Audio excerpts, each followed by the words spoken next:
Greetings from the archive. Hello, everybody. Give me one moment. I'm finishing up my setup, but how goes it? What's everyone up to? Oh, that's so loud. Oh, why was that so loud? Oh, Christ, that was so loud. Ooh, geez. All right, I'm here. I'm fine. I'm normal. So sorry about that, chat, but welcome on in, everybody. And Snarler, thank you for the raid. Hello, everybody. Mods, can we get a shout out? Thank you very much. Hello, everybody. I'm Archivist. I'm your resident chaotic Enfield. I stream not quite retro games and do art here on Twitch.tv. And tonight is night, like 5 of the fundraising effort for Shinies for Good. It is a brand new little charity group that I am a part of. We are shiny hunting, in this particular case, to raise money for the American Immigration Council. They are an organization that helps fight for the rights of immigrants here in the U.S.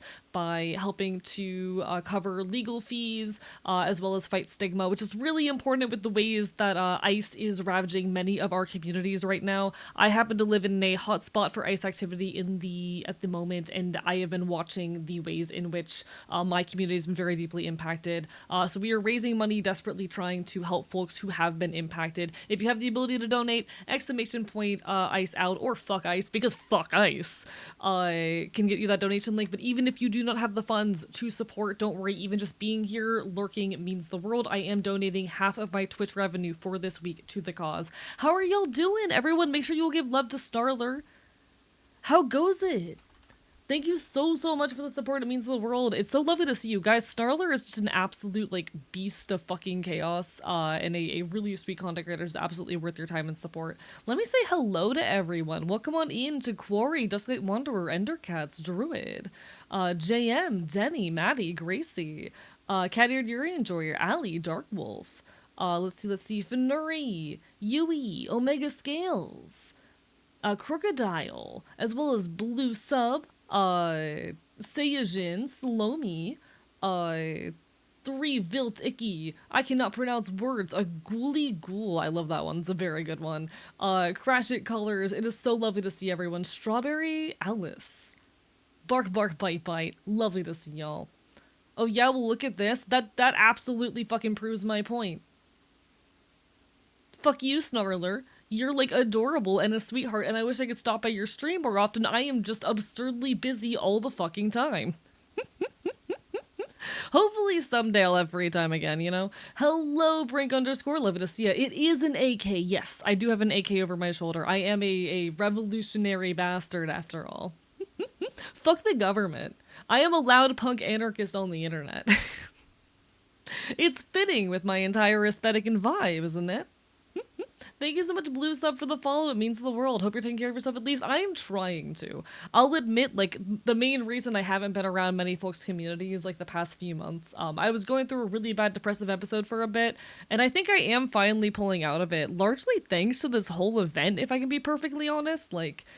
This has been the first time since my Twitch partner push where I have felt really motivated and driven with content creation.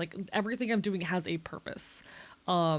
There is a goal and objective, and we are succeeding in reaching it. And that's been a really good feeling after a period of depression.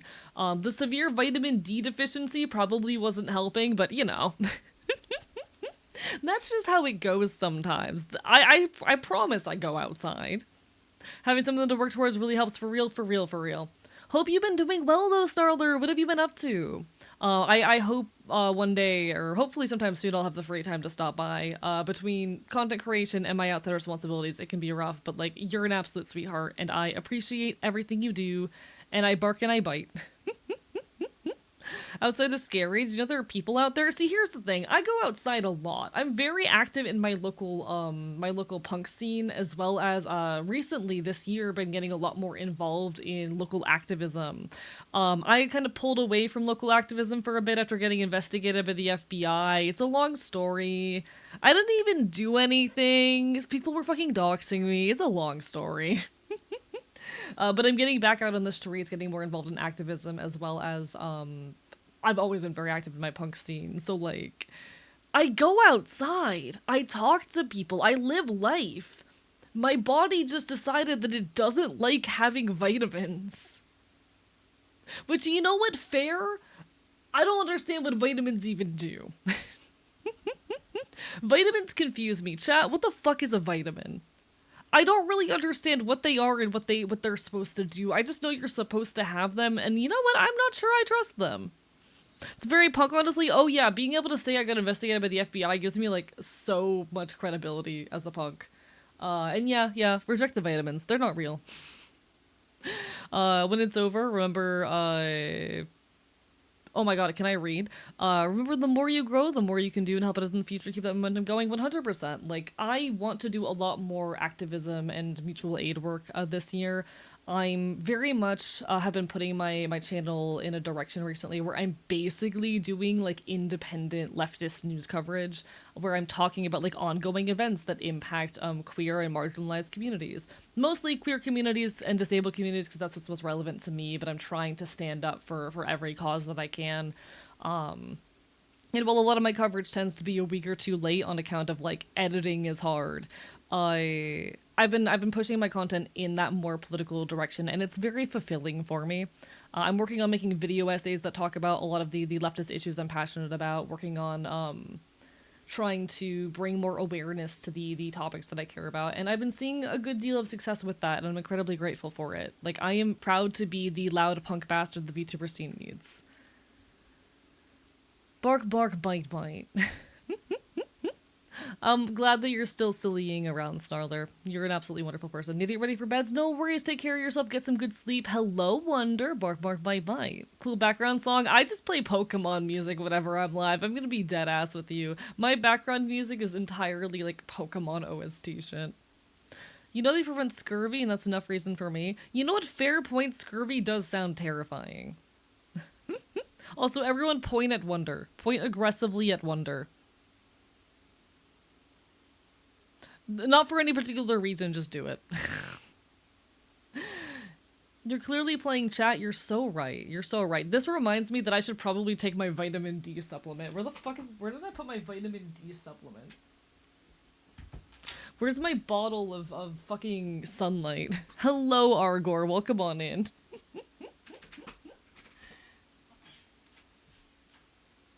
Chat, where the fuck did I put my bottled vitamin D?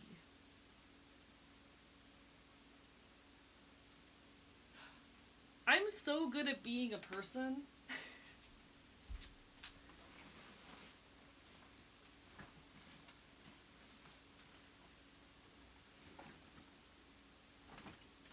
Chat, I can't find my bottled D. Where is it? I'm an extremely functional person. I know how to do things. Don't forget hydrate. Oh, you're so right. One sec. Actually, I forgot to set up the thing that throws the hydrates at me. 2 seconds. Where is it? There it is. Beautiful. That should be working again. Let me get that hydrate for you. Thank you so much. Where are my vitamin D?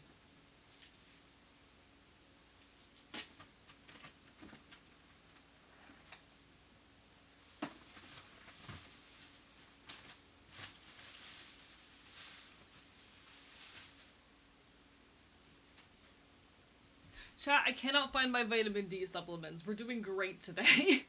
I am an extremely functional Twitch streamer. You know what? That's a problem for future me. Future AE can worry about the lack of vitamin D. It'll be fun. There, I found it. I found it.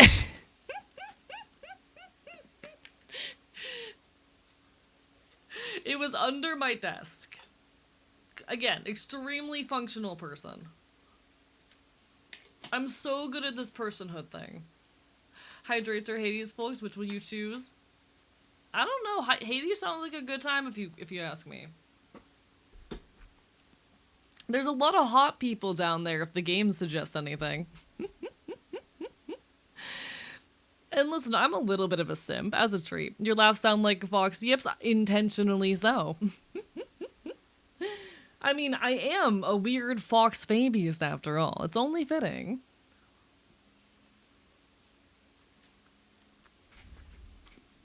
Penis. Anyway. Sorry, I'm taking a note out of Wonder's book today. Literally a demon put me in hell. This is so real. This is so real and true. Fops indeed. Indeed. But no, it's lovely to see everyone. We are on day 5, I believe, of our fundraiser for the American Immigration Council, trying to raise money to help support those impacted by ICE and to fight stigma and fight for the rights of immigrants in this country. Because fuck the idea of borders. Fuck the idea that like, oh, you're born in you're not born in a certain place, therefore you don't have any right to be there. Screw that entire notion. Human rights are human fucking rights that should be afforded to all, regardless of their nationality or specific circumstance. Hello, Goblin Soblin. Screw the notion of goddamn borders and of fucking legal status as a person. Everyone deserves the rights to live. And that so many folks are being denied their personhood, even regardless of citizenship status. But like fucking okay. Oftentimes when we talk about these things, there's a bit of a habit to be like, oh, it's so fucked up that like even actual citizens are being impacted. It's fucked up that like people who aren't citizens are being detained, harmed, and killed. It's fucked up enough that that's happening. But in any case, all that to say, fuck ICE, fuck fascism, ACAB, rights for all. And we are hopefully raising more money towards that end. So far, we have raised over $2,000 in support of the American Immigration Council, all while shiny hunting Pokemon, super effective against the Ice type, because hee hee ha ha fuck Ice. And we will be continuing that effort tonight, and then on Sunday, not on Sunday, on Monday. Monday will be the last day of the campaign. I will not be live Sunday night, because I do need a rest day, but I'm looking forward to it. Tonight, we are hopefully going to be continuing our hunt for... what is his face? Shiny Scrafty. Shiny Alpha Scrafty. Why? Because I like him and I think he's silly. Have y'all seen his mega? One second.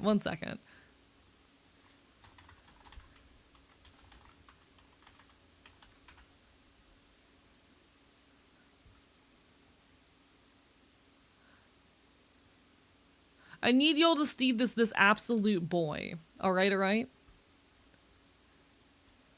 This is what I'm after today. This right here, I'm after an alpha of this. That's the objective, that's the goal, that's the hope.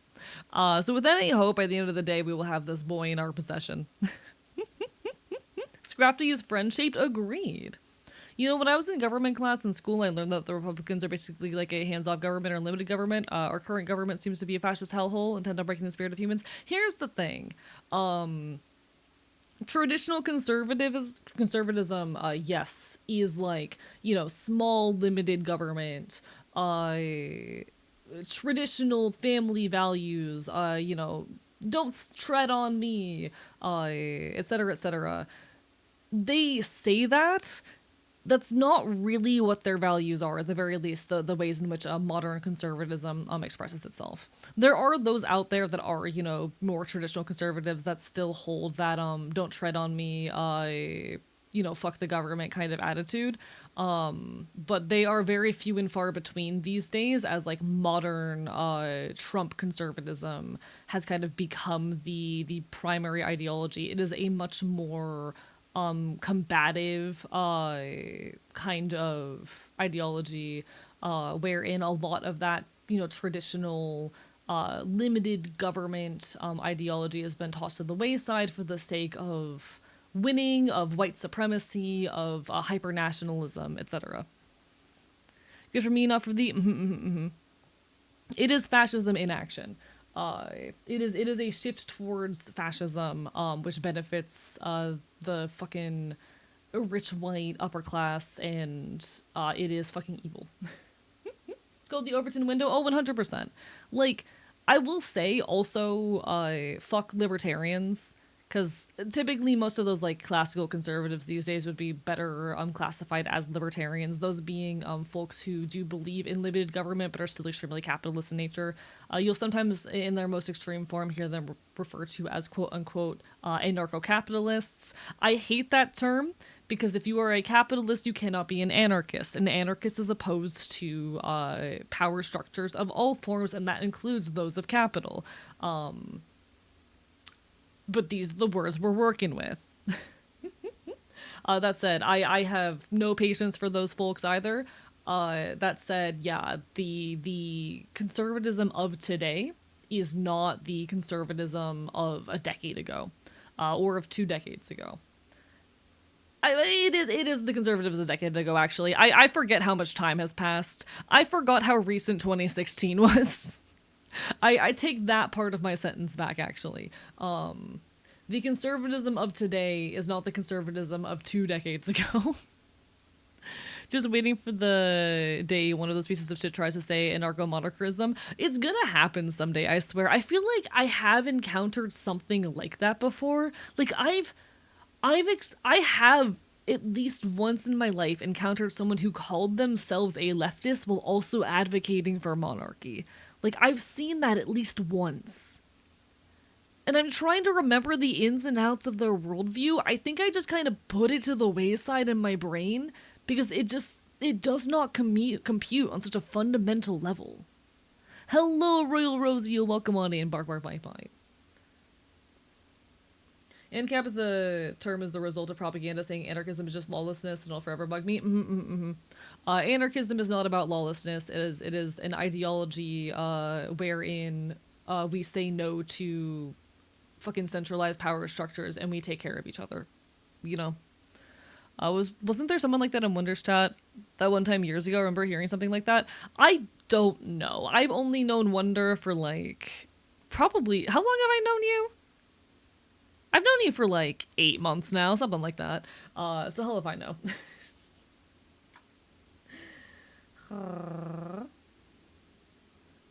But no, like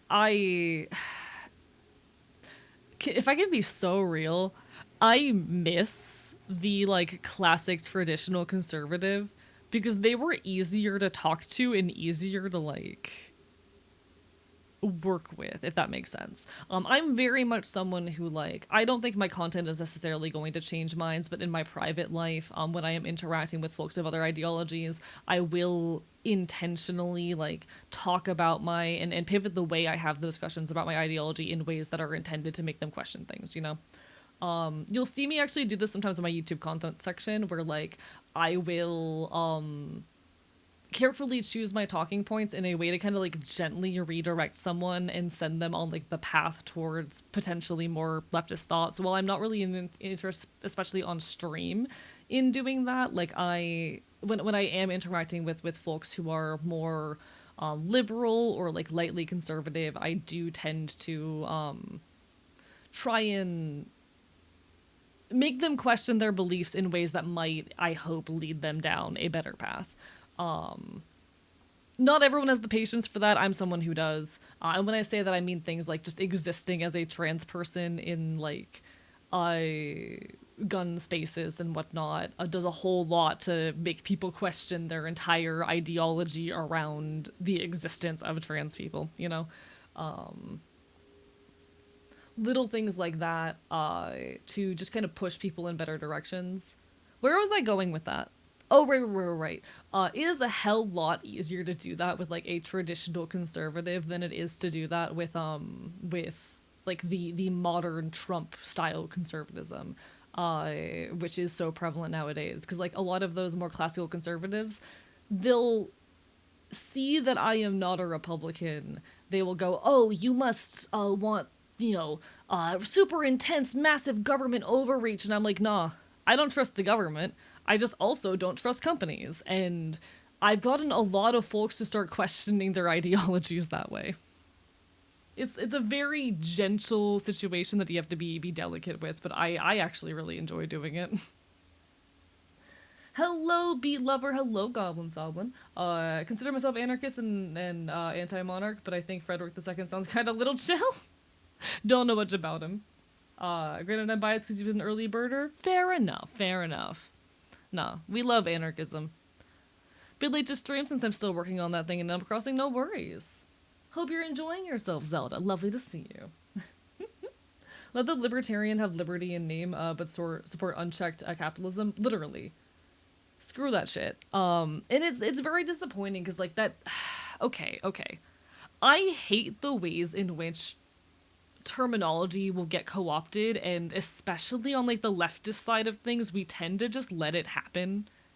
This is something that genuinely does piss me off a little bit. It's a very common pattern I've noticed out of leftists where, like, you know, we find a term, we use that term for a while, that term gets co-opted or taken by our enemies, and suddenly we need to jump to the newest term and redefine ourselves and avoid our old terminology because now it's tainted. We've done that with, like, the term libertarian as well, because, like, libertarian used to be our word. That used to be the word in which we as anarchists defined ourselves. Thank you for the hydrate. Or rather, thank you for the shout out to Wonder, bark by bite. Hello, someone awesome. Apologies for anyone I'm missing in chat, by the way. I'm on a yap. But like libertarian used to be our word. We used to call ourselves like libertarian communists or libertarian socialists. But then the term libertarian got co-opted by neoliberals, and now it is a term where if you use it in leftist spaces, you're met with suspicion. And I think it fucking sucks the way oftentimes, especially on the leftist side of things, we tend to just let outsiders co-opt our terminology and run off with it. And I think it's part of why, if I can make the argument, like, we can sometimes struggle to communicate our ideologies because so many of our words have been very heavily co-opted and tainted. I don't like it. I don't like the way we tend to let others steal our symbols and words. It bothers me. Hello, Pink Thief, though. Lovely to see you. Have a non-binary joke for you? Bigot, you're pushing your agenda on me. A non-binary agenda? I don't have agenda. Real as shit. As a non-binary person, real as shit. I will say I am pushing an agenda, actually. As a trans person, I am pushing an agenda. The trans agenda is, hey, I would like to, you know, be treated with fucking respect and have my identity taken seriously. You know? that is the trans agenda. But, you know.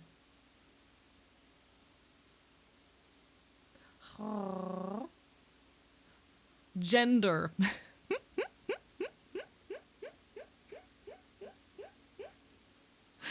I don't know. I find being a non-binary person while using a lot of binary terminology very funny sometimes. I feel like I jump scare people sometimes with the fact that I am still non-binary. I forgot to post on TikTok that I'm going live. Shit. I hate TikTok, but unfortunately TikTok has been like such a major point of like traction for me that I'm kind of obligated to post on it. Like I considered leaving TikTok behind with some of their recent policy changes, but then the TikTok for this event absolutely blew up. It was going to be like potentially the last thing I ever posted. And then it absolutely blew up. Hello, Nerd King. Welcome on in. What's good, fellow woke? We're having a chill time. How are you doing tonight? We're yapping, getting some of our introductory bullshit out of the way before we hop into the shiny hunting. I am known for not shutting my goddamn forsaken mouth. So I am currently exercising that skill. Alright. Give me a moment while I make a post for the TikTok folks. Gachapon, thank you for the raid. Welcome on in. Hello, hello. Lovely to see ya. Mods, can we get a shout out for Gachapon? Hello, everybody. Hi, I'm Archivist. I'm your resident chaotic Enfield. I stream Not Quite Retro Games and do art here on Twitch.tv, and today we are raising money for the American Immigration Council. It is, I believe, day 5 of our efforts to raise funds. They're an incredible organization that helps to fight for the rights of immigrants here in America by helping to cover their legal fees and fight against stigma. It's really important work, especially as ICE continues to ravage many of our communities. Please, I urge you all, if you have the funds to donate, please do. Even if you can't, I will be donating half of my Twitch revenue for this week to the cause. So even just being here, lurking, supporting is absolutely meaningful aid. It is lovely to see y'all. Please stand up for your communities, for your neighbors, against fascism, because fuck this bullshit. How goes it, Gachapon? Lovely to see ya. And welcome on in, Crocodilian as well. Bark, bark, bite, bite.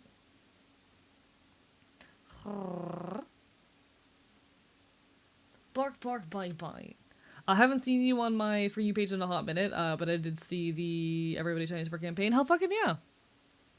Hello, one-eyed creature, lovely to see you. Or one-eyed ghost kid, rather. I can't read today, chat. I'm gonna be so dead ass. Whenever I come on to stream while there's still Vyvanse in my body, it is so hard to talk. Can't stand ice. Worst thing about this winter? Real, chat. I got to experience below freezing temperatures for like the first time ever this year. It sucked. Fuck ice. In multiple regards. All right, let me do my TikTok post real quick.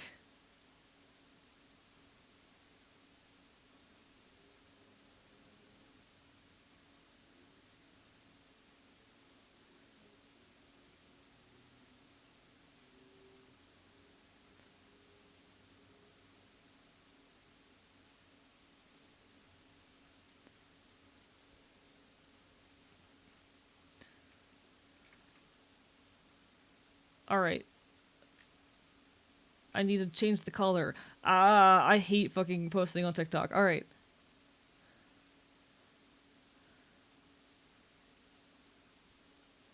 Oh, I did it. I made a post. All right, good enough. Good enough. First time this year. Live in the warm part of Canada. We've already hit negative 48 at some point. See, I'm Floridian. I live in Florida. It does not get cold here. The cold is a foreign concept to me. I am not used to living somewhere where it gets cold. The idea of temperatures dropping below 30 degrees Fahrenheit is completely new to me. It's actually been very, very fascinating, and apparently it's not normal for the area where I live either. Like this is new and weird and abnormal. It's not supposed to get this cold here. It scares me. I don't like it. Not a big winter angel here.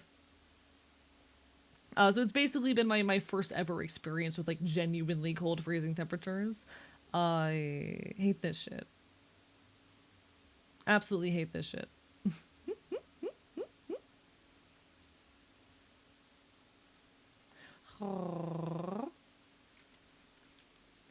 Some people live close to the equator. Yeah, literally. I'm Floridian. I live about as close to the equator as one can get. I don't think anyone is supposed to experience this level of winter.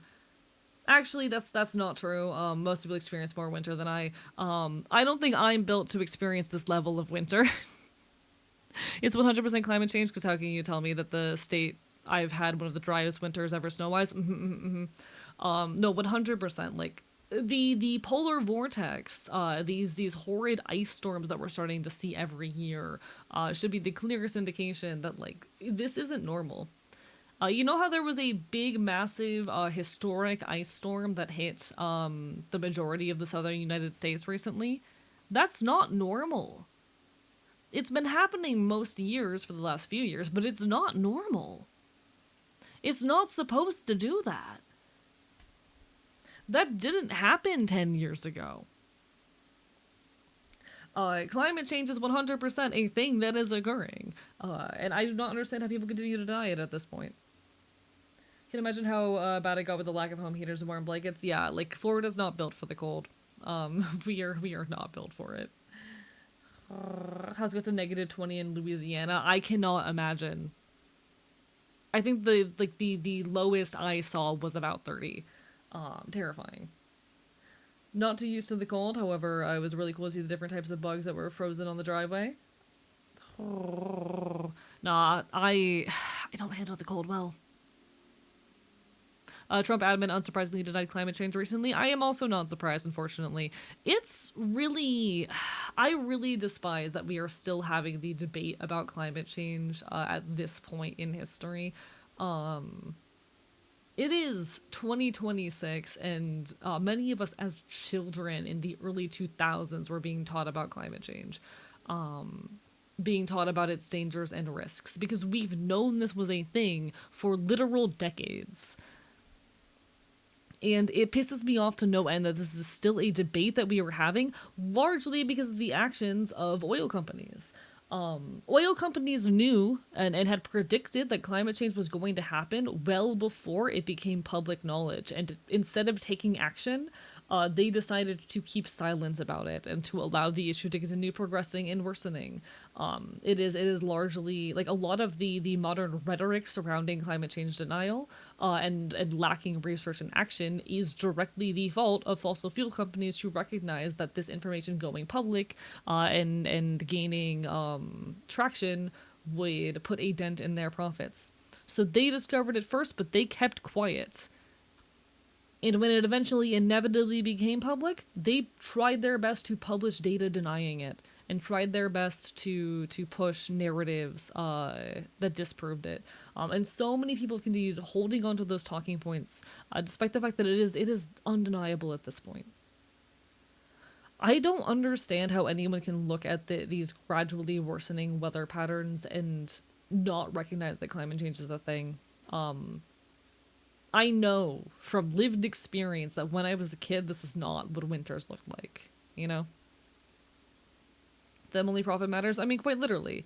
The funky thing with capitalism is that it's more interested in like immediate profit than any kind of long-term future. It doesn't matter to companies if the planet will still be around in 100 years, because they're not going to be. Yeah, oil companies have known since the 1970s. Exactly. Exactly. Uh, it's scary. We are, if I can be perfectly honest, in most issues, I try to offer a note of hope.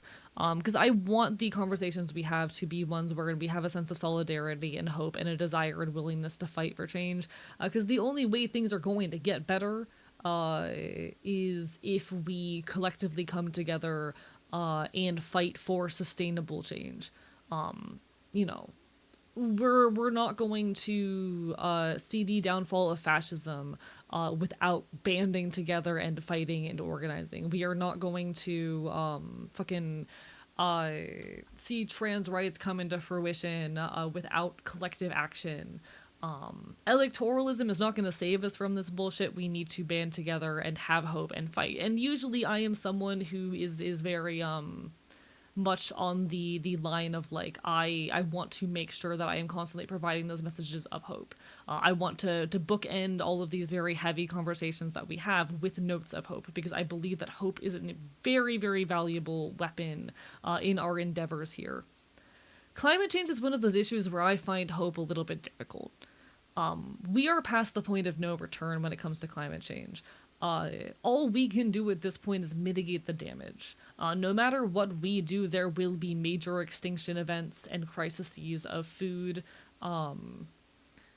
We are at the point where even if we reduce our climate emissions down to a relatively minimum level for us as a society to continue functioning, it's far beyond the point of no return.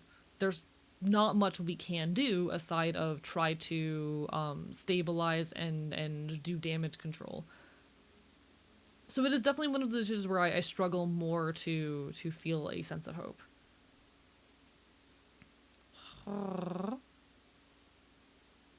It's scary.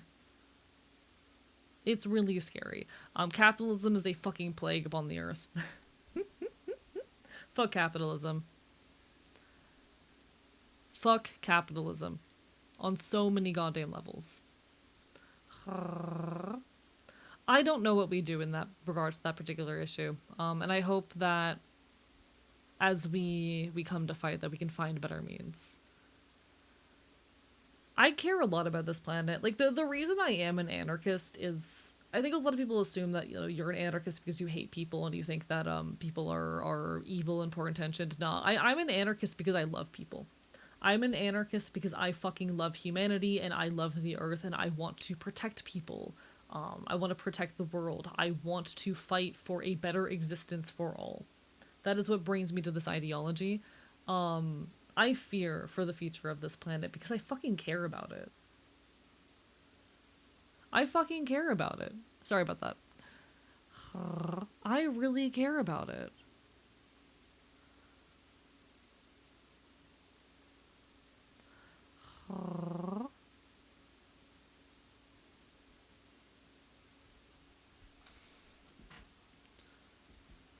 How would being an anarchist because you hate people even work?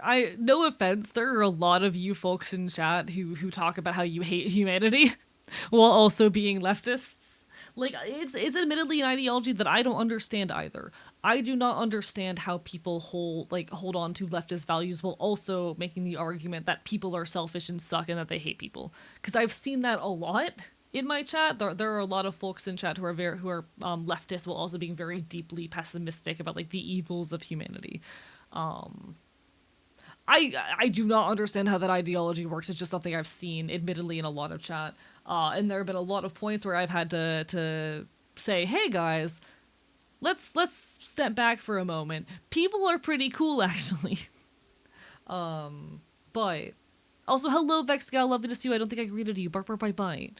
I come to these beliefs because I care so deeply about people. I care so deeply about humanity.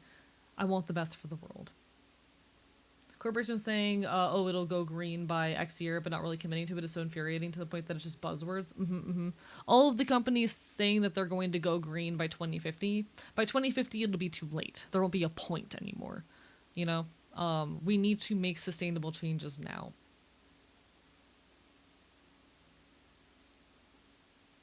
Like, I think people are pretty cool. I think anarchism is an ideology that does rely to some extent on a belief that people are good. But you know, we just say, what would you say is the main ideology or thing most of all punks should agree on or go by? So the core tenets of punk ethos. The core tenets of the punk ethos. Ethos. Let me define the word ethos.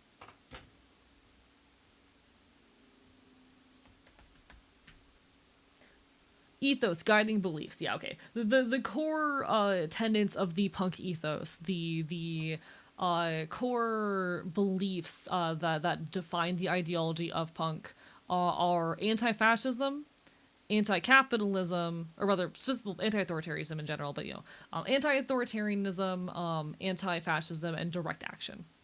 Punks are people who say, fuck centralized power structures, both those of government and of capital. We're going to fight for our fucking community, tooth and nail, boots on the ground. You know, we're not going to rely on systems of government to create change. We are going to do mutual aid in our communities directly.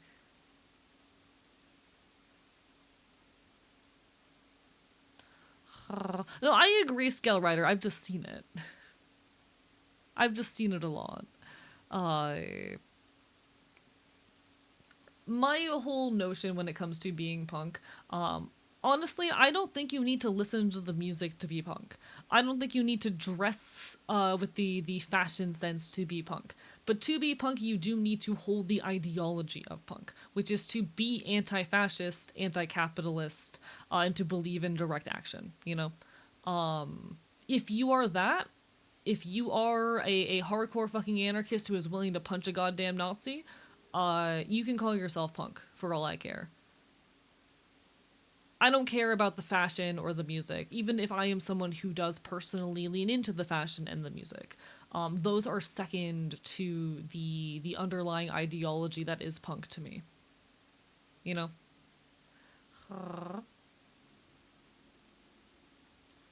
Punk is about protecting your community and resisting abuses of power in all forms. And I care a lot about punk. Punk is so, so important to me. You know what I should do, actually? I am realizing. Give me a second. Let me... Is my bot not working? Chat? Oh, never mind. I see the problem. I'm so good at being a streamer. Professional Twitch streamer, chat. There we go. Absolutely agree on the ideology first and foremost. I personally love the music, but the ideology should always come first. I think honestly, if someone who doesn't listen to the music but holds the ideology calls themselves punk, cool, thumbs up, all good with me. I with how many people try to invade the alternative scene without holding on to the requisite ideologies, I am happy to welcome folks for whom the ideology is core, but the scene and aesthetic is not. Punk is not a aesthetic that can be fucking commodified. It is a lifestyle. It is an ideology, one that I will defend to the end of my fucking days. And I will happily welcome those who hold themselves to that ideology, even if the more surface level elements aren't necessarily there. You know, it's kind of a slippery slope with people saying, "Oh, you're not punk if you're not X," which I'm saying as long as they support the main core ideas of being punk, that's good in my book. Yeah, exactly. I do consider myself an authority on punk. I will say. Oh shit! Thank you for the raids, everyone. Mods, make sure we get a shout out for all of these lovely folks here. Welcome on in, Neko Boy Blue and Escape GT and Beryllium Ashdoll. Hello, everybody. Hi, I'm Archivist. I'm your resident chaotic Enfield. I stream Not Quit Retro Games and do art here on Twitch.tv, and we are currently raising money for the American Immigration Council as part of the brand new Shinies for Good team. We are a charity group who is dedicated to supporting good causes while shiny hunting Pokemon. How goes it? It is currently day 5 of our fundraiser effort. We have raised over $2,000 for the American Immigration Council. They are a group dedicated to defending the rights of immigrants here in America by helping to cover legal fees and to fight against stigma, which is absolutely incredible work with the hell that ICE is ravaging across a lot of the United States right now. Hope you're all doing absolutely wonderful. I bark and I bite. I have been so fucking busy recently helping to manage this campaign, but honestly, it's been some of the most fulfilling content has been for me in a long time. I hope everyone's doing absolutely incredible. Ah, rah, rah, rah, rah. We put Scape in a maid dress? This sounds about right. What were y'all playing? Maid Raid? I've not heard of Maid Raid. I hope you enjoyed your maid dress. I would gladly wear a maid dress. Good for you. Listen, it's okay to enjoy the maid dress. Oh my god, it's okay to enjoy the maid dress, Scape. You're allowed to enjoy the maid dress. There's nothing wrong with it. We support all sorts of gender fuckery here. Playing Goblin Cleanup? Oh, never mind. Sorry, I can't read. Game about cleaning dungeon levels as goblins in maid uniforms. I see. Well, I hope you'll had an amazing time. That sounds like a very, very good time. Hell fucking yeah. Did enjoy it? Congratulations on your newfound gender. Not necessarily gender identity, just gender. You know? Gender is a fuck. We had a lot of workplace accidents, that sounds about right. Now all I need to do is find someone to call Scape a good floof or something. I can do that. Hey Scape, you're a good floof. There you go. You're welcome. Gender? I barely know her. I have a feeling AE would rather implode than put on a maid dress, except maybe a buff maid outfit. Oh, I would rather die. I would sooner die than put on any sort of fucking maid wear. Screw that shit. I hate that shit. I serve no god. I serve no fucking god. You can't make me. Hello, Mount 4. Welcome on in. Bark, bark, bite, bite. Lovely to see you. I serve no one. You can't make me put the goddamn maid dress on. I don't think there's any immutable concept of human nature. Being in power where others rewires your brain, justify selfish and cruelty. So for those curious on my opinion on like the nature of people, because we were talking about this a bit ago, I do believe that people are naturally altruistic. I believe that altruism is an inherent natural characteristic in people, but it is one that is trained out of them. The conditions of our society lend people towards being selfish and defending their own above that of others. But I do believe that altruism and a desire to help those of your own community is a natural trait. And I do think it does take some work sometimes to expand and define what that community is. We certainly have a problem of humans forming in and out groups. But I do believe that humans are naturally altruistic, and if we can properly, how do I say, maintain those traits and teach a healthy sense of what an in group is, that being like the whole of your community, regardless of their, uh, fucking, you know, relation to you. I believe that people are good in nature. Arc a heart, bark, bark, bite, bite. I love. Okay, okay.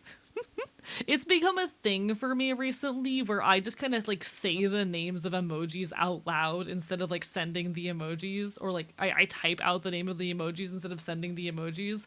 I kind of love it. I kind of enjoy it. I love like out loud saying to my friends heart emoji, gun emoji, or like typing that into my messages instead of using the emojis. I'm not normal. I'm not normal. Live in a system where the central focus is ensuring our safety and success, with incentives designed around it. It's therefore not shocking that people, as they grow up, adapt the same values that society functions on.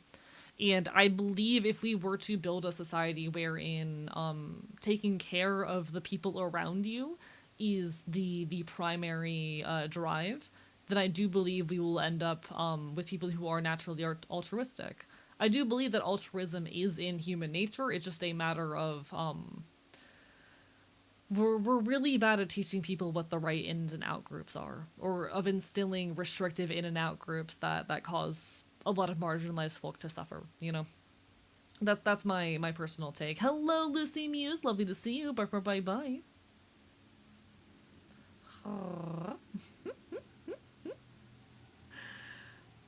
Archibite, or yeah, me when I Archibite. Exactly. Y'all are getting it. Y'all are getting it.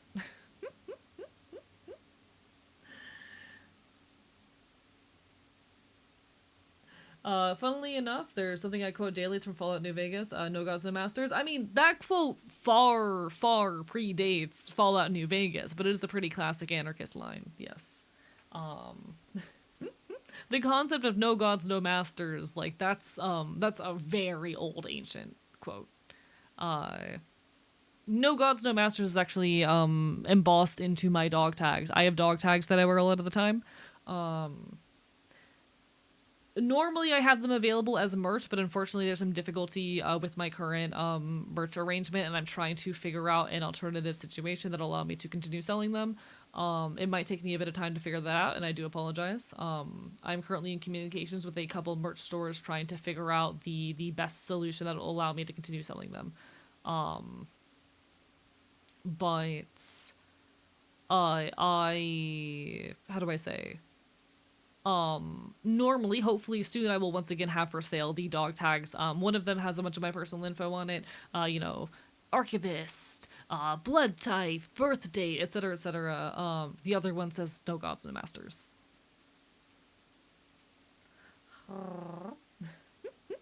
Dude, Discord emojis on everyday messaging app, real.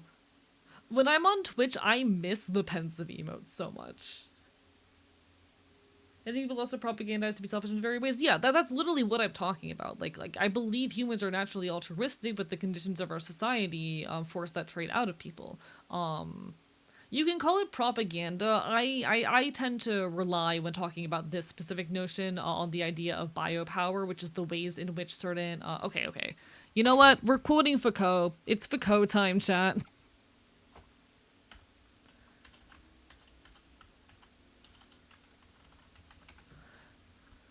I would like to introduce chat to anyone who is not familiar um, to Foucault.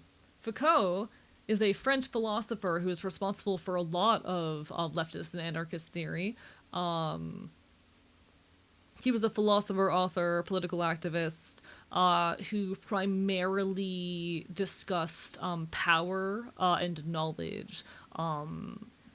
Most influential for his analysis of social control or biopower and biopolitics.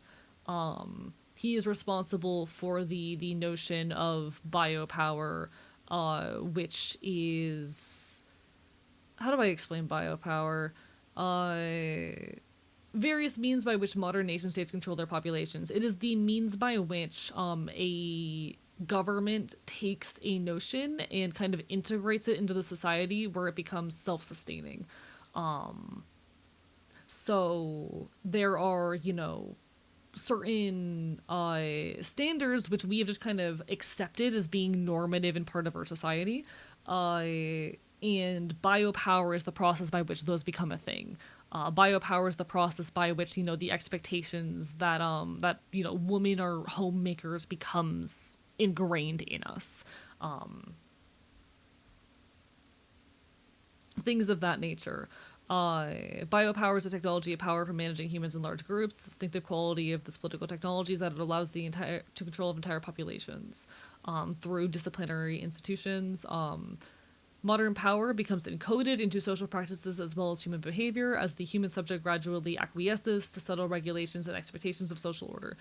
Basically, all just describing the ways in which societal norms are introduced to a population and become so normative that we reinforce them in our own lives and we accept them as being these inherent things that cannot be questioned. That is Foucault. So specifically, like propaganda is a tool of biopower. But when I talk about like how social norms are ingrained into an entire population from a young age, so for example, the ways in which like altruism is discouraged and selfish behavior that benefits only one's like most immediate self and family, that kind of shit, I tend to refer to biopower for like my main analysis theory in regards to all that. Hello, I am Red Justice. Congratulations on the shiny. I think it was an Aaron. Congratulations. How was your hunting? Bye. I was lurking for a fair bit while I was working on things. Hope it's going well. Language is one of the biggest tools as well. Lovely to see ya. Hope your hunting's been good. Bye.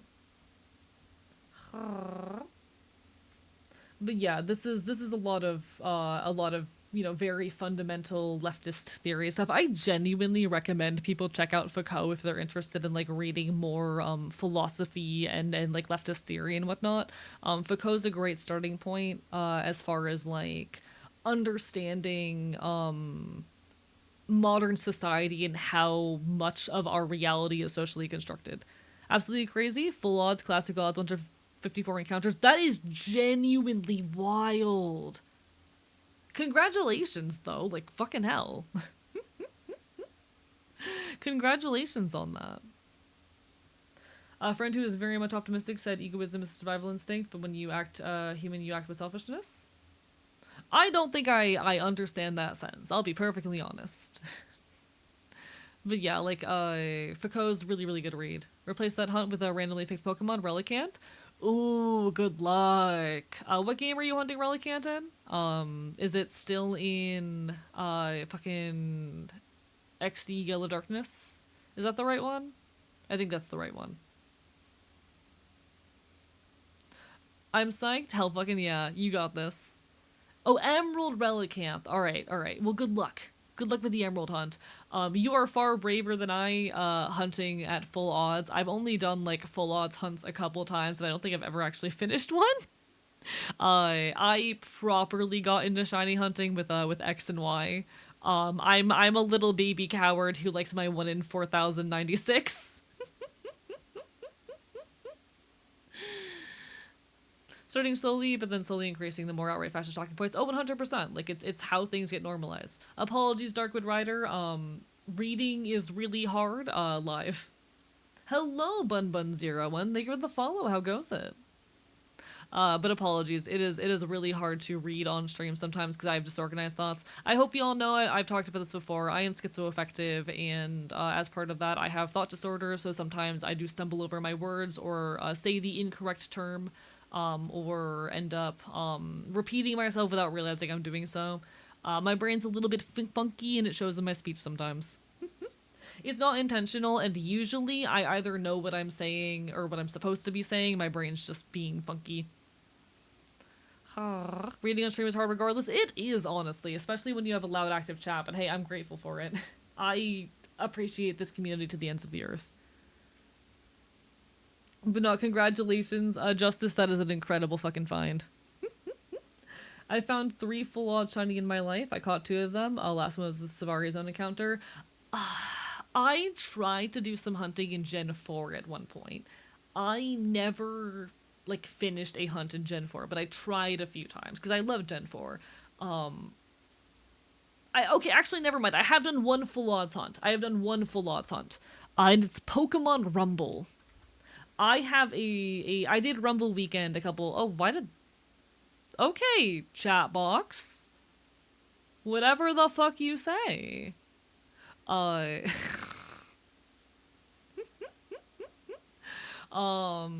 but how do I say, I have one full odd shiny and it is a Charmander I got in Pokemon Rumble during Rumble weekend in 2024? Question mark? I think it was 2024. I keep missing the Rumble weekends and I'm sad about it. I want to do another Rumble weekend. They're so fun. But yeah, we did get the shiny Fuecoco last night. It was super cool. Same here, talking hard. Thinking not hard. Translating from brain to mouth is where things get mixed up. A lot of the time, yeah. Very much so. Bark, bark, bite, bite. It's why I have a lot of like recycled filler phrases and whatnot, and why I let my stims go wild on a stream. It's a lot easier to give my brain time to like sort through everything and make the words come out my mouth right when I allow myself to or bark bark bite bite in the middle of my sentences. Are you interested in Safari Week? I've never done Safari Week before. I am tempted. I feel like Safari Week is for people like I know I say this about a lot of shiny hunters. Safari Week is for masochists. I feel like I would cry if I found a shiny during Safari Week and then failed it. But also, I am kind of tempted by the idea of doing Safari Week. When is the next Safari Week? This is what got me into shiny events. Real invalid. I think my first shiny event was Rumble Weekend because I'm just such a sucker for like the Wii as a console. Listen, shiny hunters are just a little bit masochistic. I'm counting myself among that, okay?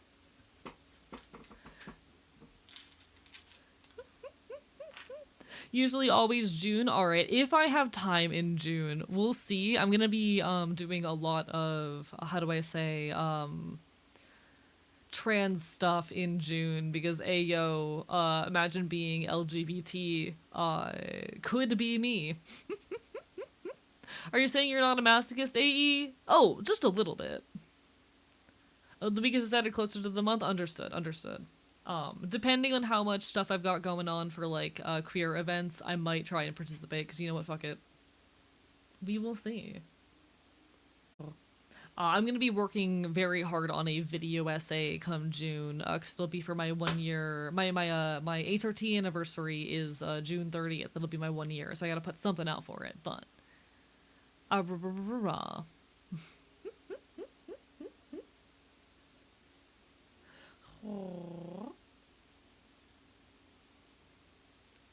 please don't tell me my internet's going down. Don't do this to me.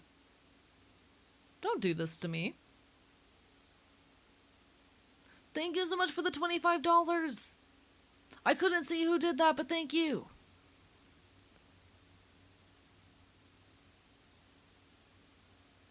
Internet is being a little bit finicky. Apologies, folks. Hopefully, it is not being too much of a problem. We don't like it when that happens. No, it was my internet doing the funk. I apologize, folks.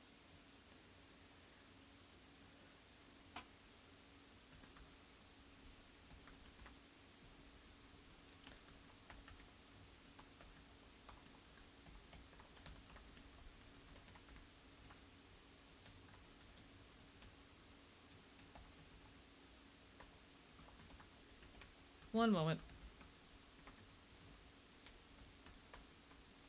There we go.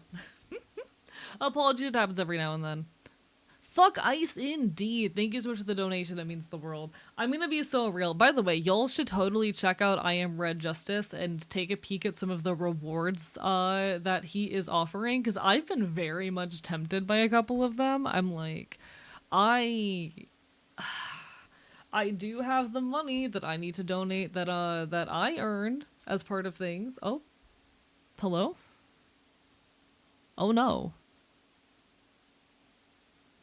I think Twitch might be having a day. It might be.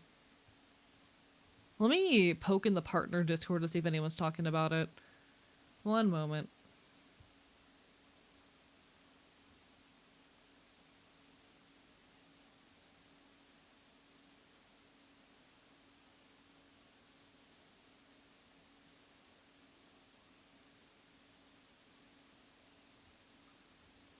Not seeing anyone in the partner Discord talking about anything, but still could be.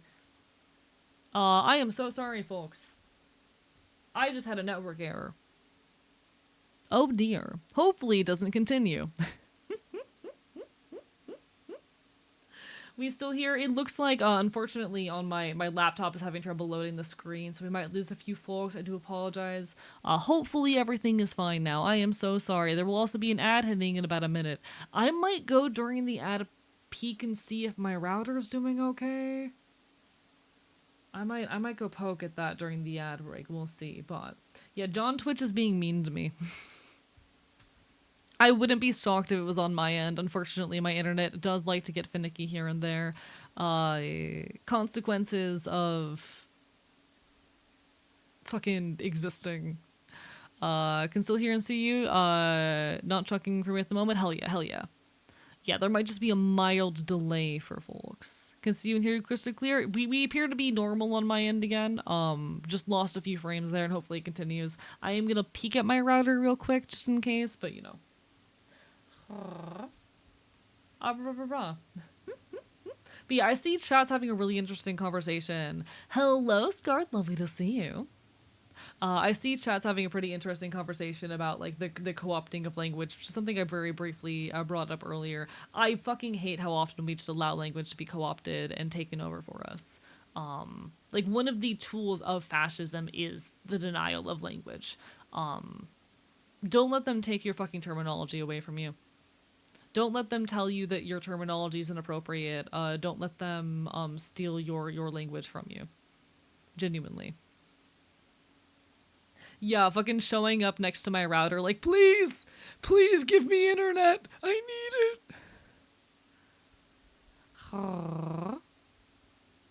I need it for my stream.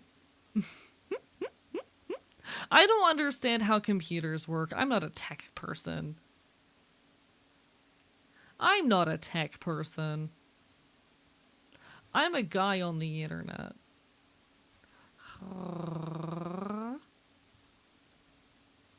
I don't know how the computer work. I just stream on it. You know? Alright, I'll be right back, folks. Praying to the router god.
Casually dunks an entire fucking jug of water on my router.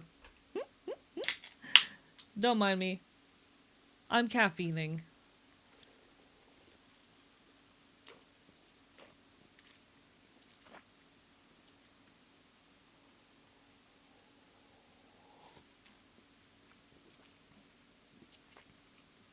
Yeah, he was thirsty. I gave him a little drink. My router was just thirsty. Chat, do not pour water on your router. I would not recommend this course of action for solving your technical difficulties. That said, caffeine. I love caffeine. A little bit of a fucking energy drink as a treat. I went to acquire more energy drinks today because I was out of them. I only have one left in the fridge, and so I went and I bought 24 energy drinks. And while I bought my 24 energy drinks, I got to listen to a trans woman yell penis in my ear. And honestly, if that's not a good name, I don't know what is. If that's not a good day, rather, I don't know what is. That right there is a peak day.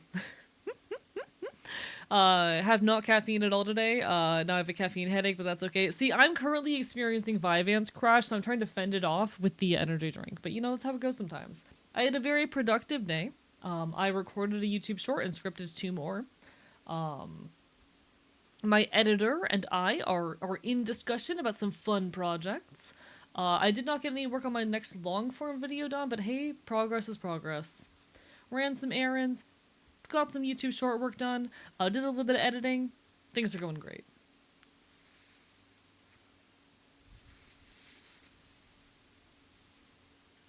The only way to achieve true privacy on the internet is to pour water in your router. Real. Chat, okay. Actually, because this is relevant to the one of the YouTube shorts I was working on earlier, and I haven't talked about it in a few days, I might as well.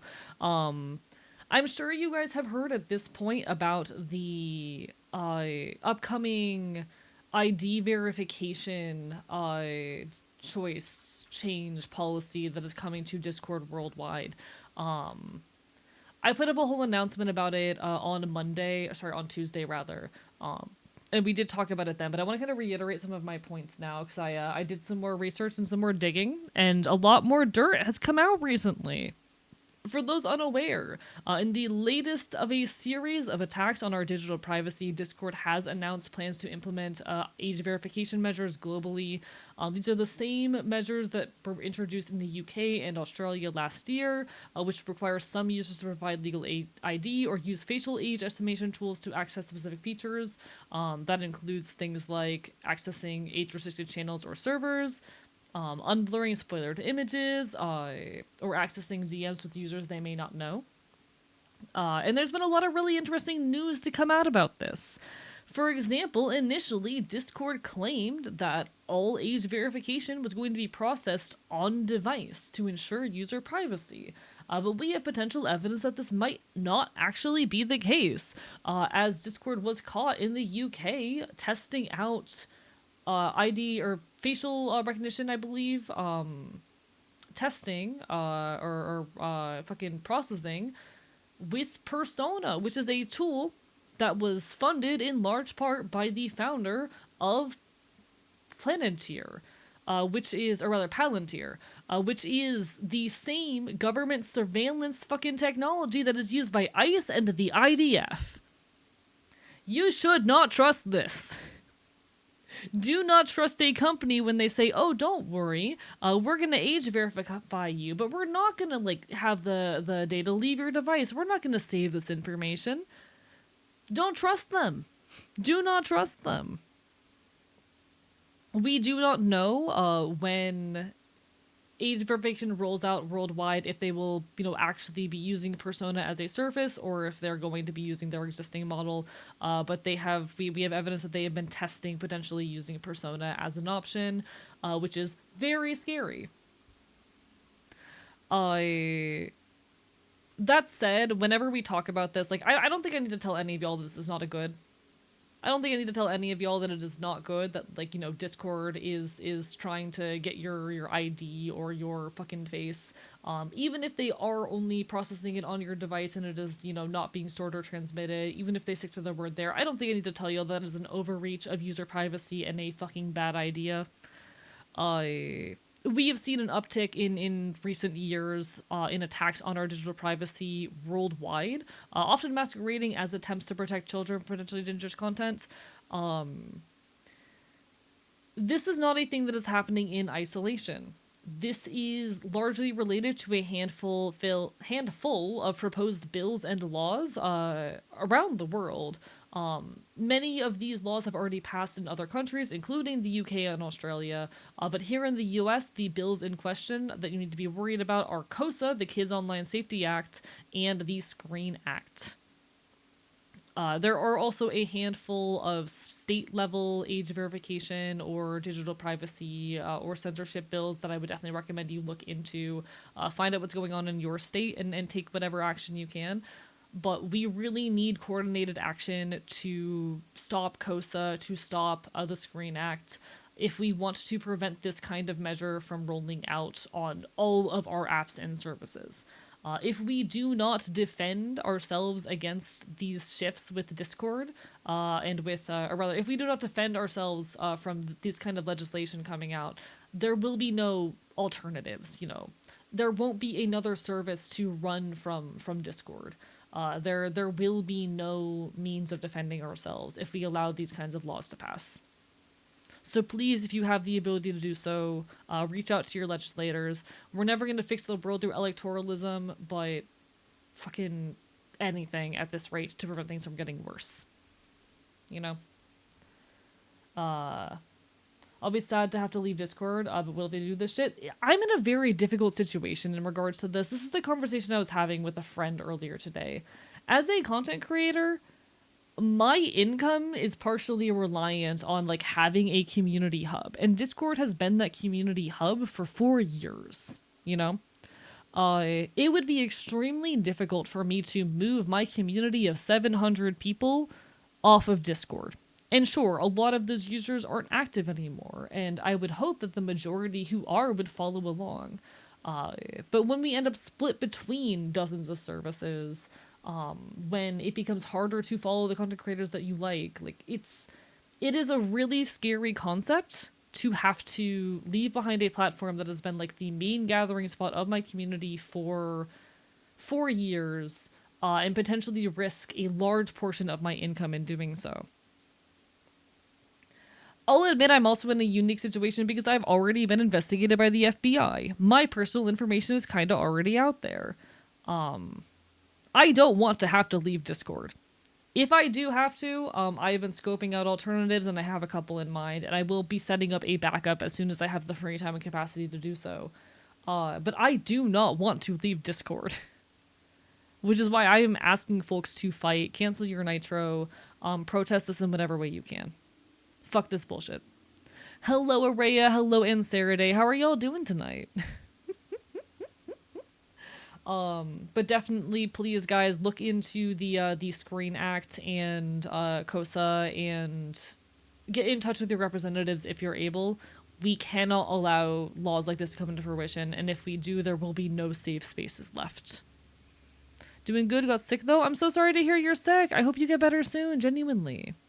What was the alternative that Wonder showed on stream today? I am blanking on the name right now. I'm going to reach out to her about it later because I'm definitely interested.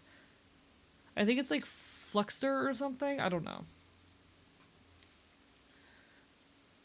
Talked to a few trans girls in the UK, and I've seen some others online say they had issues with Totally Safe for Work servers being age restricted. Yeah, because a lot of LGBT content gets automatically assumed to be NSFW and gets censored for that reason, especially trans femme related content. My server is not a community server, so it has not been age restricted, but I am scared. Part of the reason I haven't made my server a community server is because I'm pretty sure if I do, I will get age restricted. Not because there's any adult content shared, but because my community is very queer and very political, and it would be very likely to happen. If your community largely shares your beliefs, your community might be the easiest to try and move somewhere else if this fully rolls out with no workaround, of course. The issue just being that, okay, one, now people are split between a million different spaces when it comes to their communication. Part of why Discord works so well as a means of community organizing is because everyone has their community on Discord. How many fucking content creators have you met where their primary organizing space for their community wasn't Discord? Every content creator has a Discord, and it's their main means of keeping up with their community. And now you have, a bunch of people moved off to Stoat, and a handful of people are on Matrix. It's gonna be a lot harder for people to keep up with their communities when they're all spread among a bunch of different services, which ultimately results in like less activity and whatnot. It's a whole very complicated, nuanced issue. Ultimately, like, I fully intend to set up a backup because I know a lot of people in my community are not going to want to fucking deal with this shit. I know a lot of people in my community really hate this. Some people have already left Discord because of it. And I want to set up an alternative means of keeping up with the community because I know a lot of people are going to want to leave, and I also recognize that like this is bad. I don't want to have to leave Discord, you know? That's why I'm asking people to fight. I will set up an alternative. I will set up a backup. Very much am asking people to do what they can to fight.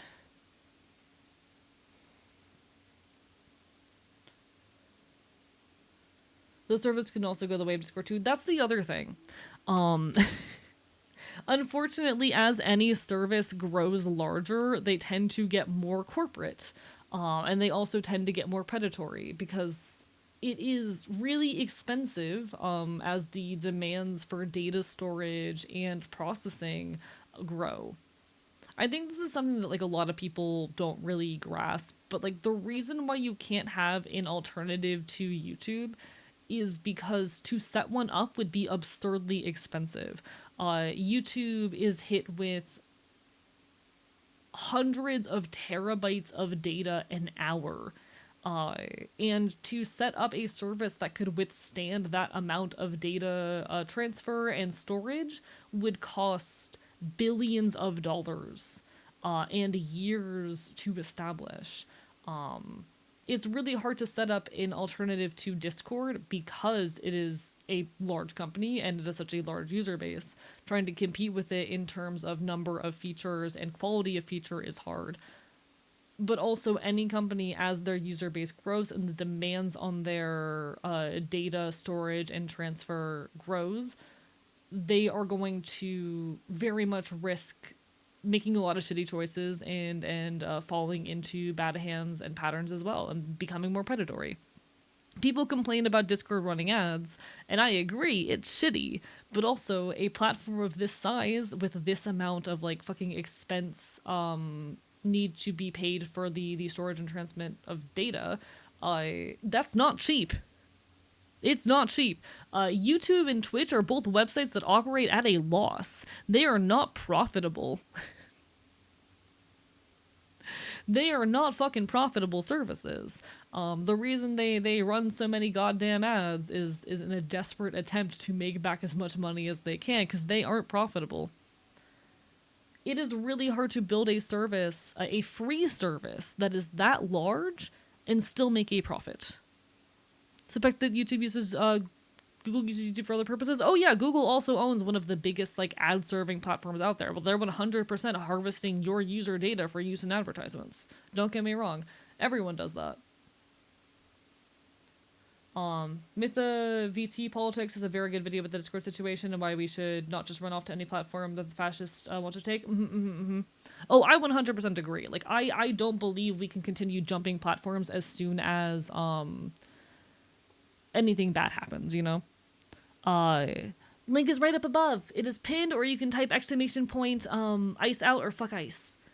I 100% also believe that like we need to stand our ground in this situation at the very least as long as we can. I am not going to be deleting my Discord or getting rid of the community for any purpose, for any reason, because I believe in standing our ground and fighting. But this situation fucking sucks. Enjoy your Terraria Wookiees. It's more valuable to them to be the leader than to make money because they're so big. Yeah. It's also worth noting that like YouTube being as big as it does, it gives Google as a company a massive amount of like social control. I think the same is true of Twitch with Amazon. Like Twitch does not make a fucking profit. Twitch as a website is bleeding money, but it gives Amazon as a company a massive amount of cultural and social influence, and that matters. You know? Wouldn't be surprised also if they were, you know, not harvesting your data. In some ways, this social control is probably more valuable than the money, yeah. These are things to be aware of. Like, any service that is free, you are, to some extent, the product. Araya, how dare you? Not the 2 cents! How could you? Thank you so much, Araya, but also fuck you. It's lovely to see you. I hope you're doing well. Uh, it's a very complicated, nuanced situation. If I had the know-how, I'd just make my own version of Discord. Thankfully, I'm literally doing school for stuff like that, so hopefully in a couple of years I can figure it out. But how are you going to have the money to transmit that level of data, you know? And to store that much information securely and safely? Like,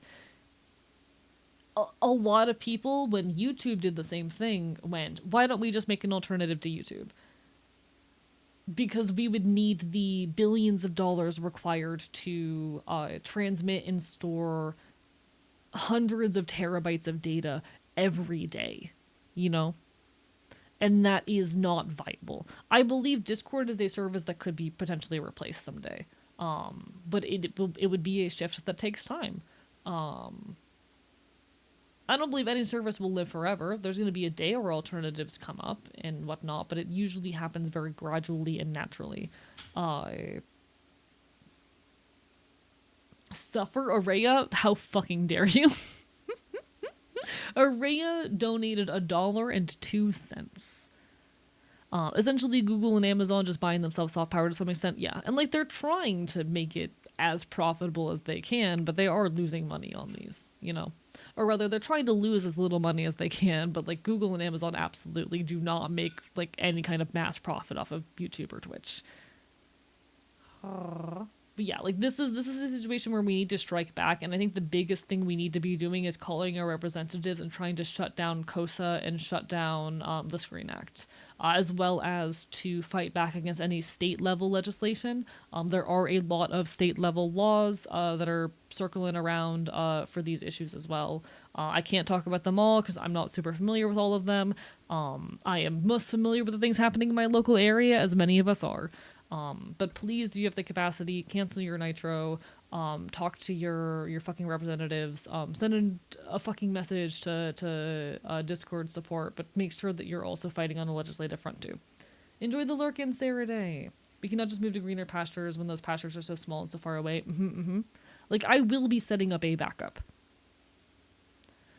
I also do not intend to leave Discord entirely. I recognize I am in a unique position, but at the same time, like, there's only so much running away we can fucking do. And for the same reason I stand my ground and protect my home state of Florida, because I care about this place and I will not let fascists take my home away, I'm not going to let the goddamn fucking police state take my platform away.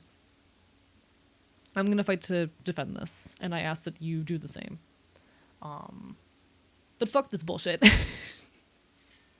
The other issue that I do have in regards to, like, creating a backup, because I will be doing that, but the other issue I have is, like, my moderation team is very small, especially compared to a lot of channels my size, I've noticed. When poking around a lot of friends' channels, I've realized they have, like, 7 to 10 moderators, and I'm sitting here like, hi, this is me and my... How many mods do I have? 1 second, how many mods do I have? This is me and the 5 little bastards that I picked up. So, like, most of my friends of a similar size are dealing with significantly larger moderation teams. And if we're going to... No offense, I love my mods, like... 3 of them aren't very active right now for personal reasons, and those are conversations I've had with them. It's totally good. Real life always comes first, but, you know, it happens. We are not equipped to handle basically a second Discord right now. You know? The Femboy server I'm on has like 4, I think. I'm talking because, like, my moderators, they have to moderate the Discord, they have to moderate Twitch chat, they have to moderate the Reddit, they have to moderate... I think actually only 2 of you are modded on YouTube, whoopsie. But they have to moderate YouTube. Not that they really do. I handle that one. But, like, as I'm expanding to more platforms, it's a very small team handling this shit, and I need to bring more mods on. Thank you for the Hydrate Autumn. Bark bark bite bite. We're doing our best down here. We're doing our best. Ultimately, it's a very complicated issue, but that's why I'm asking people to stand up and fight. Don't be surprised if you see Twitch mod applications open up relatively soon, but I'm very careful and selective with mods because, like, given the extent to which I have been doxxed and harassed, you are likely to be exposed to, one, a lot of violent rhetoric, and two, a lot of my personal information. So I do have to be very careful and selective with those choices.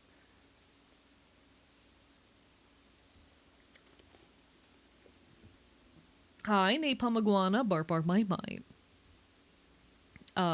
Being a trans content creator is an experience. And it's one I wouldn't trade for the world. I absolutely love doing this shit, but it is definitely a lot sometimes.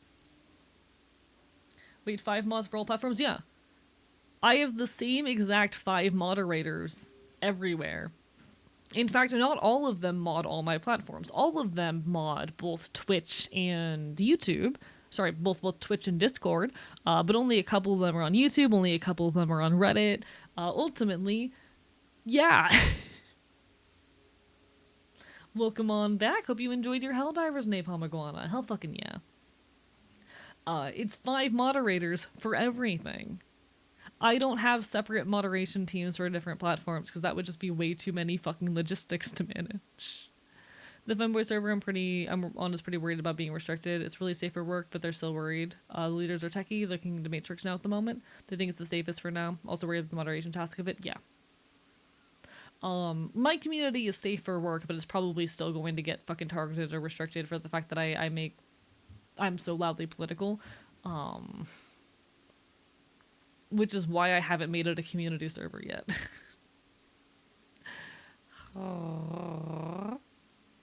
It's scary shit. It's scary shit. I need to look into that one that Wonder was talking about though, because I think that probably has the best bet of the options that I've seen. Hello, Sunshot Sky. Literally, the logistics of doing separate roles is insanity. Yeah. I have 5 whole ass moderators that help me manage all of my social media and platforms. And it's hard enough trying to keep 5 people in the loop. Trying to fucking, have different moderation teams on different platforms would suck, actually. What is a community server? Basically, your server becomes publicly searchable, but is held to higher moderation standards. You get access to a bunch more tools and whatnot. It's a whole thing. Technically, I should have a community server. Most content creators make community servers. My server is not currently a community server. It is not one at the moment. I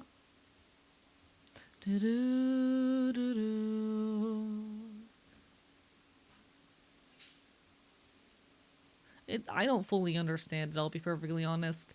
I just know it gets you a bunch of extra tools and like it's what you're supposed to do if you're someone in my situation. Also makes you discoverable. Yeah, it makes you discoverable. There's a whole ton of stuff going on with it. Don't fucking ask me how it works. I am just a guy on the internet. But yeah, no, I need more moderators. I, for a while, was like, oh no, this is a perfectly fine number of moderators. I don't need any more. I am realizing if I'm going to be expanding to other platforms, we probably need more mods. I need to talk to people about that. I've also been in the process of trying to, like, okay, figure out who is, like, the main mods for specific platforms and whatnot. Because I think that's a thing that I need to establish, but, I'm divvying up more of my tasks among these folks. I've used a community one for so long I don't know the difference. That's fair. Hey, congratulations, playing. That's fucking lovely. You're doing amazing.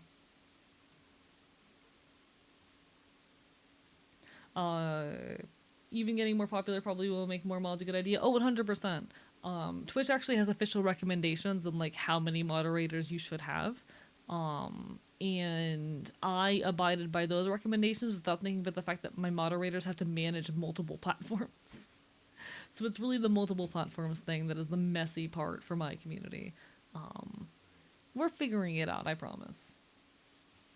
I'm a little guy and my health sure is. Yeah, exactly. Like, I love my moderators. We're all people with lives and issues, and we're doing our best. You need a right-hand mod. Fun fact, there actually is like a head moderator thing on Twitch, and I don't know how I feel about it. I have not set one up because, to be honest, I don't really care to, and the notion of it is weird to me, but it is a thing. That said, like I am working on divvying up tasks between my moderators better because it is a necessary thing.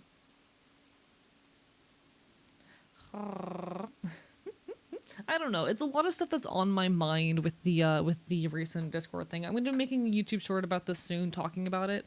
I was working on scripting it earlier, and the script's almost done. I've got a lot of projects on my plate, but we'll get there. We will get there. For now, it's time to raise money for the American Immigration Council. We are actually really close to my initial goal was 250 because I did not expect my community to donate as much as they had. We've had to up that to 10 times that amount, and we're getting really close to hitting 10 times that amount. And to be honest, chat, I don't know what we do when we hit 10 times my initial goal. I don't know what we do when we hit 2,500. I need ideas. I need ideas, gamers. Do they do body parts other than head? You can probably have like a limb moderator. I'm not gonna say the joke that's in my head. Wondering about that. Does the head moderator have more perms? Yes, there are more perms that the head moderator has. They're able to change a lot more settings on your channel, and whatnot. They basically have nearly as much power as the actual streamer has. Have to buy a new skirt now? Oh no, how horrible. Chat, what should I do in the situation that we hit 2,500? I will say, like, even if we do not raise a single another dollar, I'm incredibly proud of what we've accomplished. This is amazing and incredible to me. I never anticipated that we would raise nearly this much. I expected to stall around 500. So thank you so much for helping us reach this goal. It is amazing to me. I'm incredibly blessed to have this community. Y'all mean the world. Do not feel obligated to donate anymore. I appreciate everything that y'all have done already. And I still have to donate my own share from all of the ad rev we had on Twitch and YouTube. But I need ideas. I need ideas for what I'm gonna do when we reach that number. Need to check on food? No worries. You got this.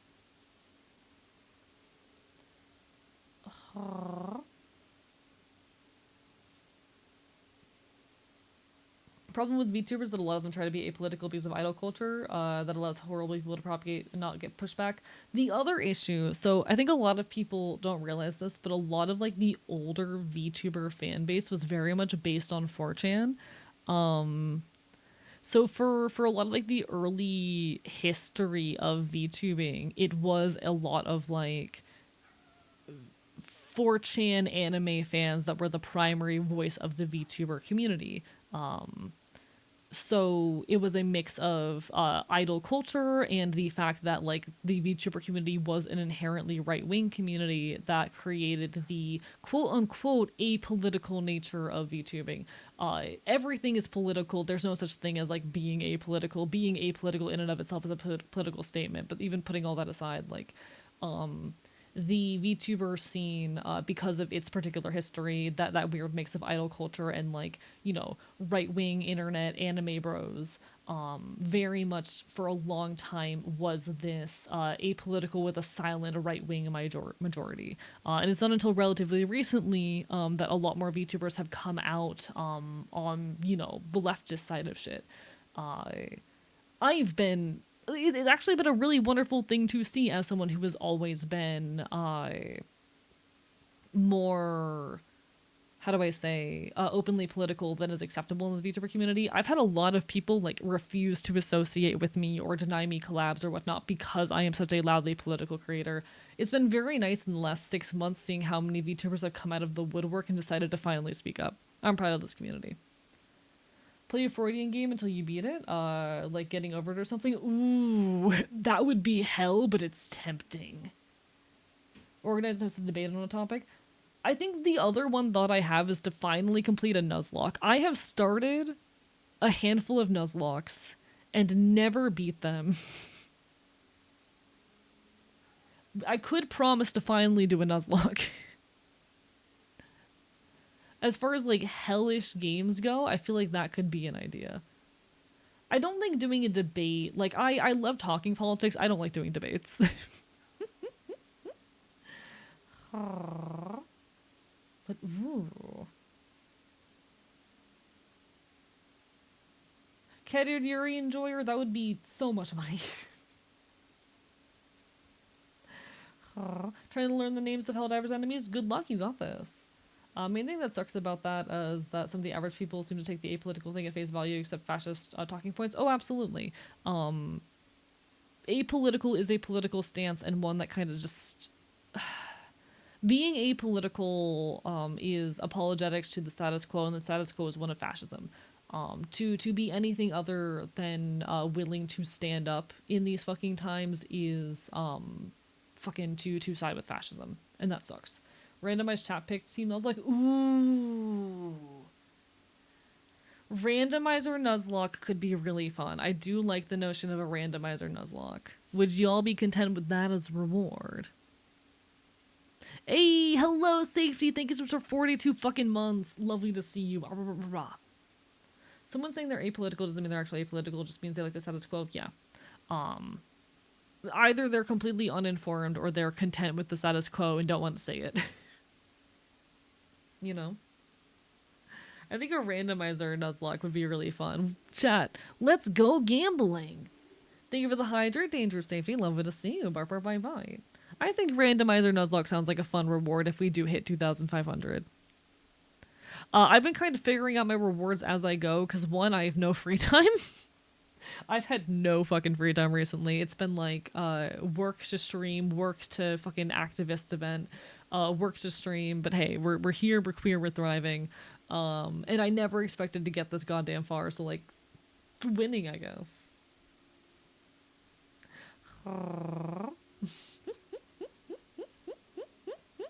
I have no fucking free time. Today was the first time since Tuesday morning that I've had the ability to like sit down and work on anything, and honestly, I'm so grateful for it. I finally got some fucking scripting work done. We take what we can fucking get.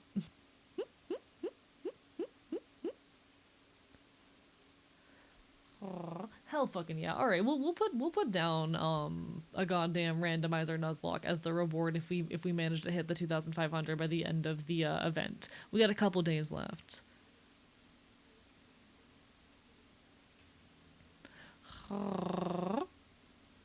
What even is time something I don't have real? Chat, I miss having fucking free time. I miss having free time. I wouldn't change, like, my ability to engage with content for the world. Like, I'm so happy I do this.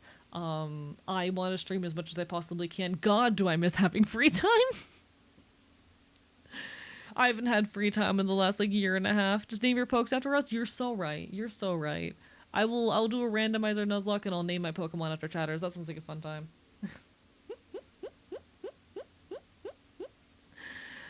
Free time, who's her? Real. Hi, Boofted, how goes it? Fucking...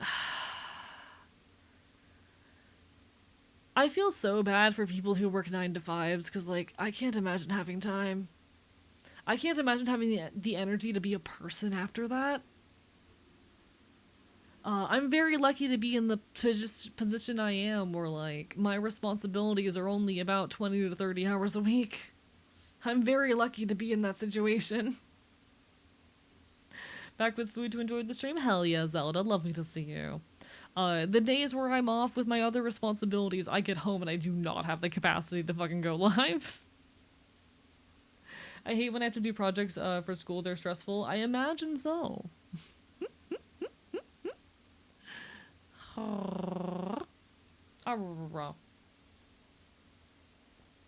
I feel like I'm missing a ton of back and forth and conversation in chat, and I'm very curious. What's going on? Alright, from Plank. One second, I want to try and catch this entire thread here. Is there a way I can just pull up this thread? Give me a second. I want to see what's going on.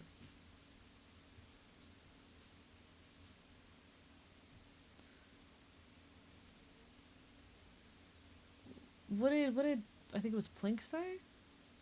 Question mark, question mark, question mark? Am I blind? Okay. Someone saying they're apolitical doesn't mean they're actually apolitical. It means like the status quo. Yeah. Okay. What were the responses to that? They always do that, or they just kind of accept it as the natural thing to happen for whatever reason. But then why don't they just say that being apolitical is different from not wanting to talk about politics or TV or something? I mean, okay. Oh, what Tasty Cookie said. Okay. So a lot of people, how do I say this? There is a difference between being apolitical and not being like in the headspace or having the capacity to talk about politics a lot. Hello, Orleans, bark bark bite bite. Like a lot of VTubers have a hey, don't talk about politics unless I start it kind of rule. And I think that's a completely fucking fair way to be, because like having someone come in and without you having the capacity for it, start a political conversation can be a lot when we're all like struggling under the weight of existence. I talk about politics all the time because it is my special interest. Punk culture and the politics contained therein are my special interest. So I have a lot higher capacity for engaging with them than an average person does, which is real and valid. But I don't blame other folks for the fact that like they don't want, outside of their own terms, those conversations to be started in their space. That is not being apolitical. Being apolitical is not holding a political stance. Being apolitical is not wanting to engage, or the belief that it is possible for you as an individual to not have a political take or opinion, which in and of itself is a political statement. To be apolitical is a political statement. Saying I don't want to engage with politics in this given moment, or I don't have the energy for this, or I don't have the information to have an opinion on this in this moment is not being apolitical. There's a difference there. When VTubers say that they are apolitical, it is usually code for the fact that they don't want to express an opinion because they're scared of other people getting mad at them for expressing the opinion, which is oftentimes code for I am secretly a right winger. you know?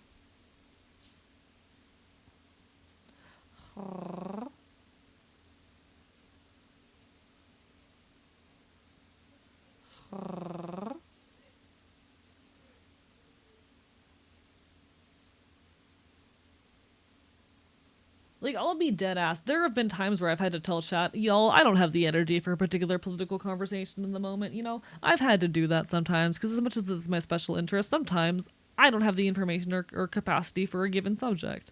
That's not being apolitical, Apolitical is basically a cop-out at this point, yes. A lot of VTubers will complain about other VTubers getting political, and it's usually because they're being super loud about like being anti-ICE or being pro-trans rights or whatever the hell, You never see a leftist VTuber go, oh, let's keep politics out of VTubing. Oh, it's the same as the folks who go, oh, keep politics out of punk. No. Never.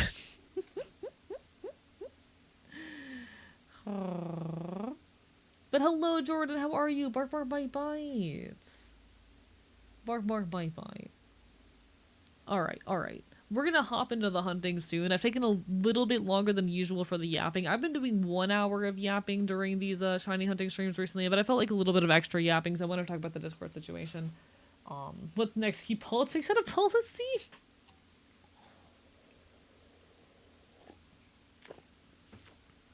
Very excellent point from Lycan here. Being apolitical is also a huge privilege. Some of us are inherently politicized in our society. It's really hard. It would be like, how do I say this? I used to be a lot less political in my content. Not that I ever particularly avoided conversation of politics, but I very specifically avoided like current ongoing events. So I would talk about politics in theory, and I would talk about my ideology, but I very heavily avoided real world events. I don't do that anymore. Obviously. Very, very obviously. But it would never have been possible for me to stay less political because of my identity. Uh, I tried that. I tried to exist in that state where I barely talked about these things, and right wingers decided to make it my problem because a trans person existing on the internet is enough of a crime that apparently they deserve to get doxxed and harassed to a point of fucking having their account suspended and getting investigated by the FBI. You know? I have never shied away from, talking about anarchism on a theoretical level, but the experiences I had with getting doxxed and harassed and then having my dealings with the FBI are what made me realize that keeping my head in the sand isn't going to save me. That there is no point in being quiet. That, you know what, fuck it. I might as well be as loudly political as I can goddamn manage, and express my beliefs as overtly as possible, because even if I keep my head in the sand, people are going to make my existence political. And I'm very glad I made that choice because so much of my audience has come and stayed for the political conversations I have. For the fact that I managed to, in this niche where it is so rare, offer a space where politics are on the table and discussed openly and freely. My political commentary and activism is what has led me to success. But as a trans person, as a disabled person, I can't exist without, people deciding to make my existence political. And honestly, I don't think I'd have it any other way at this point. I love talking about this stuff. It's very core to who I am. Thank you for the incredible PMD music pull during that ramble. I love when I go in a political ramble and the Pokemon Mystery Dungeon music starts playing. It's so inherently inspirational.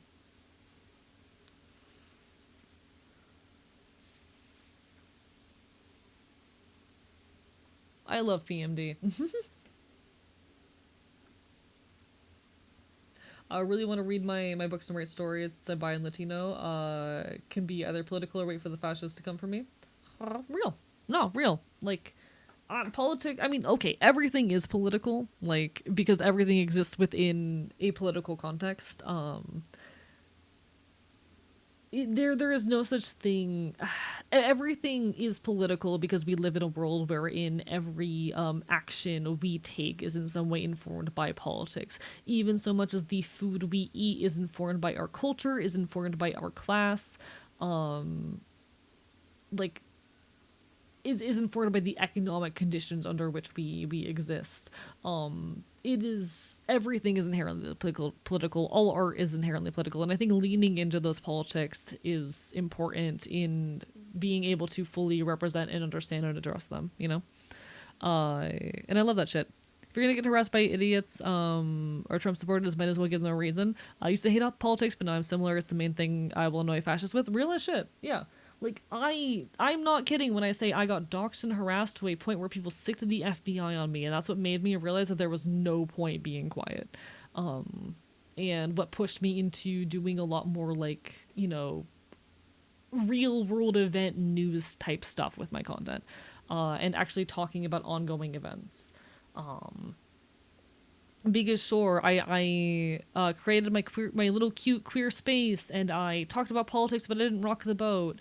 I used to be too scared to fucking talk about, like, and this is a thing that I really deeply regret, and that I hope never comes back to haunt me. But like, I used to be too fucking scared to properly talk about even Palestine on even a theoretical level, because I was scared of putting a target on my back and wanted to keep my head under the sand. I'm done with all of that shit. Free Palestine, ACAB, fuck ICE, trans goddamn rights.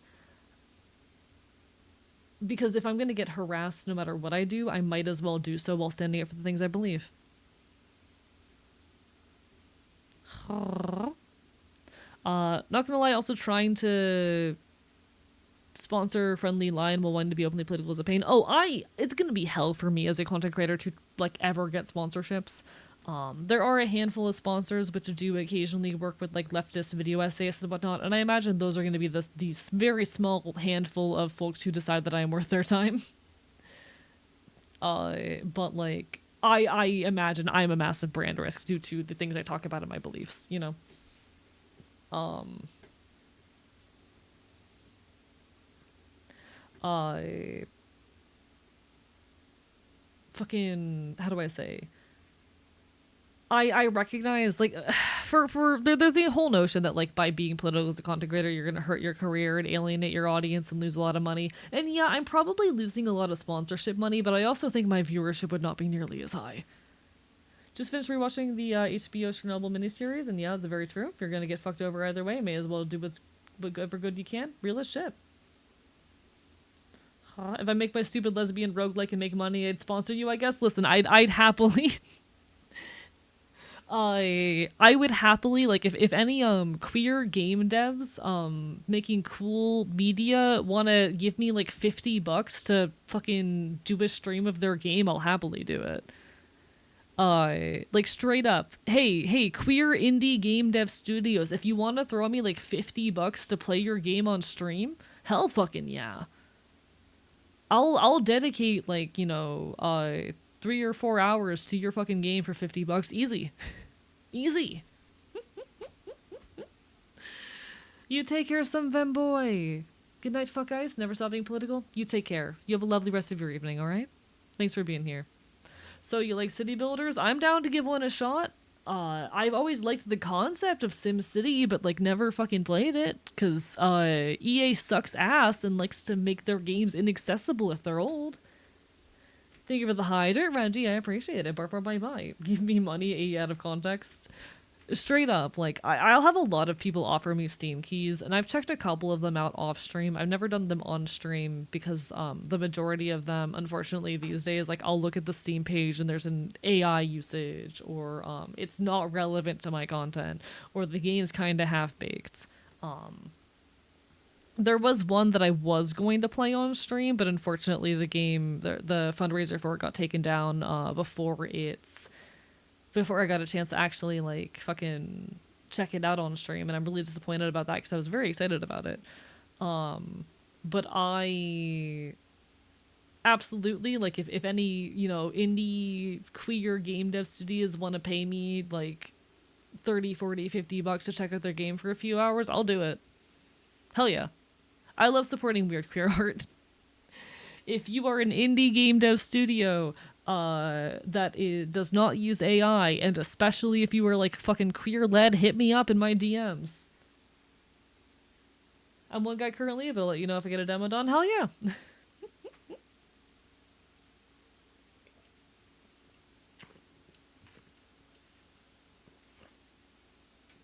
Sometimes the Twitch Creator Club has good stuff on rare occasions you can apply to. I am not part of any Twitch creator clubs. I'll be perfectly honest. I am part of 0 of those. I don't know how they work. I don't know how the guilds or creator clubs function.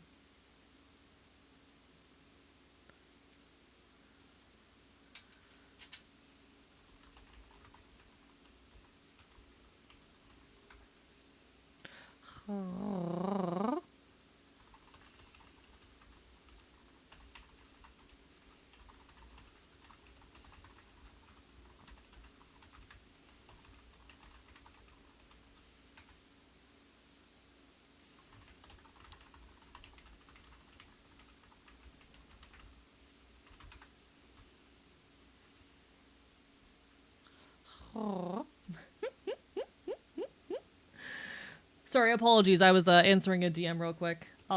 Twitch loves having internet issues every now and then, and someone's chat messages we're not going through.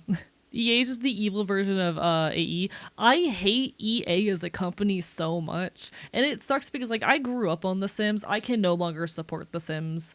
Between like the AI usage and the ways in which they've just like, you know, repeatedly fucked over their audience. It's really unfortunate because I love The Sims gameplay wise. But they just do not fucking care about their player base, and their game is so horribly managed, and they keep releasing half-baked products, and they use AI. And they make it impossible to play their older fucking games. It endlessly disappoints me. It really does suck because, again, I love The Sims. But no, like, the modern gaming industry is very depressing. Okay. Can I express a kind of a controversial opinion? I was having this conversation with a friend the other day. Um, the gaming industry sucks right now. And a lot of the time when I say, oh, the gaming industry sucks right now, people go, yeah, but like that's just the AAA stuff. The indie game scene is doing great. You guys have no idea how many emails I get with Steam keys for indie games that are like AI generated hellscapes on a regular fucking basis. There are a lot of beautiful indie darlings that come out of the indie game scene. Don't get me wrong, but those are few and far between. And I can tell you, as someone who is a content creator who gets approached by a lot of game devs and small indie companies, I get a lot of it's AI slop these days. A lot of the games that are coming out these days out of the indie community are AI slop. Like, don't get me wrong, I think that there's a lot of incredible indie game devs out there that are doing amazing work, and a lot that have a ton of potential, even if they haven't reached that potential yet. But a lot of people, when I complain about like the gaming industry, go, oh, but the indie scene is doing great, ignoring that a lot of it has similar issues to the AAA scene. They just have more excuses, you know. Yeah, God, the indie games are doing well, but there are so many indie devs that make no money and a lot of indie devs who just slap shit together. Exactly. Like, there are incredible indie games that come out, and we should 100% acknowledge and celebrate those games. Let's not pretend as though the indie game dev scene is perfect. There are a lot of projects out there that go nowhere, that, make no money. There's also a lot of things that are just poorly slapped together with the intention of making a quick buck. And there's a lot of AI generated slop. Hello, check for Charlie, bark, bark, bite, bite.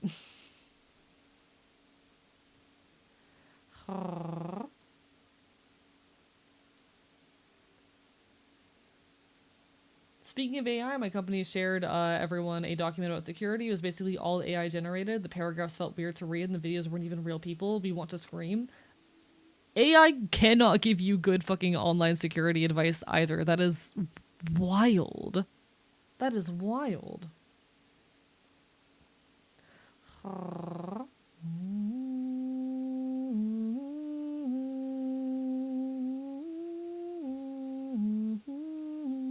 I wouldn't call that AI generated shit a game to begin with. I mean, I agree, but this is the world we're living in.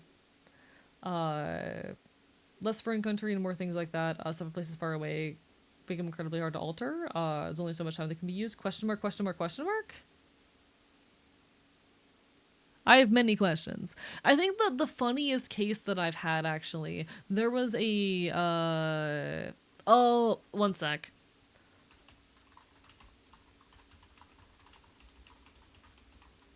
One moment.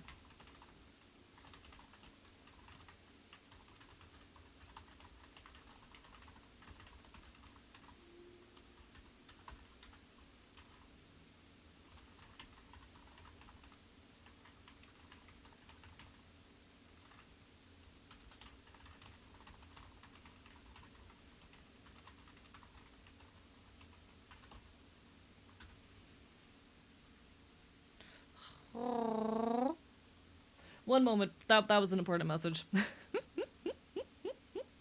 Hello, welcome on in. We're currently yapping a little bit about some leftist issues where we hop into some shiny hunting. We're raising money for the American Immigration Council as part of the Shinies for Good charity group. How are y'all doing tonight?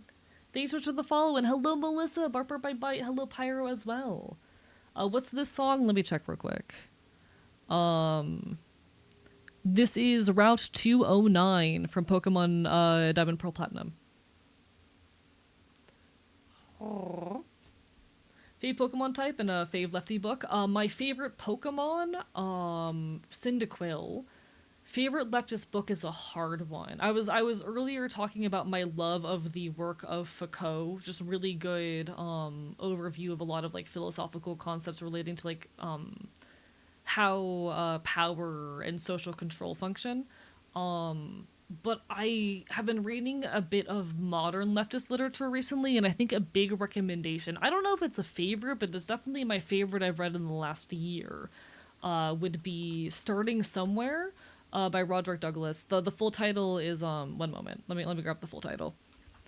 Uh Starting Somewhere, Community Organizing for Socially Awkward People Who've Had Enough. It was released in 2025, so it's a relatively recent title.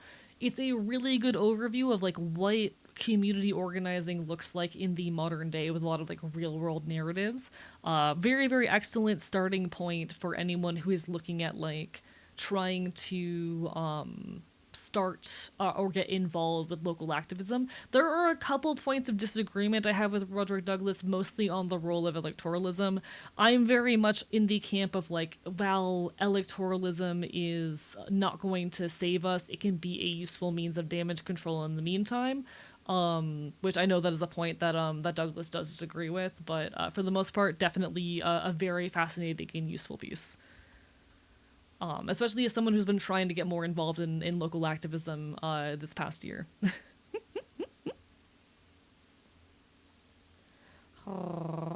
Both great picks, hell fucking yeah. Bark, bark, bite, bite. I think the gaming industry is a very visible cause of how capitalism in practice, or example rather, of how capitalism in practice doesn't do what it's supposed to do. Enduring companies make money by filling gaps in the market. If they don't give people what they want, they don't make money. But that's not what we have. Megacorps buy out everything, so people trying to fill market gaps can't get traction. Nods, nods. I think it doesn't help. Like, part of the issue is definitely that of oversaturation. But 100%, like, capitalism does not do as it promises. Fuck capitalism. Voting for generating movement momentum and such. Nods, nods. I do have an ad hitting soon. I do apologize, folks. Twitch does force me to run ads, and I am going to use the ad to move us into the shiny hunting while we continue raising money for the American Immigration Council. But I will be here as soon as the ad break ends. I wish I did not have to run ads. Don't worry, I am putting half of my Twitch revenue this month into the charity as well. But you know how it goes. Fucking Twitch gotta make money somehow. Capitalism.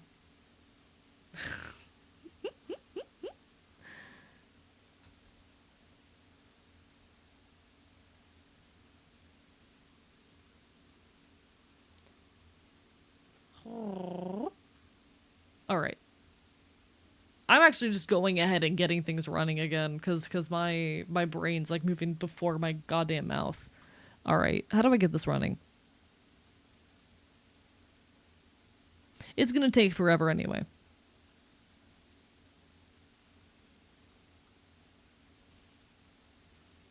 Oh, capture card. Would you like to function?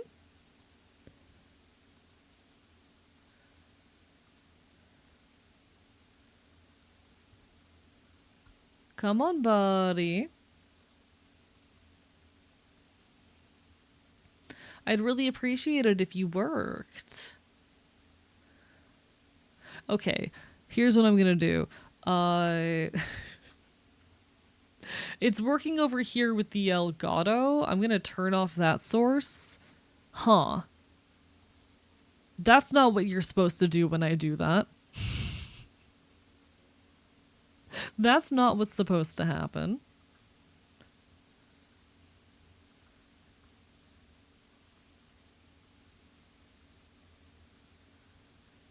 Elgato, please?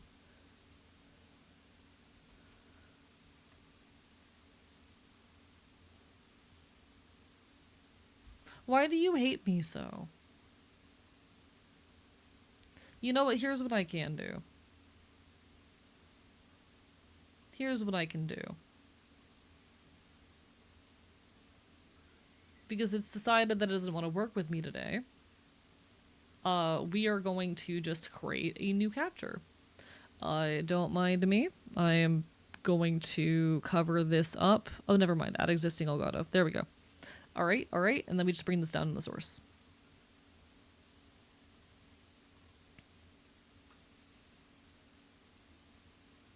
Okay. All right. We're here. We're queer. We're thriving. Question mark, I think. We are in the game.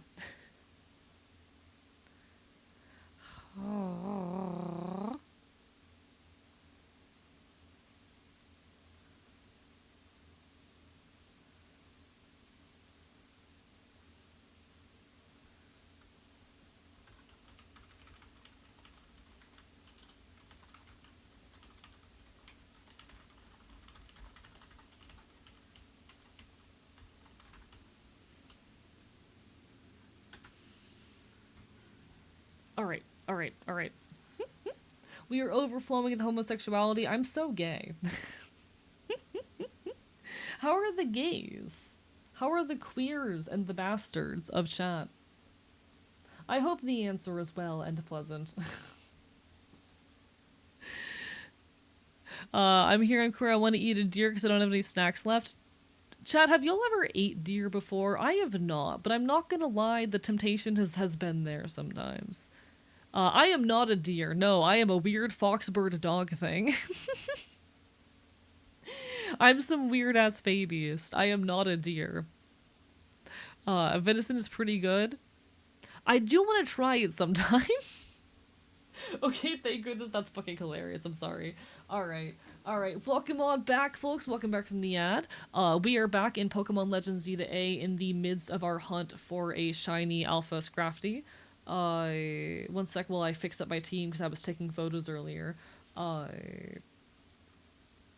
We still got a ton of hunting to do, but we are actively raising money for the American Immigration Council. They are an organization dedicated to fighting for the rights of immigrants through helping to cover legal expenses as well as fighting against stigma, which is super important as ICE continues to fucking absolutely decimate many of our homes and communities.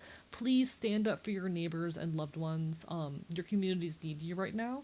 But hey, if you have the money to spare, any support does go a long way. I'll also be donating half of my Twitch revenue for the week to the cause.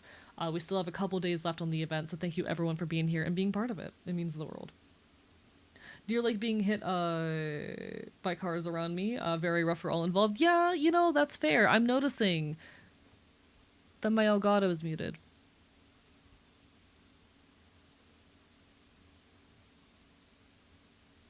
There we go. All right, so we're functional now. All should be working now. How is sound? Let me know if things are good. Yeah, I do have a shiny Camerupt. I did get a shiny Camerupt earlier. That was I think yesterday we got that. I think the shiny Camerupt was yesterday. But he is so good. He is so good, and I love him. You should try venison sometime if you get the chance. Family friend gave us some steaks and beef sticks from their personal hunting expeditions. I would love to one of these days. Okay, music is still a little bit loud. One moment. Burger trucking. Alright, hopefully that's a little bit better on the music front. Give me a moment. That's still a little bit too loud. There we go. Alright, hopefully that's good. Camerup's an A tier shiny. Agreed. I honestly also really like Numel. Give me a second. I can pull up in my boxes as well. We also do have a shiny Numel from the same stream. And like, I honestly really love this shiny as well. Might have been a game by a trans friend of mine suggestions. Feel free. I don't mind at all. Numel's also absolutely adorable. But Camerupt is a high tier shiny as well. The black coloration works really well. I think my favorite we found during the whole event, though, has to be Ice Pick over here. Ice Pick is so good. He's so good. I'm attached to my shiny Camerupt I got on Scarlet Violet, random as Terra raid shiny while I was hunting for Herba Mystica. That is real as all hell. I love that for you. Ground types are my favorites, valid as hell. We're currently shiny hunting Pokemon who are super effective against the ice types, so we've got our fighting types, our rock types, our fire types, and our steel types. So So we definitely are getting a lot of unintended shinies along the way. You can see my very large collection of shiny cats in my boxes, unfortunately. But we are after currently a shiny alpha Scrafty. Let me know if game audio is still too loud, by the way. I love Ice Pick. He's so good. By the way, welcome on in, Overcast. I believe you were streaming earlier. How'd it go? No luck with these guys right now. We've so far only gotten one shiny Scrafty, despite the fact that we have. Let me. Is slightly what? Yeah, we have 6 Purloin and a singular Scrafty. So I think that about shows how the hunt's going. One sec, let me get the Scrafty off my fucking trail.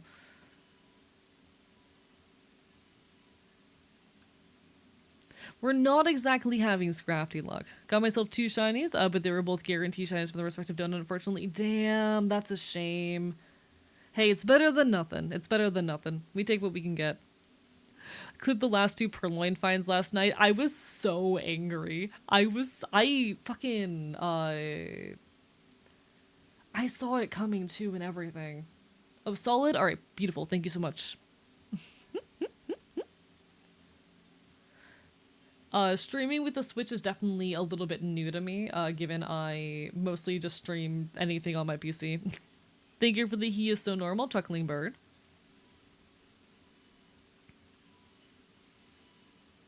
There we go. Ooh, I can do my own shiny form. I basically have a shiny form. Creates a shiny Mareep. I love that. I really do appreciate this game. These games are having like the guaranteed shiny events. It really brings me back to when I played Heart Gold Soul Silver for the first time.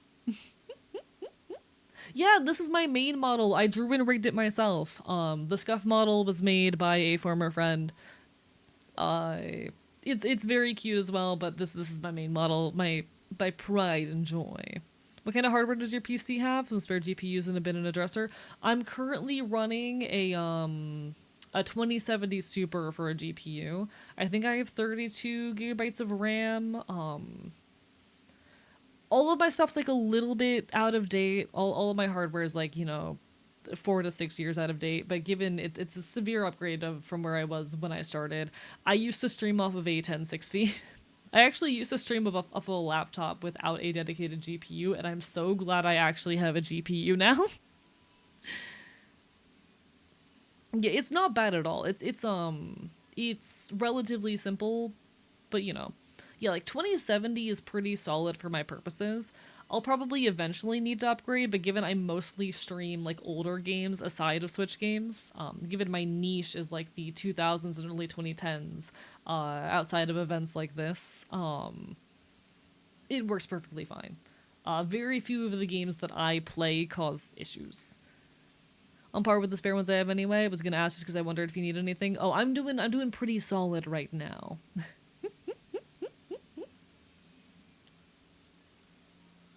Now I want to see an Enfield Pokemon. I think they should make one. Honestly, okay. I think my dream Pokemon region would be one based off of like Ireland. But like not. I think my ideal Pokemon game would be one that's based off of Ireland, but like with more focus on traditional Celtic culture than on all of the bullshit and hell that has been ravaged on the Irish by the British.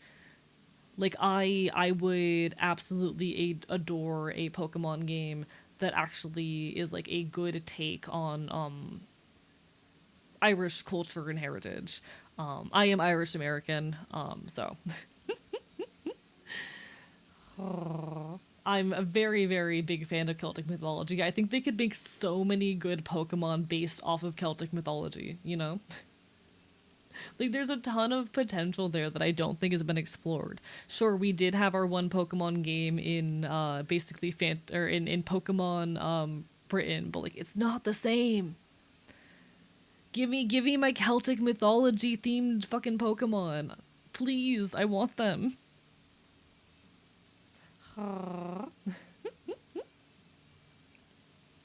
If I ever upgrade, which I probably won't due to crazy GPU costs, I'll let you know. I have a 7 9000 currently. Noted. I definitely prefer okay.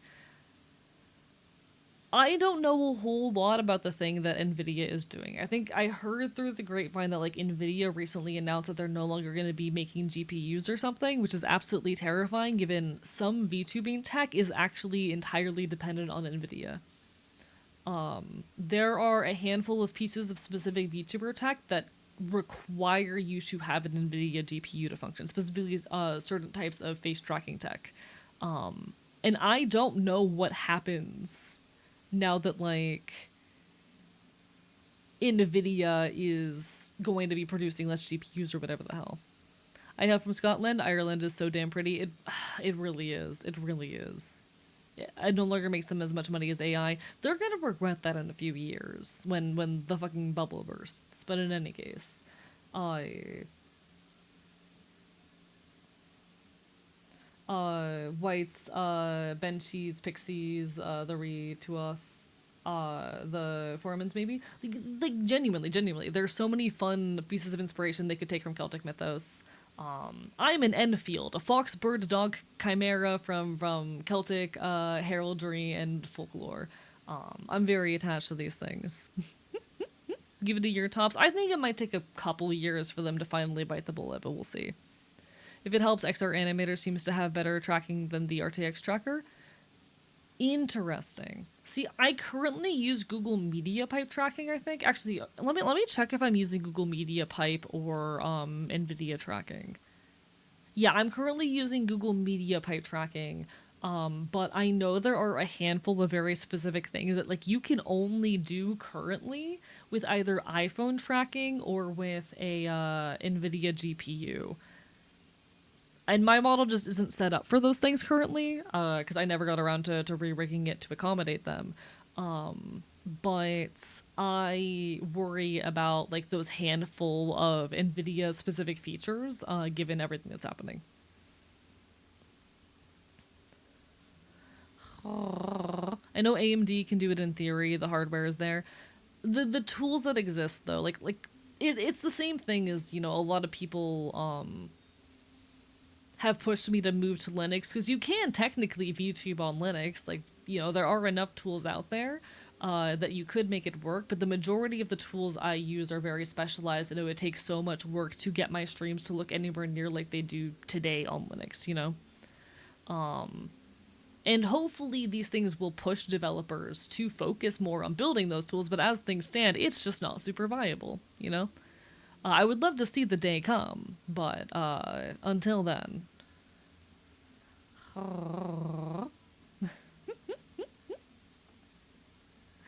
Until then. Yeah, we need devs to actually be interested. AMD drivers are so much better on Linux as well, noted. Yeah, like I have no plans currently to switch to Linux as much as I hate Microsoft. So much of my setup is just extremely specific in a way that it would be really difficult for me to make the switch. So I'm sticking with Windows for as long as I can manage. I'm sticking specifically with Windows 10 as long as I can manage, but it is scary.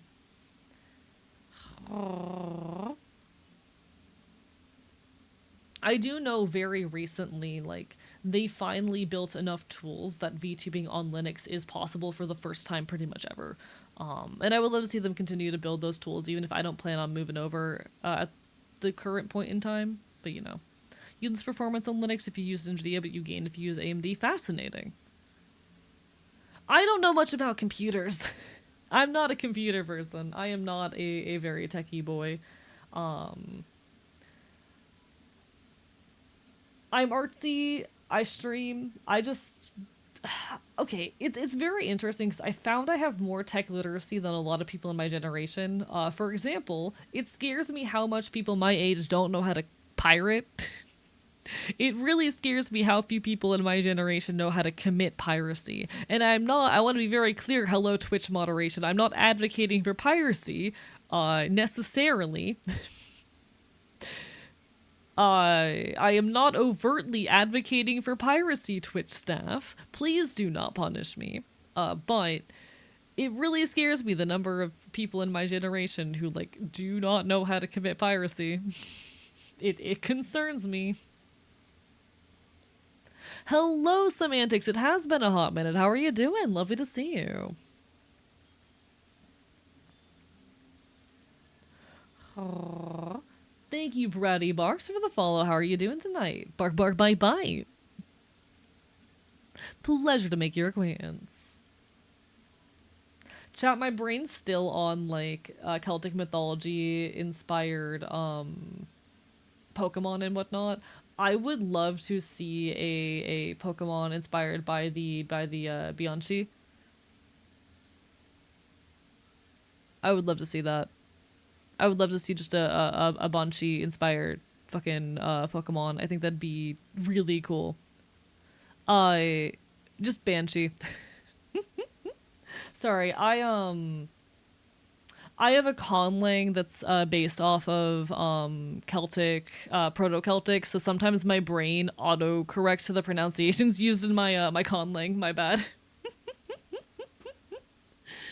Because in my conlang it is a Bianchi. So sometimes my brain defaults. It's Banshee. Piracy is easy. Just get a seafaring ship and cannons and threaten people with swords and stuff. Real as shit.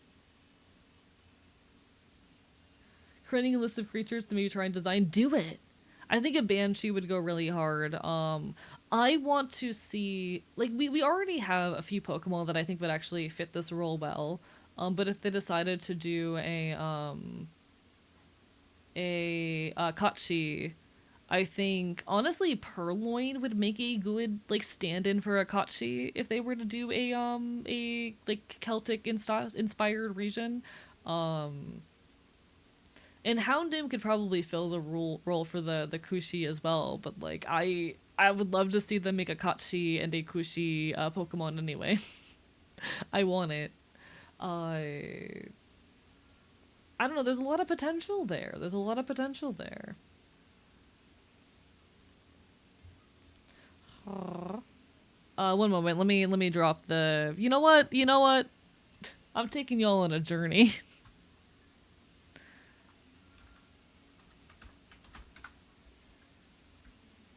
So, your Kachi is a being or a creature from Celtic mythology, primarily from Scottish folklore, but also present in a lot of Irish folklore as well. They are black cats, usually with a white mark on the chest. In some versions of mythology, they are witches that like can transform, but in the majority of pieces of mythos, they are just cats that will steal souls. So a lot of like death rituals are actually to fend off the Fae, including the Kachi. For example, the Kachi are very much attracted to the warmth of a flame. So you do not want to have a burning flame near a recently deceased person. Or another example on Samhain, which is the ritual that would eventually become Halloween in modern society. You would leave out a bowl of milk so that the kachi would not curse your family. Yes, icon is the kachi. And then there are the kushi, which are basically just the dog equivalent. They are these massive dogs, also known to endanger or harm people. Usually, there are a lot of narratives wherein they are actually like the hunting dogs of the Tuatha De Danann. Very, very fascinating.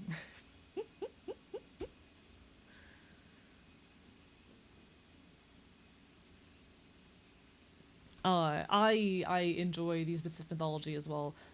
So the term she just refers to fairy. Just means fairy in a lot of Celtic myth. So if you hear the term she, so like banshee as well, the she in banshee, it actually just translates to woman fairy. Banshee just refers or translates to woman fairy, because the word she is fairy. Yes, Kulian, yes, is also, Celtic. It is a Celtic name. For those who are unaware, Ku means dog. It just means dog.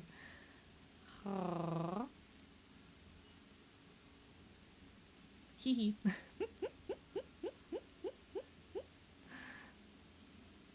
Got another reward posted from a local artist. Ooh, exciting. You know what? You know what? I know I've got my own, like, campaign in regards to all of this, my own link, and you should, like, totally, look at my own Tiltify link as well. But can I open up Red Justice's one? Give me a second. Can I find your Tiltify link? Give me 2 seconds.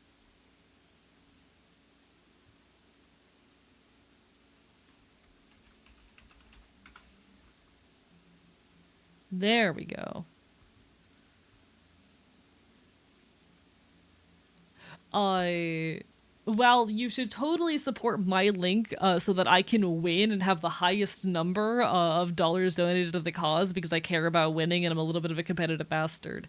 You should also take a peek over at I Am Red Justice and some of the rewards that he has up because he is offering like some actual cool handmade items like this little handmade Switch keychain or these little game system vinyl bags, which I'm gonna be honest, I'm incredibly tempted by this. I am fighting the urge to drop the $200 on this because, like, I would love that. Do I have that kind of money? Not really. I'm incredibly tempted by it though. That said, there are some really cool things in here. If y'all are interested in some funky little physical items in response for your efforts, the option is there. Bleach painted t-shirt of Luffy with a quote on the back. That is badass. I love this. Badass shit. Like, you should totally support my link so I can win. But also, those are really cool. I wish I could have offered more in the way of reward. Unfortunately, I put together a lot of my shit very last minute, but we still stand. Let's consume sustenance. Get that food, Napalm Iguana. You got this. Food is vital and important. Thanks for the shout out. Of course. Can we get like an actual shout out for I Am Red Justice? I know we raided last night, but absolute sweetheart of a person. I will say it again. I know I'm being silly and a little me, but an absolute masochist of a shiny hunter. Shiny hunting in the GameCube games is something I've always wanted to do and am not brave enough for. I want my shiny alpha. Give him to me.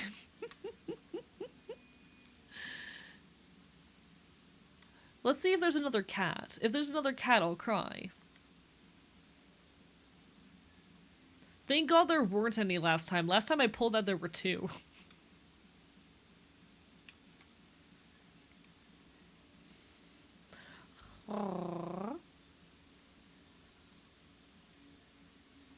Shout out to the time that I caught 11 shiny Helioptile before I got a single shiny Electrike. Y'all weren't here for that because that was off stream. But in case anyone wants proof, just in case anyone needs proof, I just wanted an Electrike.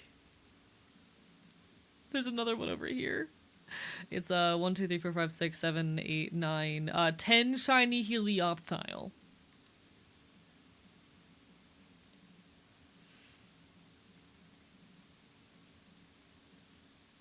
I just wanted an Electrike.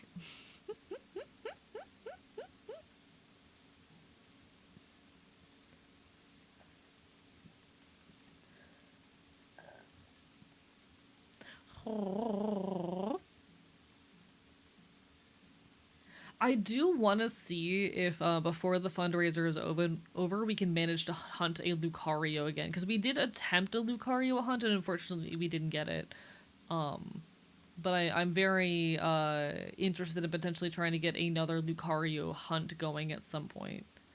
Lucario is one of those mons I'm very interested in getting. Absolutely adore Lucario. Just for college, but we'll be around. No worries. Real life comes first, always.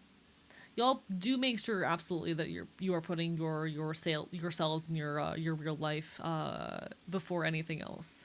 I'm just a silly guy on the internet, but any amount of support means the world, whether it is a lurk or just a hello. You got this.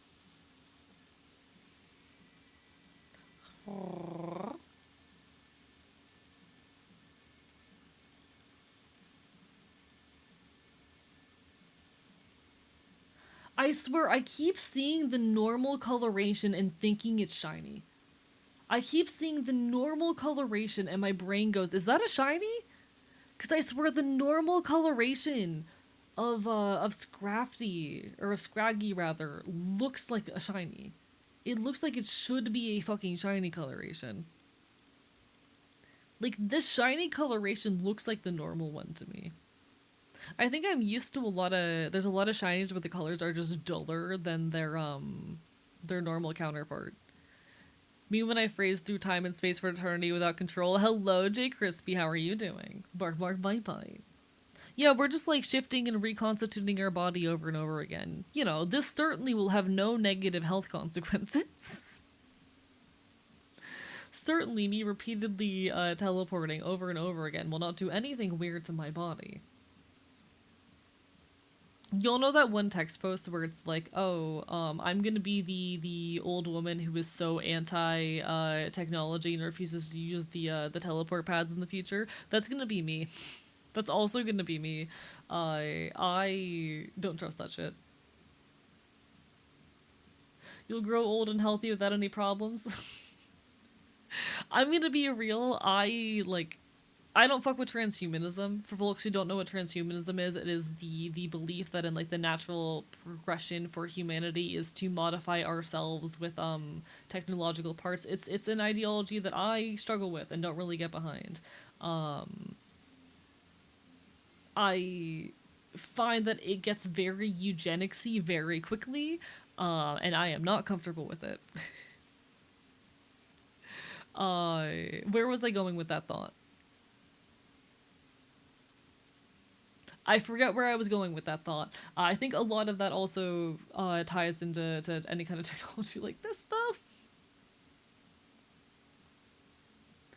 though. Real me would not touch the teleport pads. Thank you for the hydrate, Ollie B. Bark, bark, bite, bite.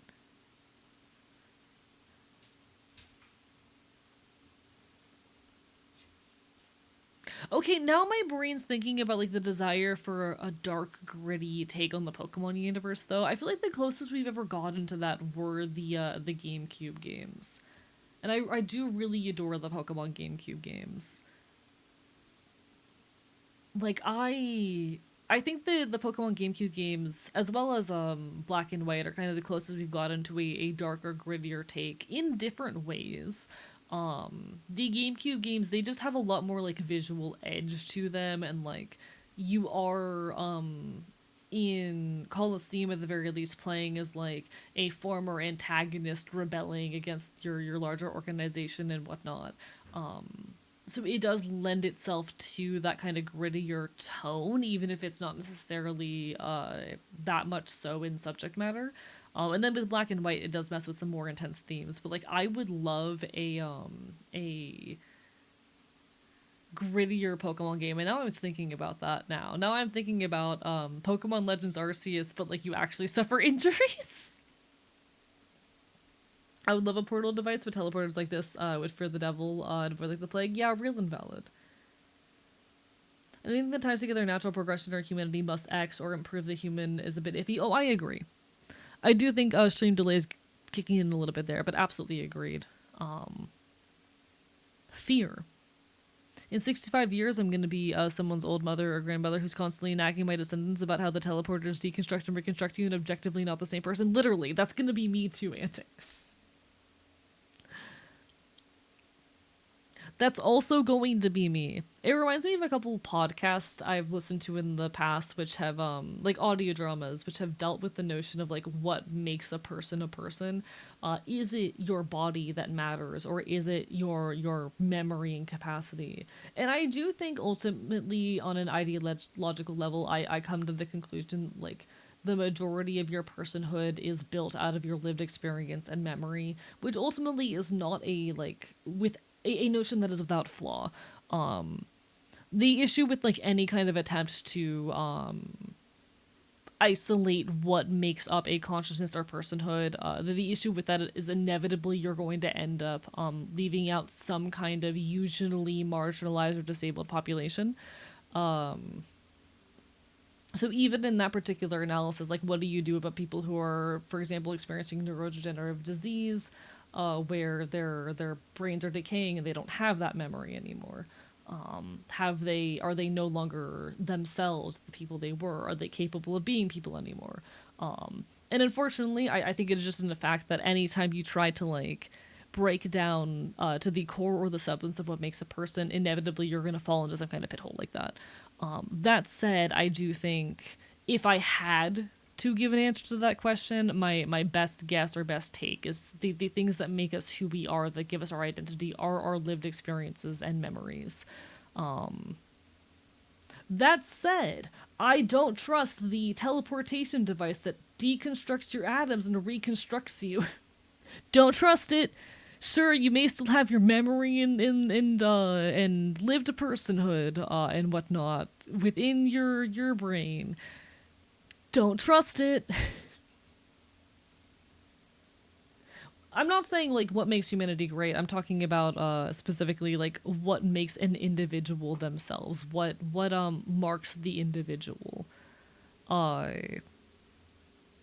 what makes someone a unique and real person. Thank you again for the shoutouts and showing off my donut page. Of course, hell yeah. You got this. You have a good luck with the rest of your hunt. And with raising money for the American Immigration Council, which is fuck ICE. Thank you so much for your support as well. You've been an absolute pleasure to meet and hang out with.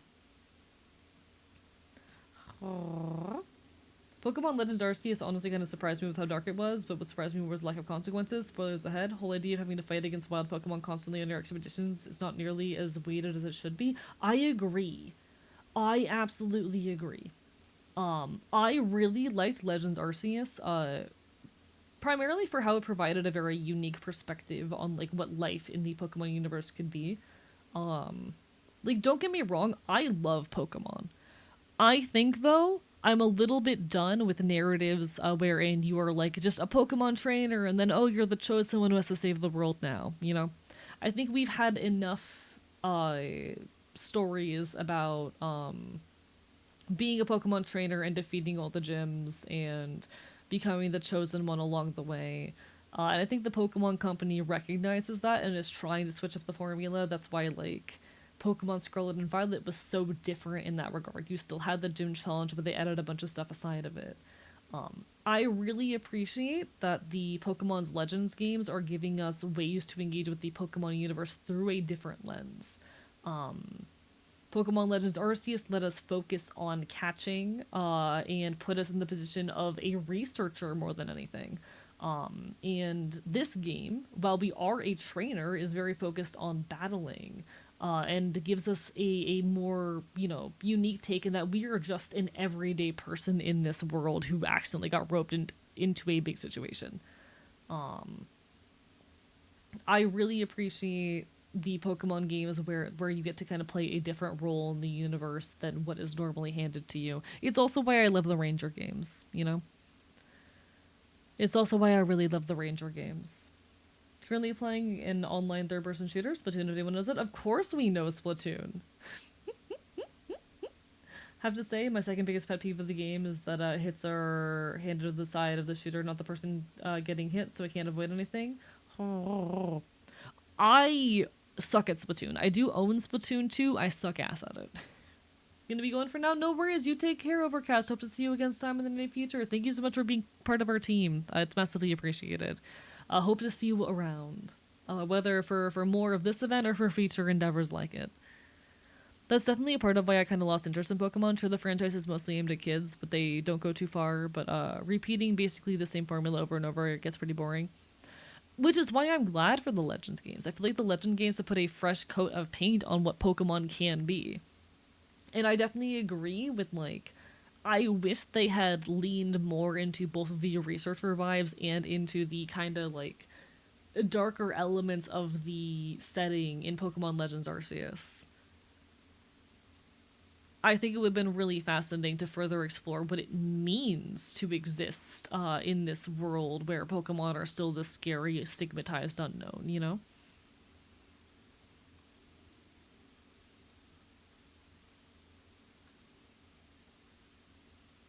Fuck me! Fuck me! I hate it here. I fucking hate it here. Fuck this shit.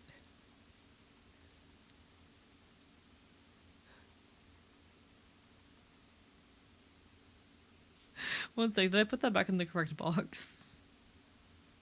Am I actually re-rolling all? I feel like I have to be close enough that I'm actually re-rolling all of them, right? I have to be close enough. Where did that cat go?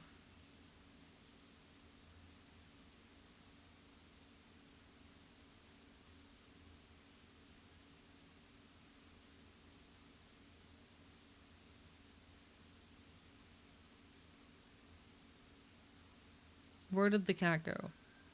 I lost it amid my boxes.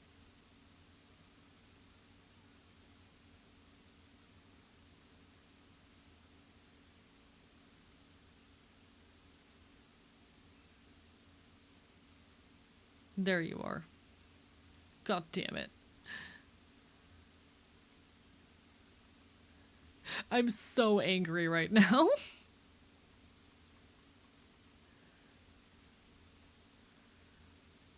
Instead of having actual servers, they made one participant switch the server. Oh right, yeah, okay. You're talking about the fact that it's not it's peer to peer. Yes. I will say, one thing that I will never forgive Nintendo for is the way they have handled their online services.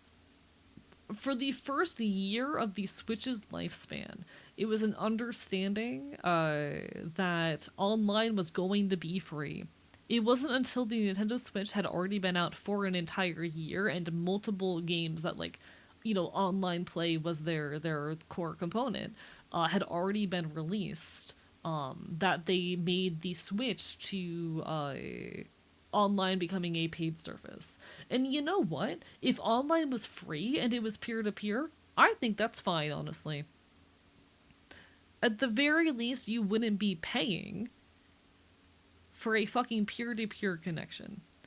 Uh, I understand, needing to charge a small fee if you're going to set up dedicated servers for the games. Okay, cool. Um, I recognize that like data transmission costs a lot of money, and maintaining those servers for a period like if them making online a paid service meant they were going to keep the servers online for a longer period of time, uh, and not discontinue them after a decade, then sure, cool, thumbs up. Um, but the fact that they not only waited a year to make online a paid service after having it be, free built into the console for the first year, and releasing multiple games where online play was like the main modus of engagement. Not only did they do that, most of it's fucking peer to peer.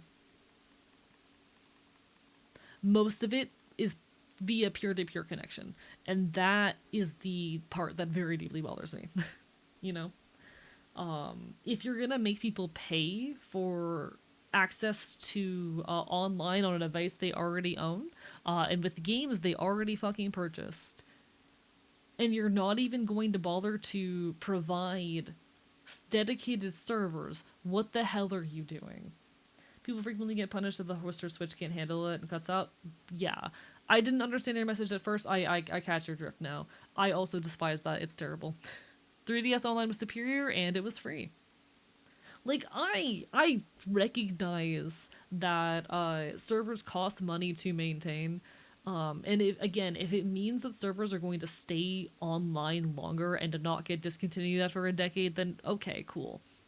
A couple bucks for an online membership a month sucks, but for the trade-off of knowing that those servers are going to be maintained and are dedicated and will be there for a long period of time, sure.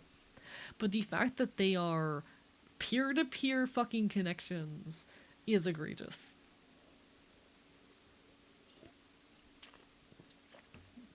And I say all of this as a Nintendo lover.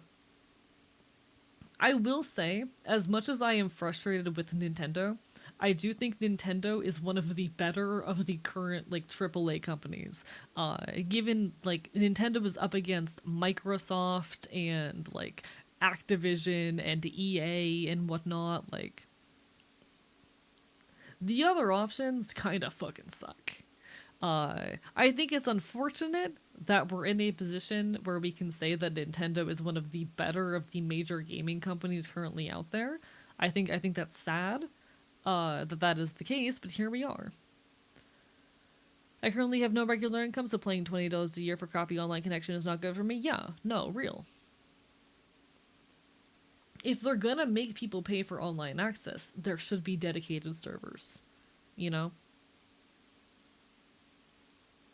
That's my take at the end of the day. Not sure which is worse between Nintendo and Sony, to be honest. I don't know as much about Sony, to be honest, because I don't play many Sony games.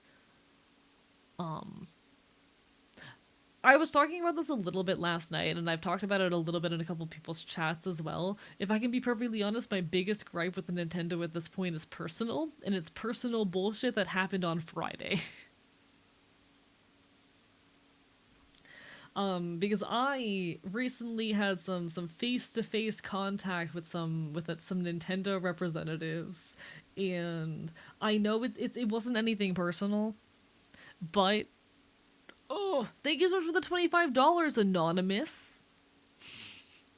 I don't know who did that, but thank you so much. It means a lot.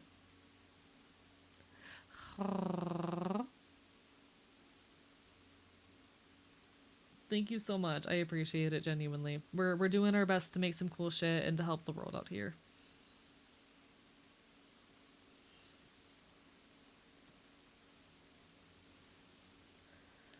Oh, I forgot to change the fucking stream category. One sec. I'm not good at being a streamer. Give me a second.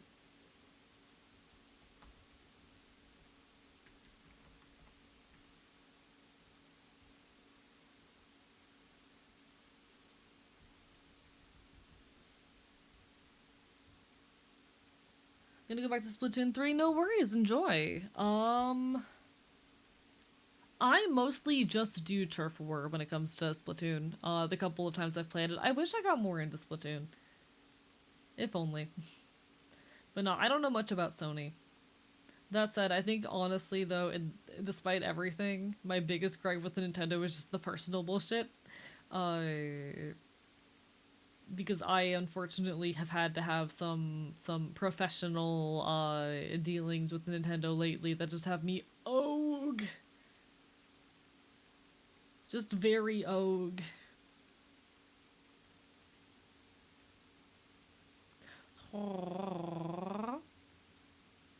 But no.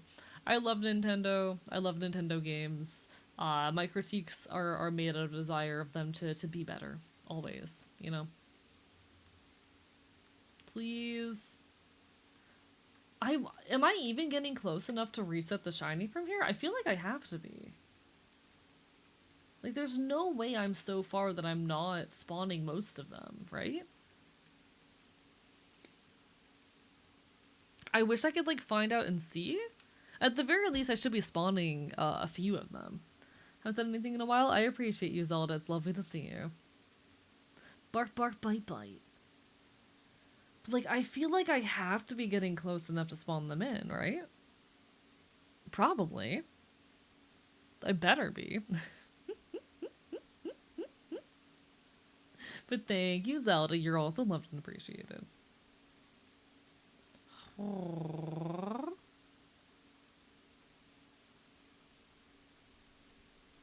Fucking Arurura. I'm trying to figure out what I can say about like my recent interactions with Nintendo staff, without like doxing myself. You know, I'm trying to figure out what I can say about that situation without doxing myself. Because ultimately, it's not too serious. It is just some really egregious miscommunication on Nintendo's part, as well as Nintendo as a company. If you ever work with them in a professional capacity, they are extremely particular and controlling over like anything involving their IPs. Um, they are like some of the they're one of the most productive of their intellectual property like companies I've ever seen. Um, But I'm trying to figure out how much I can say about that situation without doxing myself.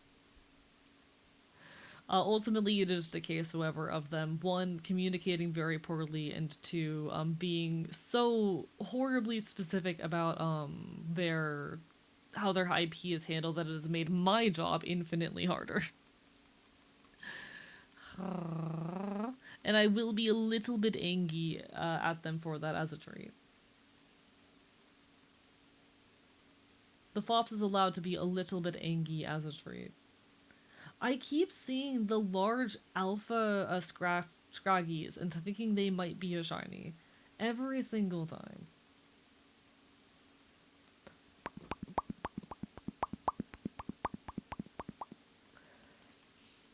Can't believe AE is in contact with John Nintendo himself, quite literally. I don't think I sent the pictures in the mod chat, so I'm not actually sure if y'all are aware. Uh, None of this is a bit, though.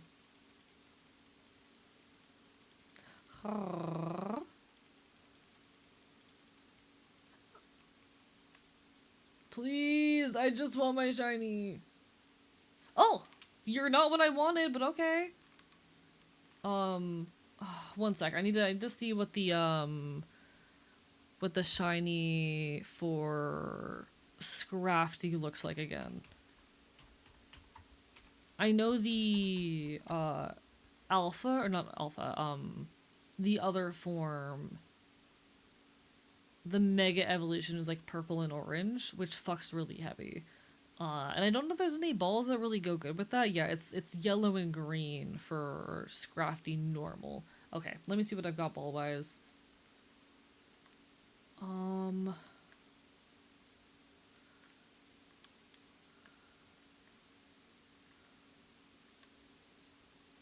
Yeah, so it's just this boy right here.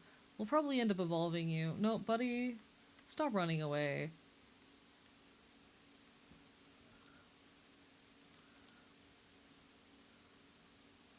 Alright, there we go. We got you. So we do have two of them now. But I really want the alpha. I really want the alpha.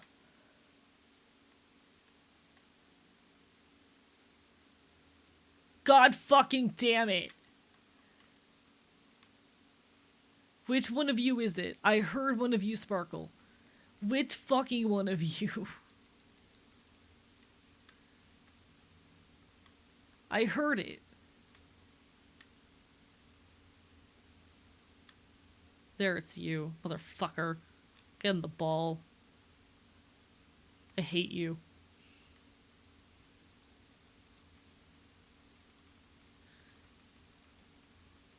I despise them. They're so bad.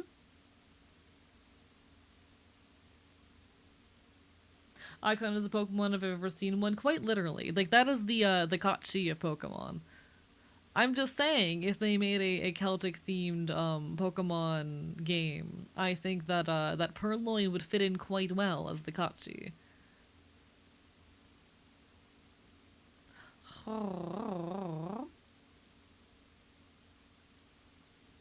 They wouldn't even need to make a new one.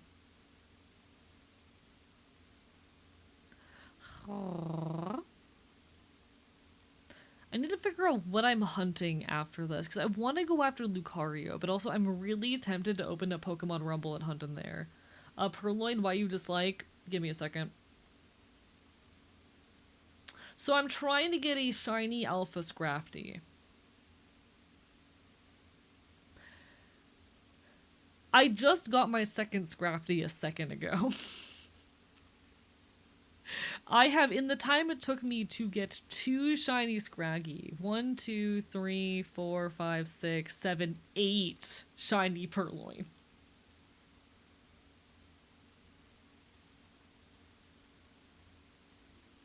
That's why I'm a little bit miffed.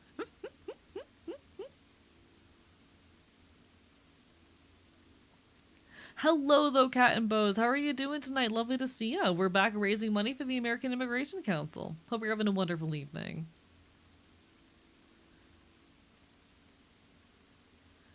Absolute pleasure to see you. Even in Pokemon, cats foil AE's plans constantly. Just constantly.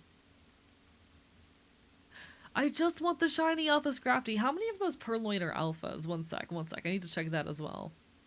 How many of those were alphas? 1, 2, 3. 3 of them are alphas. I just want a shiny Alpha Scrafty. Or Scraggy, rather. Give him to me. Essentially, luck is not on my side and keeps throwing shiny Purloin at me. The ratios are off here. Something's going wrong with the math. But it's lovely to see you. I hope everyone's having a wonderful Valentine's Day. I haven't really acknowledged the fact that it's Valentine's Day. I am aromantic, so at the end of the day, it's not really like a holiday that I have much reason to engage with or celebrate. If I can say anything in regards to the fact that it is Valentine's Day, tell your friends you love them. I'm very big on like platonic love, and I do very openly tell my friends that I love them. But I'm not much a fan of like romantic relationships or attachments. I am in that arrow category. But to anyone who is celebrating, I hope you're having a very wonderful Valentine's. I hope the holiday is treating you well. I hope that you are spending it with people that you care for.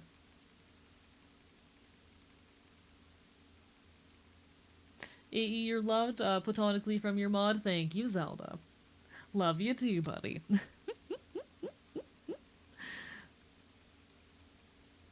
Very big fan of platonic love, you know? Love you, friend. Love you too. Huge fan of platonic love. Do love you all. You are also loved, Mixmaxi. I appreciate you to the ends of the earth. Thank you for existing. I engage with Valentine's if for no other reason to celebrate the life of a historical figure who ordained illegal weddings, considered bringing the relevance of such concepts in the face of repression. You know what? That's real as shit. That is, as real a reason as any to appreciate Valentine's Day. While it is certainly not a holiday that I appreciate the modern interpretations of, that is as good a reason as any. Real as shit.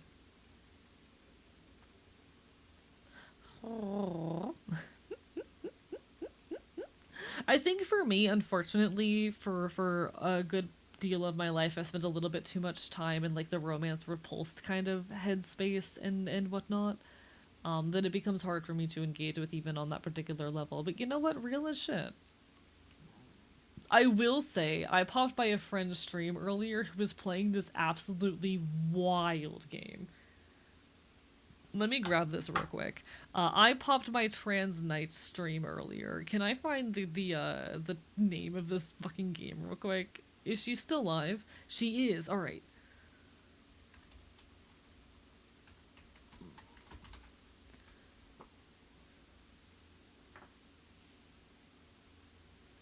Hello, Monster Kicker. Lovely to see ya. We're yapping, doing some shiny hunting while we continue raising money for the American Immigration Council, and we're getting really close to our probably final goal. Hello, Lord Arkin. Lovely to see you. So a friend of mine earlier was streaming Polyarmory High Caliber Love, which is apparently a game about wanting to date your guns, question mark? And I came in right before 2 cacti had sex, question mark? And like, listen. I'll say it. Guns are hot. But like, what? The world's only fully loaded conspiracy theorist gun nut dating simulator. As the prepper take the mysterious pill caliber to awaken an arsenal of alluring companions and fight against the dark forces determined to tear you apart. It is apparently the whole gimmick of the game. You are playing as a like right wing conspiracy theorist, and you take a pill that turns your guns into hot dateable NPCs? Question mark? Question mark? Question mark? And you know what?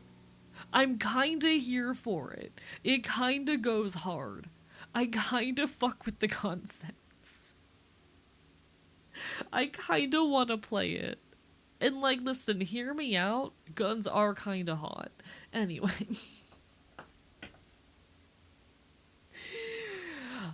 It probably wouldn't be a stream game for me, but I won't pretend that the concept isn't, or the idea isn't in my head. How much is it? Oh, it's free to play?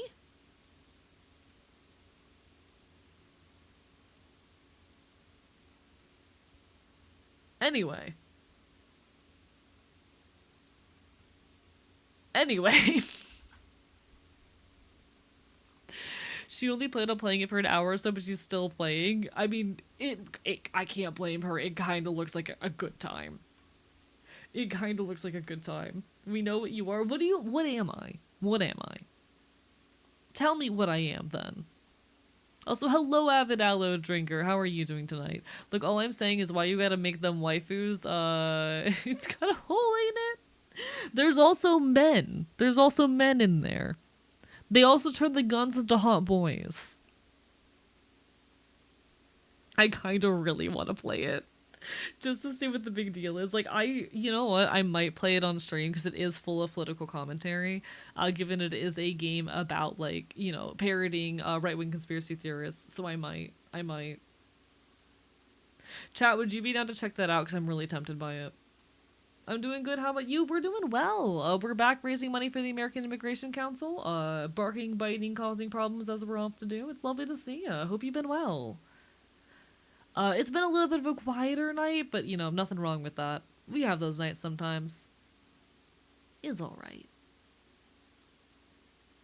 I think that'd be a really fun thing to do for like a one-off stream. With how many games I currently have in my rotation, it'd be hard to fit in, but I might try to do that sometime soon.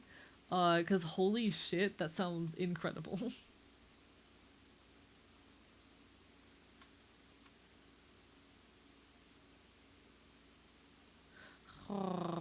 Ad will be hitting in just a moment. Why are we zooping from a mailbox to a blockade?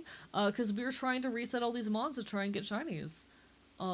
Basically how shiny hunting in this game works, every time we reset these spawns, because we're currently teleporting far enough for them to despawn, we spawn new mons, and these shinies get saved.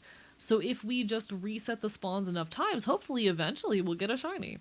But no, ad will be hitting in a second now. I do apologize, folks. Twitch just forced me to run ads. I hate it too, I know.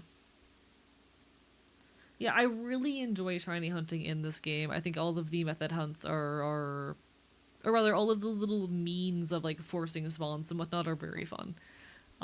They're extremely simple too. Like, shiny hunting has never been easier than it is in Legends ZA, and I fuck with it heavy.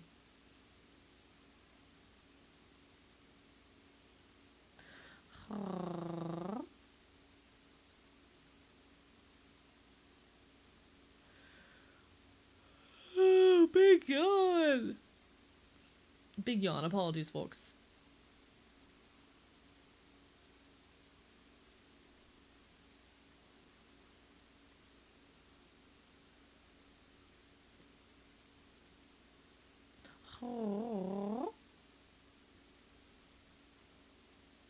I am genuinely thankful for all of the success of like the whole Shinies for Good campaign. It's really cool. I wonder if I can pull up the link for the thing. I want to find the Shinies for Good Tiltify page.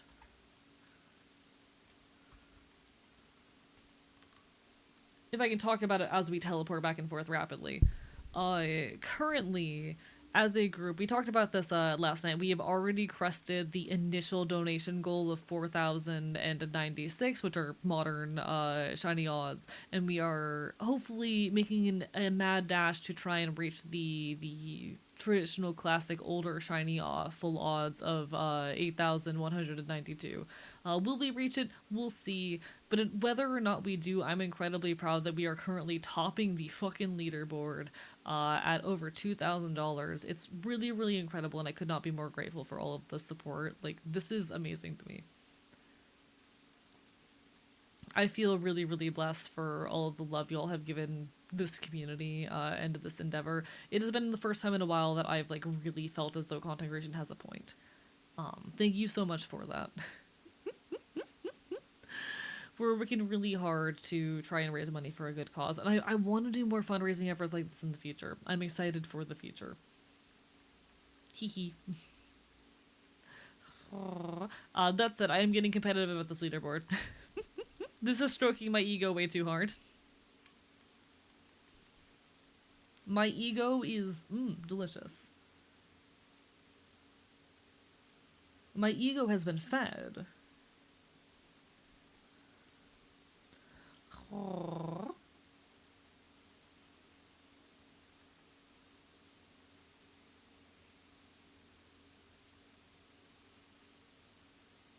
Ah, rah, rah, rah, rah. What have you been up to recently?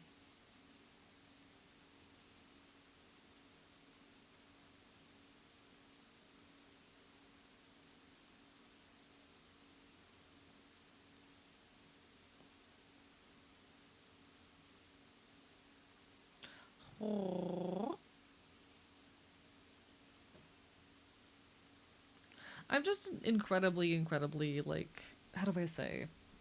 I've needed a win in content creation for a while, and I think this has been the win I needed.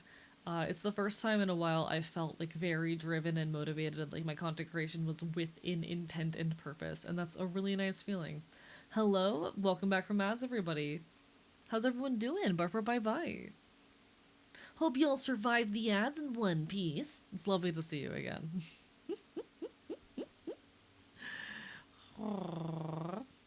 I. But as I was saying, like, this has been the first time in a while I've really felt as though there was purpose and intention in my content creation again, which is a really amazing feeling. I absolutely love creating, and to feel it's been a while since I felt this level of inspired by it. So thank you everyone for being a part of it and making it possible. We keep on loving, we keep on fighting. I feel rejuvenated, I feel inspired. I've needed a win for a while, and I think this has been the win that I needed. I spent like all day today working on YouTube short stuff, and I wish I had spent more time on long form video work, but you know what? It's work. We're making content, we're creating things, and that is something to be proud of and celebrated in my mind. Hey buddy, gonna have to ask you to leave. Gonna have to ask you to step away from the teleporter pad.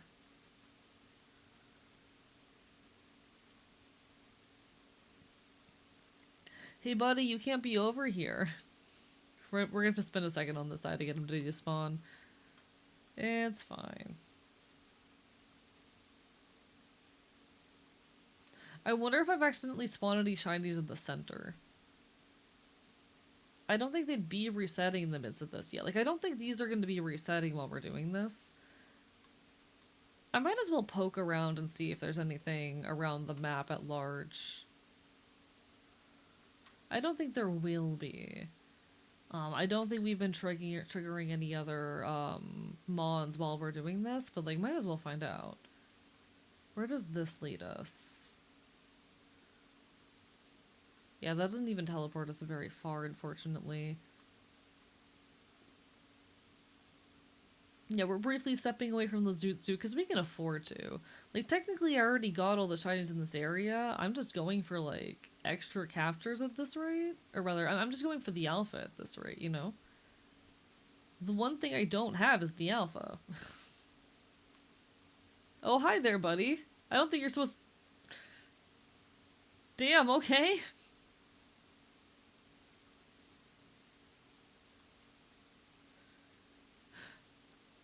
Alright then, buddy.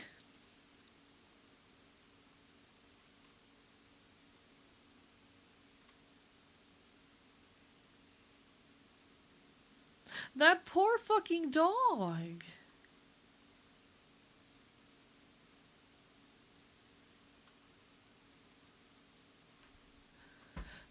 He fucking jumped off that ledge. I feel bad for the fella. Poor guy. Nobody indeed. Poor little fella.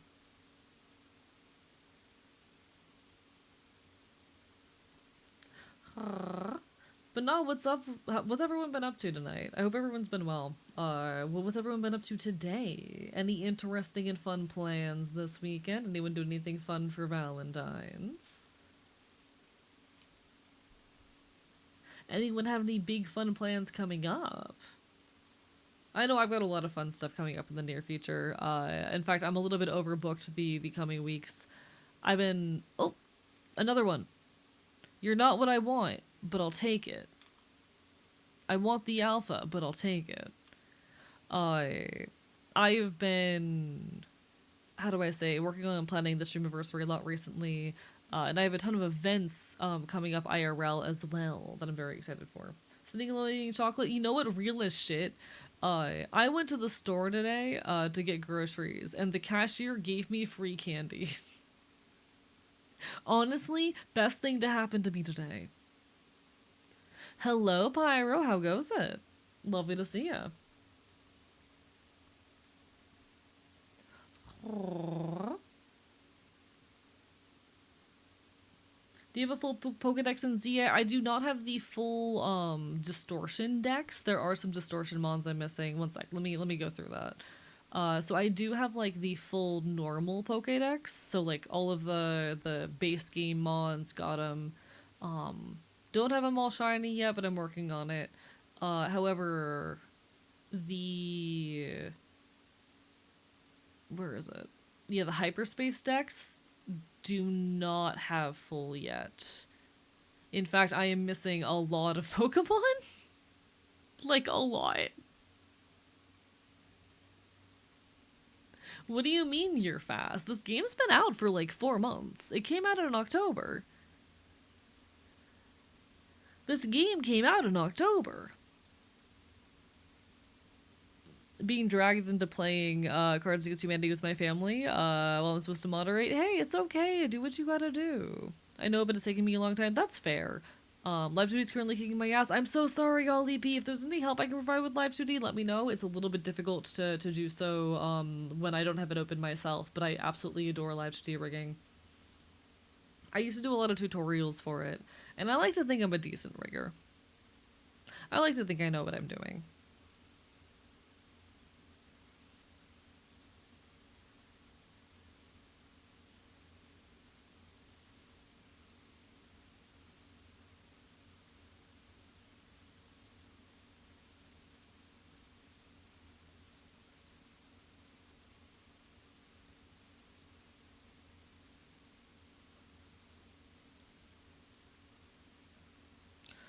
Aww.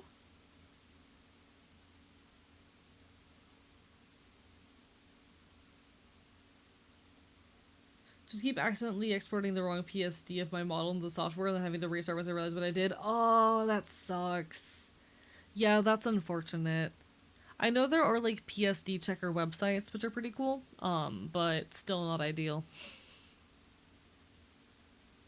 Still less than ideal. Honestly, I have been itching recently, and I cannot do this right now, but I have been itching recently to make a 3.0 model. Terrible idea, don't let me do it. It will take me like a year. It's not worth it. I do not have the time for that. I have much more important projects to work on. But I will not pretend the temptation to make a 3D model does not live within me. It's funny to me when people have usernames like "you like women," like yes I do. I find it. How do I say? I always find the like the "I follow bottoms" accounts really funny. Because they'll just go around to random VTubers with no goddamn prompting. Don't you already have a 3D model? I do have a 3D model. I meant a 3.0, as in like a, you know, additional update to my model. I love this model, don't get me wrong, but also in the process of making a 3D model. The Live 2D one I'm making right now is just a temp model type into my 3D one. Real and valid. I tried to get into 3D modeling for a while. It is actual hell. 3D modelers are a far braver sort than I. I say that as if Live 2D is easy. It's not. Live 2D is fucking hard. Um, I definitely find it easier to work with than 3D animation, though. Thank you so much, Omega. I hate you. Never mind. I take back what I was going to say. I take back all of my nice words. How fucking dare you?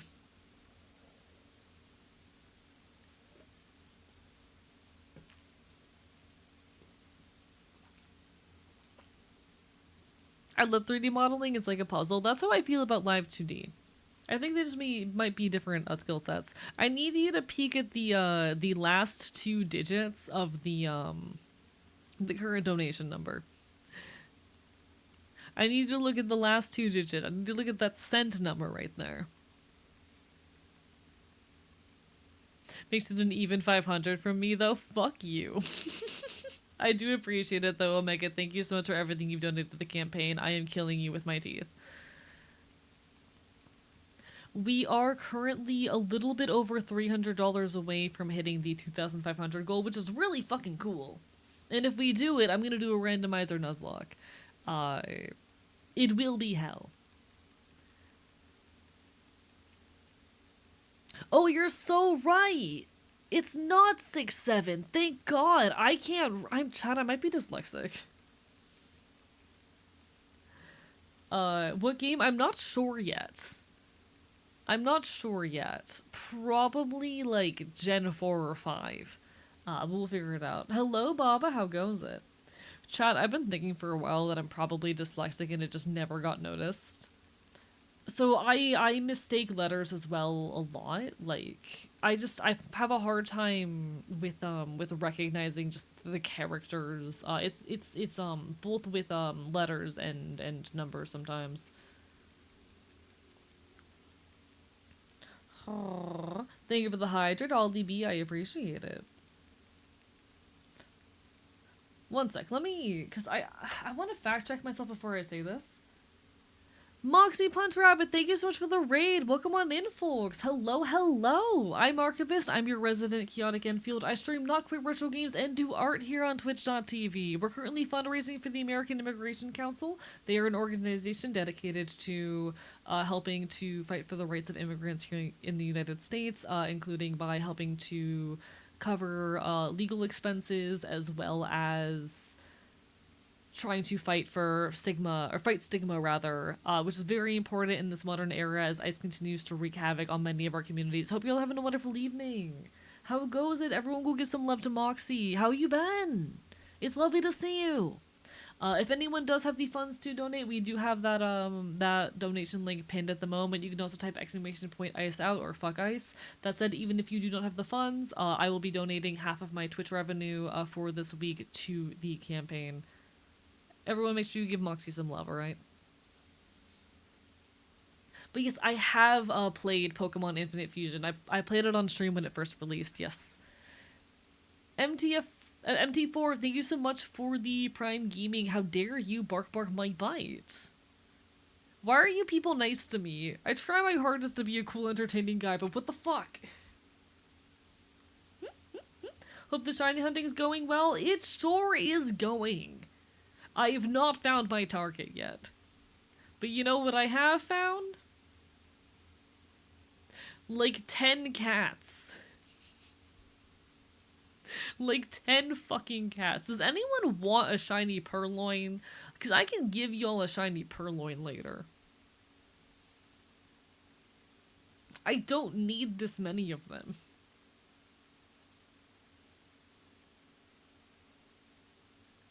But no, the shiny hunting's going pretty well. Hope you're having a wonderful evening. 500 purloin. I don't need any more purloin. I have too many. I was on the grind fest in Monster Hunter 1 today. I feel your pain. Real as shit. Hope you've been enjoying, though. I've never played the first Monster Hunter. The only Monster Hunters I have experience with are, World, Rise, and Wild, which I suppose are the ones that, like, everyone has, experience with. Oopsie. You know, I've been really wanting recently to check out the Monster Hunter Stories games. I know I own the first one. I don't remember what year it's released. I need to fucking stream more so that I can play more games on stream and beat more games on stream and then play more games on stream. But I'm too busy yapping. I can't shut my goddamn fucking mouth.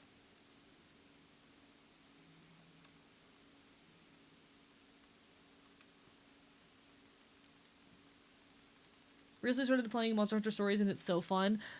I played the demo for Monster Hunter Stories 3 and I absolutely adore it. It has made me want to go and play like the entire series, you know?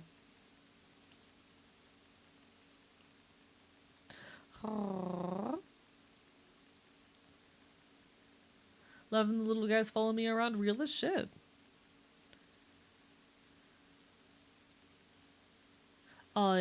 For me, it's basically like you took the universe of Monster Hunter and the creature designs of Monster Hunter and turned it into a Pokemon game. And I really adore that. Monster Hunter 1 is something else for sure. I was getting pushed around by small monsters. I have stories 1 and 2 that haven't tried them yet. They look neat. Monster Hunter 1 sounds like a masochist game, given I struggled with World. I still need to actually go through and beat World. I got stuck at one point.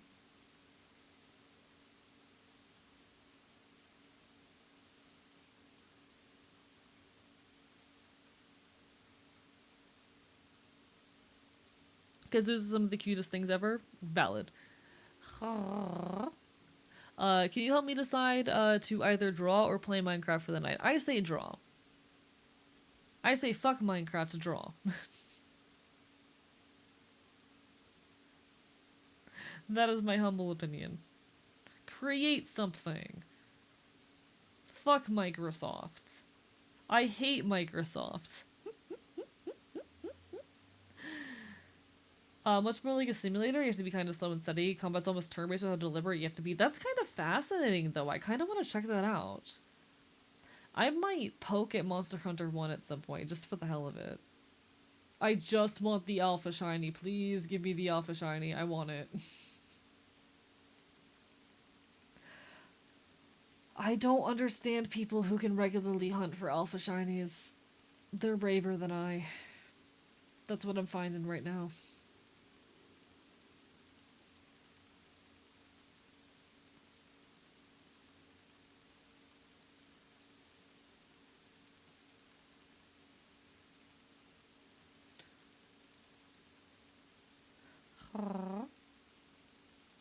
I'd be more than down to poke at the multiplayer in one free if you get that far. Noted. I will definitely let you know if I do.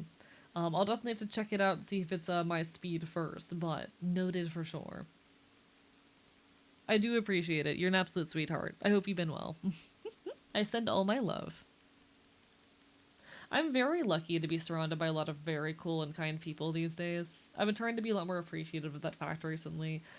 Folks who've been here around here for a while will know that I was going through a pretty bad depressive episode for a while there due to some interpersonal issues and drama that definitely put me in a position of isolation for a while. And while I'm incredibly busy and don't often have the time to hang out with people, it's really hard for me to keep up with DMs and whatnot. I am so appreciative, and I'm trying to be a lot more grateful for the folks that I do have in my life.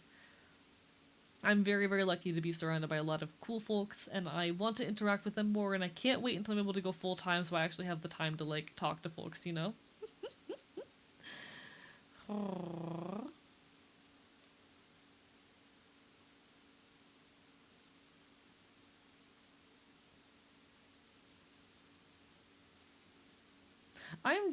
I'm actually a huge meanie, actually. Have you considered that I'm actually so mean and rude, and there's nothing sweet about me at all? Fuck you. I'm not sweet. I'm not nice. I'm rude and mean and the worst, actually.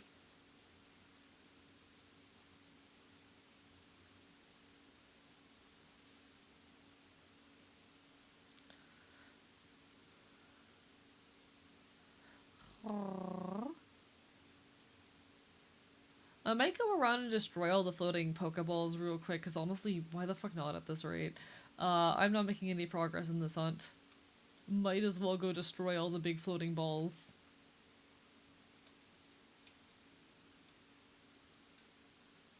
Me and my Pokemon on our way to crush some balls. Ayo, ayo, ayo.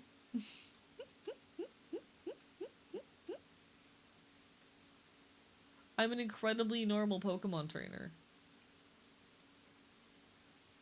So mean and rude, it curves right around to being the nicest, actually. How does that even work? I think you're lying, actually. I think you're just telling non-truths. Falsehoods, even.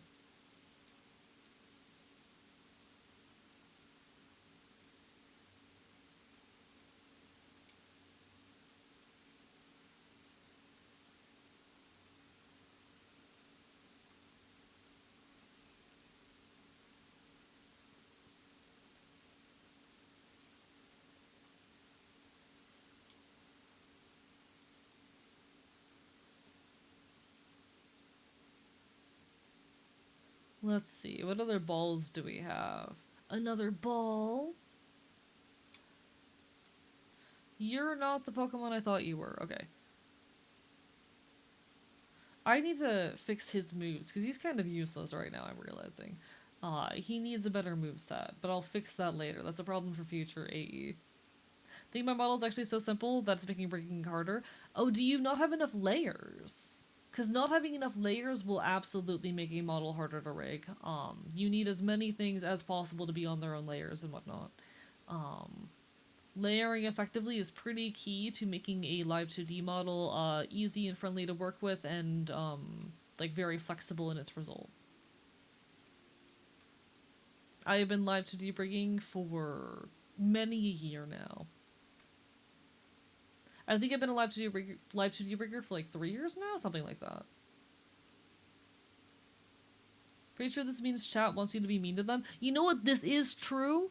My chat definitely would love it if I bullied them more. Maybe I should do that. Chat, should I be meaner to you? Chat, should I be meaner? Chat, should I be more rude and more of a problem? Reading is something I'm curious about but haven't had time to try learning yet. It's definitely difficult and a lot. I personally love it. I find rigging to be a lot of fun. It's not for everyone. I've got a couple like old tutorials up on my channel that teach some basics of like layering and whatnot, but they're definitely difficult skill sets. If you wish to be meaner, then be meaner. It's fun either way. See, how do I say this? I like being mischievous. I like being mischievous, being a trickster and a liar. I don't think I'm a very mean person though. I don't actually think I'm mean and rude. I think I enjoy leaning into trickster energies and bastard vibes. I don't think I'm mean necessarily. Uh, the same way that like I'm not the best at being funny aside of my boy failureness. I'm not the meanest person in the world.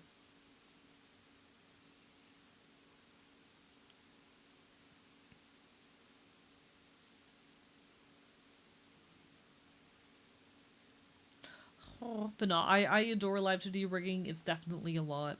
I used to do tutorials for it.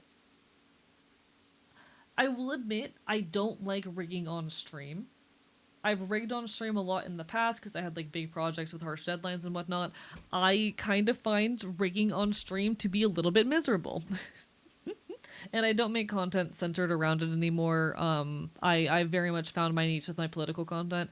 I started making the live 2D tutorials at a point where I kind of had it in my head that like there's no shot as a political content creator I can grow an audience.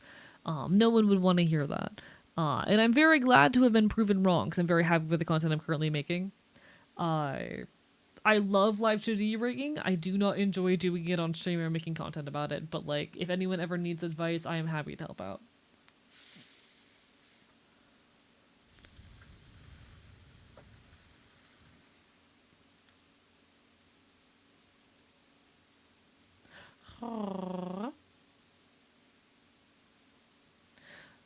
I just want the alpha. We have a level 2 fucking. So we have level 3 shiny, level 2 alpha. It is actually kind of wild that we haven't gotten our shiny alpha yet.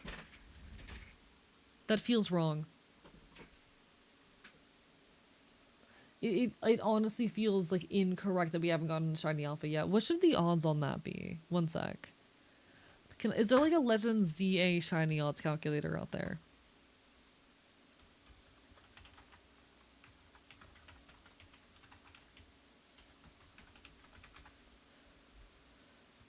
ZA shiny hunt calculator. Okay. So hyperspace. We're getting like 6 per reset.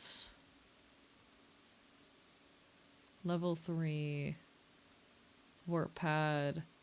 It's not an AFK hunt.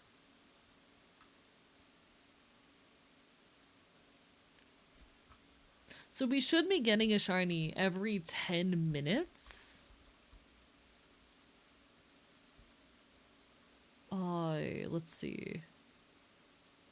We should be getting a shiny every 10 minutes, but what are the alpha odds?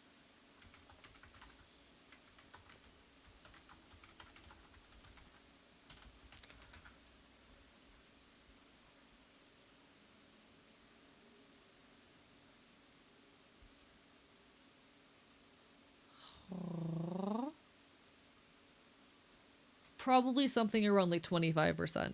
So like we should have gotten one by now. We 100% should have gotten one by now.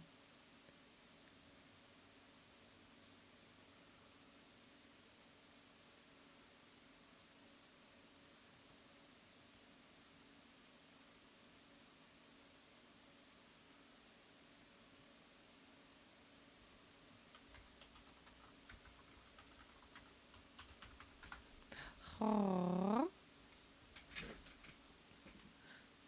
Maybe we gotta start talking about the Omegaverse and that'll be the game. You're so right. Chat, what's your favorite Omegaverse trope? My answer is too cursed to talk about publicly.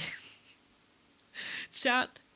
Oh, so we have the shiny charm and a level 3 sparkling donut right now. So we are running with like 1 in 500 odds for shinies, like in general. And then it's a 25%, I think, for the alpha.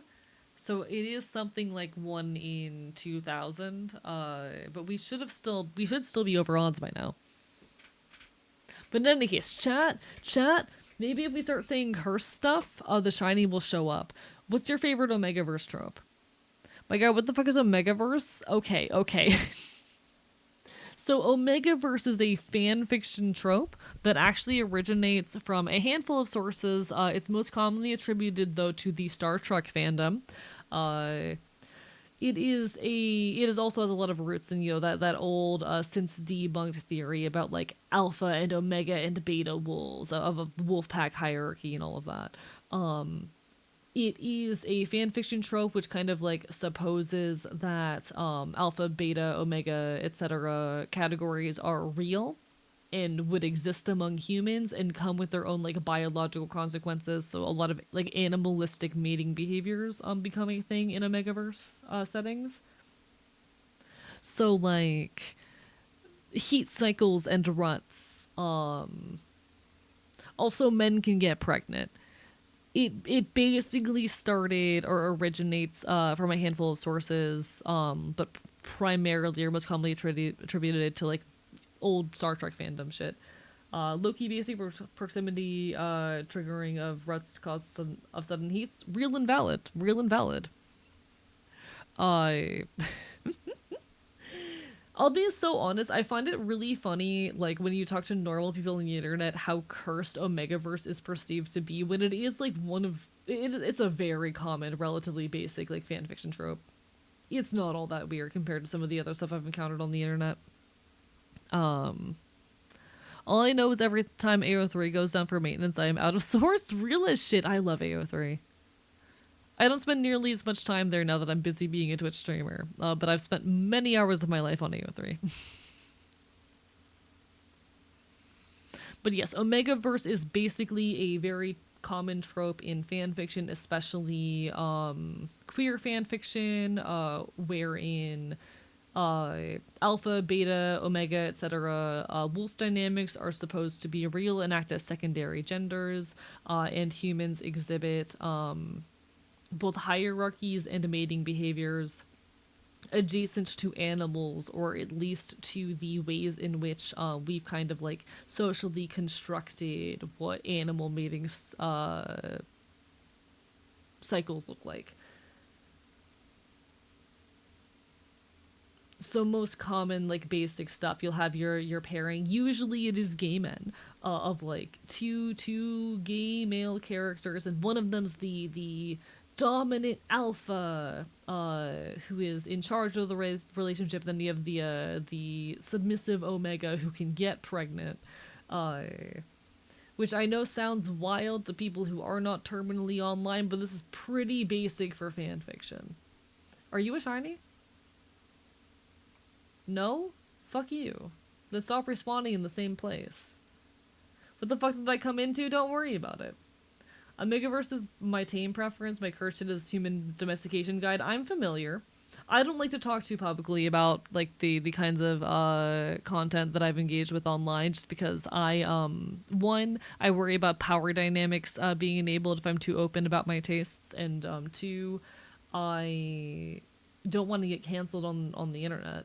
But I'm vaguely familiar. Alright, I'm heading out. Fuck you, Lucky. It would be awesome if AE found a shiny while talking about a Megaverse. That's the intention. I want a cursed shiny clip. Again, I don't talk too much about my personal tastes in NSFW content. I prefer to kind of keep that shit to my chest. You're free to come to whatever conclusions you want based off the shit I talk about, or to project whatever interest you want onto me. I am very open in regards to fan work, including NSFW fan work. Do whatever the hell you want. But the Human Domestication Guide is a series of fan fiction, which typically, as the title suggests, if I recall correctly, it's usually about aliens domesticating humans and the weird, complicated NSFW dynamics that develop in such situations. Take from that what you will. I'm not going to get more into it than that on stream. Busy as hell at work. Just sold $500 in an hour. It's more than I make in most nights alone. Congratulations. Good luck. Jesus Christ. Thank you for the bark boy bark, Baba, for the arp, arp. Have you still not worked with Rivy for weeks? What? Why the fuck have they stopped putting you and Rivy together on shifts?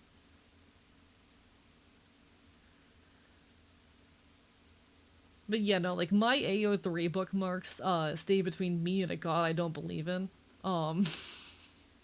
You would have to extort that shit out of me.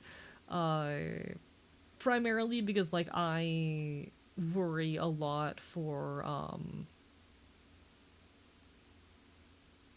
hello there, little guy. I worry a lot for my privacy and whatnot. And I don't- Oh, shit! Fuck! There's my target! Well, it worked! It worked, I guess.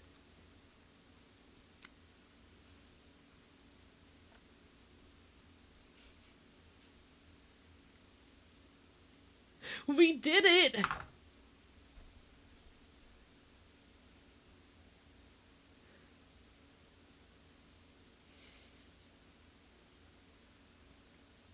Listen, Lucky, I would divulge a little bit of the contents of my AO3 bookmarks to you. I just don't want to talk about it publicly on the internet because I worry about, like, young Puritan kids trying to cancel me online or whatnot. And also, I don't want to accidentally enable power dynamics, because, like, I'm very open to people making NSFW content of me, but I want people to project their own shit on me. I don't want people to, like, know I'm into something and make content with the hopes of it appealing to me because they like me or whatever. I want to be very careful about, like, accidentally enabling dynamics and whatnot. You're free to come to conclusions about what I like based on the things I say, or to project your own interests onto me, but I don't like to get too overt online about my interests.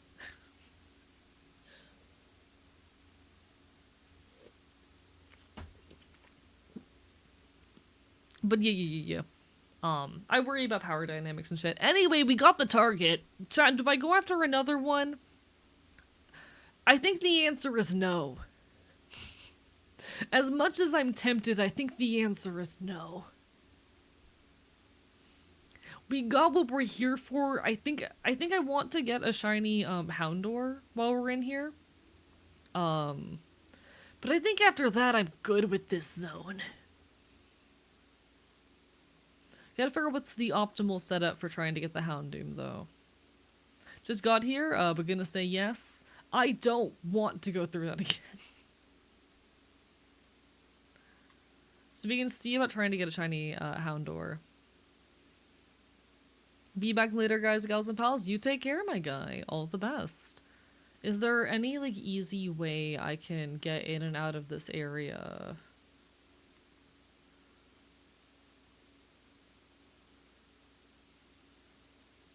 I don't think that's enough to despawn and respawn, is it?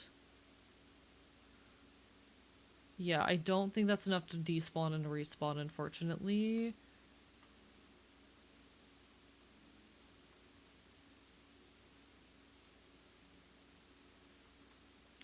I'm looking for anything that might be enough for me to despawn and respawn these guys.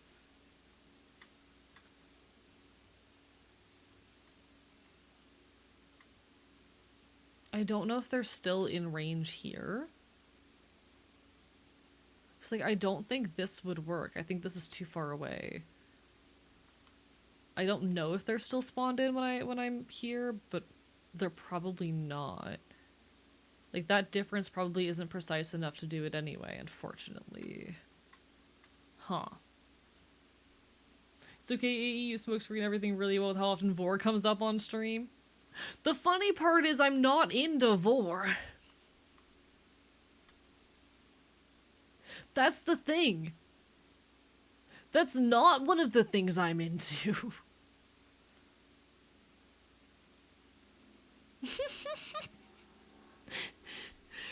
Had some fun reading Omegaverse manga and manhwa, but hit me. Many of the alpha women I've seen are almost characters. A trans woman is a predator that goes after Omegas. That's me feeling conflicted. No, understandably, honestly, like I think Omegaverse is fascinating as a means of playing around with gender, but obviously that does not mean that it doesn't also play into a lot of like very gross tropes around gender.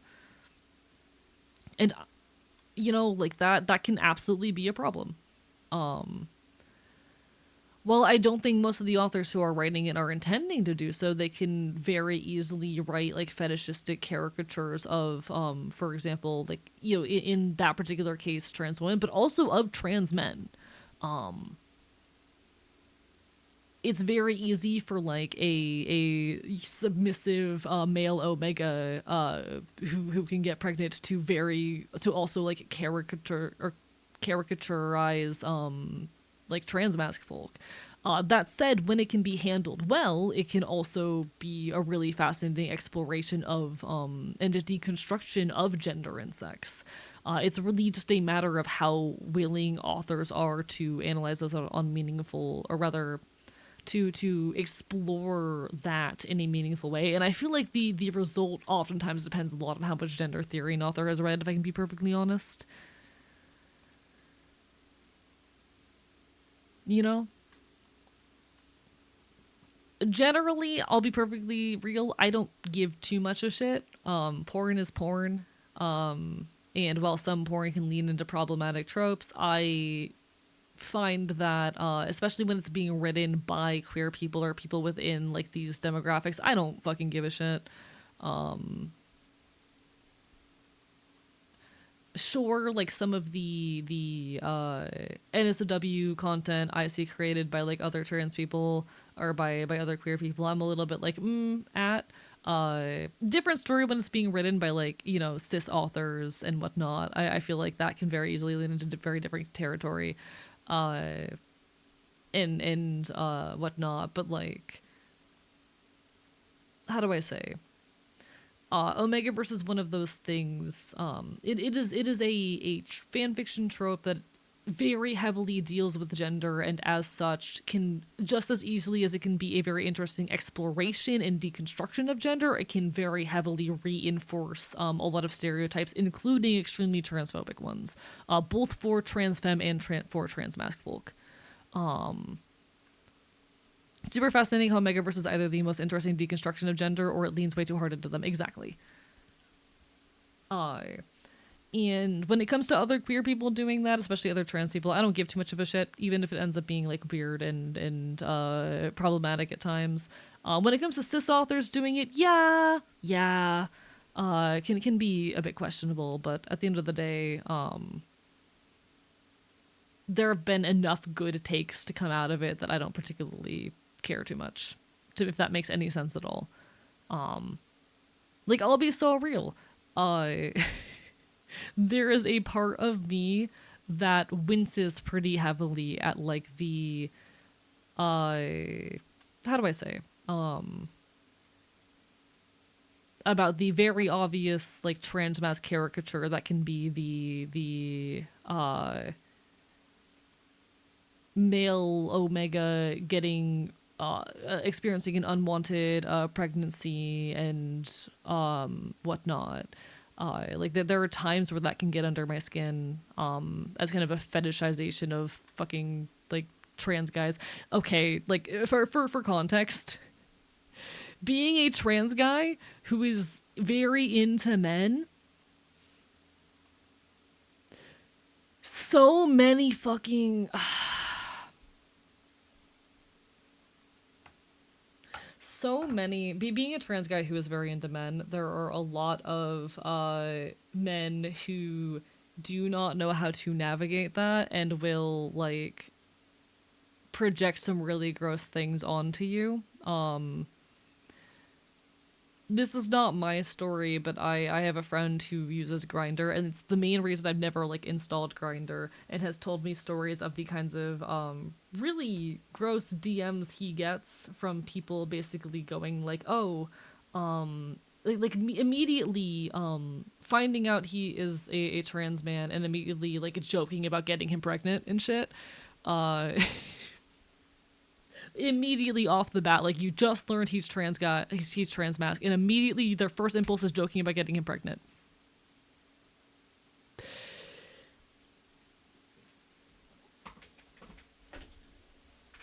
And the number of men as well who like immediately have to question, oh, can I like, you know, basically immediately questioning, oh, what hole they can use, and like trying to push the boundaries in those ways, in ways that basically like immediately push you kind of back into the femme box in your like role, if that makes sense. And obviously all my love to the like submissive trans guys who are comfortable with that. But maybe that shouldn't be people's first fucking reaction when they, you know, think of a trans guy in a sexual scenario. If that makes any sense at all. I know plenty of trans guys who are comfortable with that, and who oftentimes like with traumagenic roots are oh, hello there, welcome on in, you're walking in on an interesting conversation. How goes it? We're talking about the fetishization of trans bodies. How are you doing today? Mods, can we please get a shout out? Hello everybody, I'm Archivist. I'm your resident chaotic Enfield. I stream not virtual games and do art here on Twitch.tv, but today we are shiny hunting as part of the Shinies for Good team while raising money for the American Immigration Council. They are an organization that helps to fight for the rights of immigrants here in the US by helping to provide free legal services as well as fighting stigma, which is really important work as ICE continues to ravage many of our homes and communities. How are y'all doing? If anyone has the ability to donate, we do have that link posted all over the place. You can also type !ICE out or fuck ICE. But even if you can't donate, please feel free to lurk. I will be donating half of my Twitch revenue this week to the cause. Bark, bark, bite, bite. But in any case, we were talking a little bit about the fetishization of trans bodies. Oopsie. At this point, I'm numb to the fetishization of bloody everything, but that's me being almost 40. So this all started because we were talking about Omegaverse and how Omegaverse can simultaneously be home to like some of the most fascinating takes and deconstructions of gender you've ever seen, and at other times it like very heavily like fetishize the trans experience and lean into really harmful transphobic caricatures. You know. And ultimately, I am very anti censorship in all regards, but it's definitely a fascinating subject. Um, Someone brought up some notes on the trans femme perspective on that, and I was elucidating a little bit of a trans mass perspective on that, talking about like some experiences a friend of mine has had on Grinder, which are the reason I have never installed Grinder.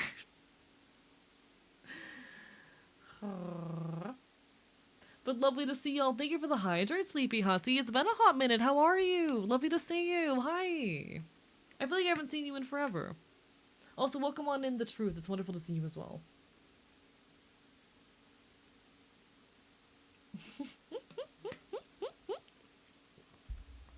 Bark, bark, fuck ice indeed. Uh... Grinder, I hardly know her.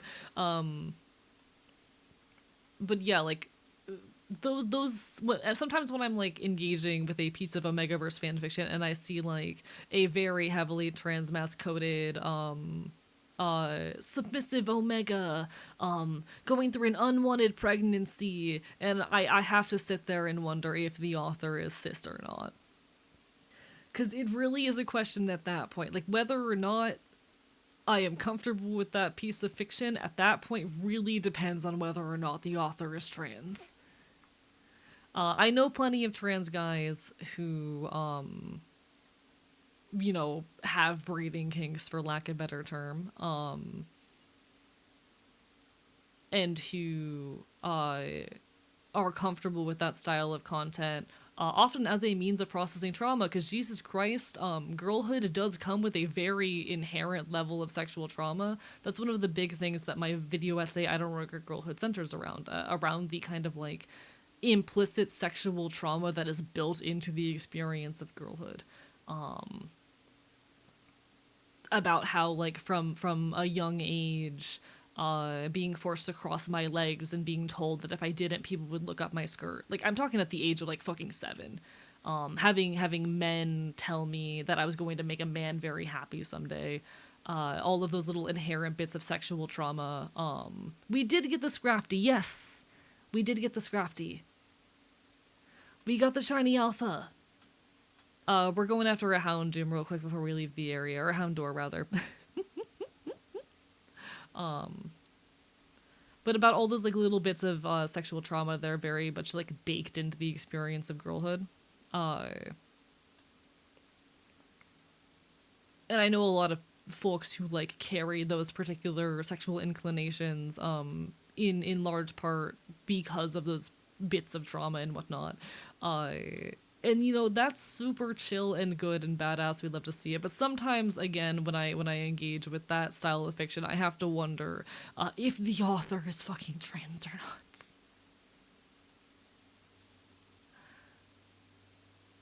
not. Probably wasn't helped by people making gross comments about your hair color and the promiscuity. Oh, 100%. Like I talk about in the video, I was like 7 years old and having grown men talk about how a man was going to be lucky to have me someday because gingers are feisty in bed. And they wouldn't say this directly to me, of course, but they would like joke about it to adults in my vicinity while I was within earshot. Yeah, this is a thing that happened to me as a child. But it's the little things like that, and being forced to like cross my legs and being told if I didn't that men would look up my skirt, or the ways in which I was constantly told that one day I was going to have a husband that I needed to like be submissive to. I grew up with a lot of like very Christian Southern conservative bullshit very baked into my childhood. So when I talk about like, you know, that level of sexual trauma, that's the kind of shit I'm talking about. It's just a very implicit thing that is baked into the experience of girlhood. These again are things that were happening to me at like 7 years old. And they are kind of just like very basic girlhood experiences. And it sucks. Like every single like AFAB person I know went through this kind of thing. To some extent. I do not know a single AFAB person who did not to some extent go through that. It's kind of just unfortunately baked into the experience. Because sexual trauma fucking sucks. Which is not to say that like folks who are not AFAB do not experience their own brand of sexual trauma. Because they absolutely do, and a lot of those experiences are absolutely overlapping as well. But I can only speak to my own personal experiences, and it's a very gross trend. Like I talk in the video about the cusp between girlhood and womanhood, and how that is oftentimes shifted far too early, as those expectations start to hit. It is a very, very heavy, difficult thing to deal with. And how do I say? I'm trying to figure the words for this, and I'm not sure I can find them.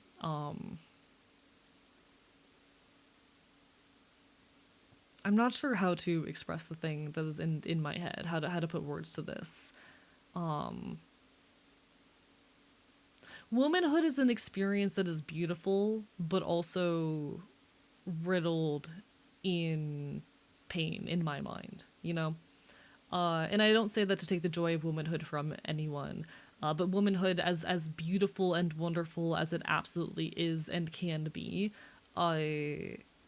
at least in my little bit of experience being pushed into it, is an experience wherein there are very heavy expectations in how you are supposed to live and perform. You must make yourself beautiful for the comfort of others, and that is something that forever feels gross in my mind and in my body, you know? I am so happy for those who find a joy in femininity and girlhood, and womanhood. And I hope that the kinds of sexual trauma that I experienced are not experienced by others, though I know they often are. But Jesus Christ, that shit's heavy. Does that make sense? Does any of that make sense? Anyway, dog.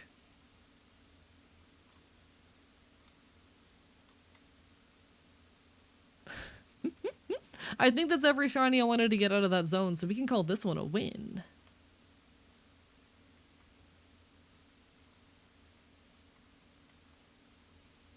We can call this zone a fucking win. I don't need another shiny cat. I did it.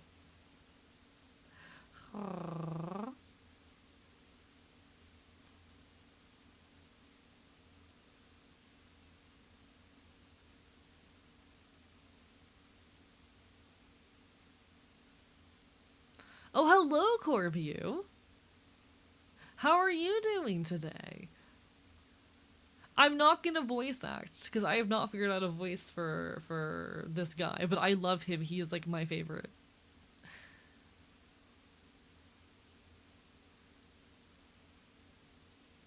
He's my fucking favorite NPC in this game. He's amazing. You know what? We're gonna go meet up. Ah! Howlet, thank you so much for the raid. Welcome on in. Mods, can we get a shout out? Bark, bark, bite, bite. Hello, everybody. Hi.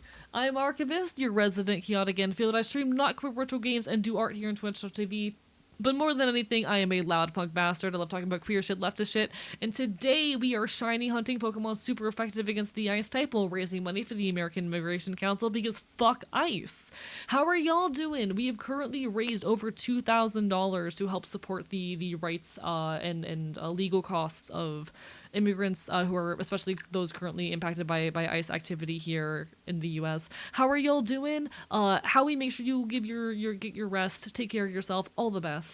But everyone, Howie is a fellow non-binary punk VTuber, someone absolutely deserving of your time and attention. How goes it, everybody? Happy Colonizer Cook Murder Day. Imagine like celebrating Valentine's Day. I'm too busy being aromantic. I'm sorry. But how are y'all doing? We just got done with a hunt for a shiny Scraggy and a shiny Houndour. How goes it? Hope y'all had an amazing stream. Welcome on in, Desi, Angie, Jay is me, yo. An Unfortunate Potato, Zomnir. Welcome on in, folks. Hello, hello.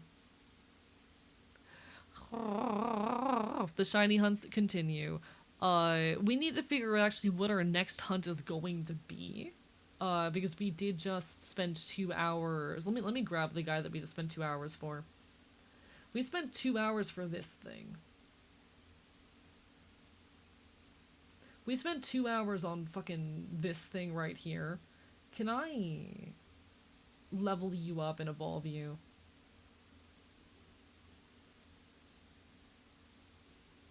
I don't think I have the, actually, I think I do have the,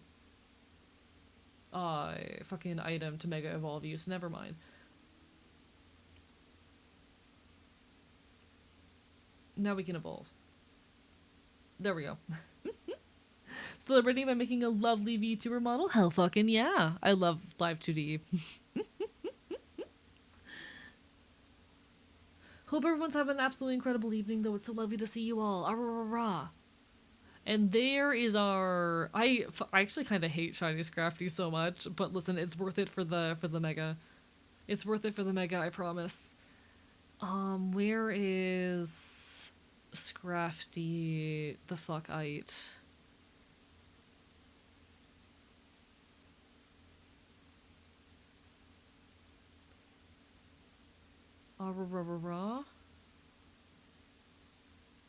Scraftonite, there we go. Give to Pokemon you. Do I have enough power to Mega Evolve right now? Probably not. Oh, never mind, I can. Alright, alright.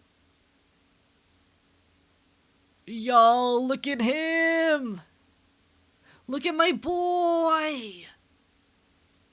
Let's go! He's so good. This is a win. That was 2 hours of my life, but it's worth it. He's so good. He is absolutely fucking massive. He is absolutely huge.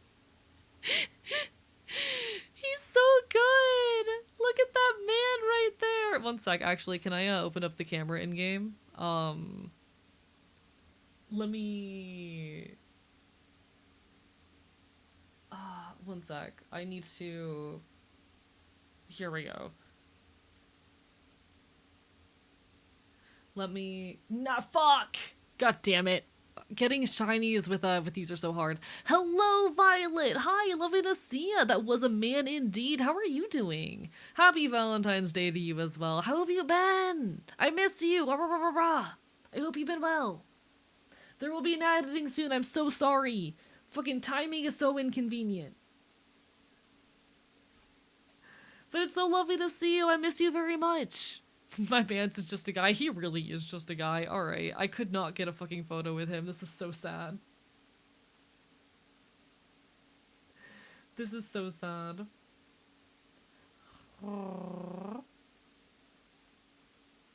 It's fine.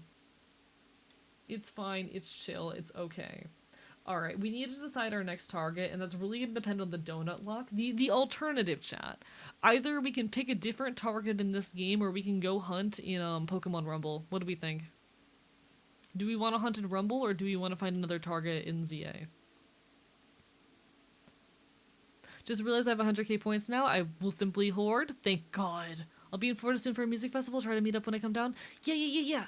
Let me know. I will send you my schedule for those weeks, and I will happily do my best to arrange a time. Even if I have to move a stream around, I'll happily do what I can to see ya.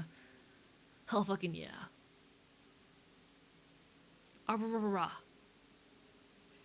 Send you the dates when I have them? Hell fucking yeah. Sometimes I get dreams of just random conversations of me playing a game, and the second it happens, I get slammed with deja vu of having jumped the exact situation happening a few weeks or months beforehand. That sounds terrifying, to be perfectly honest. That sounds horrifying. That sounds terrifying. Alright, alright. I'm gonna do a poll.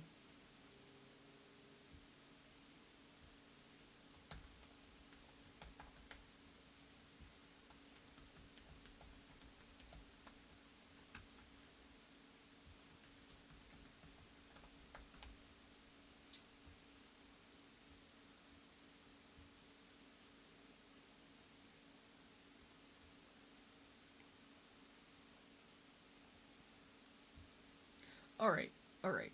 It can be usually just inconvenient or annoying. You know what? Real and valid. Thank you for the stretch. Bite, bite, bite, bite. Oh.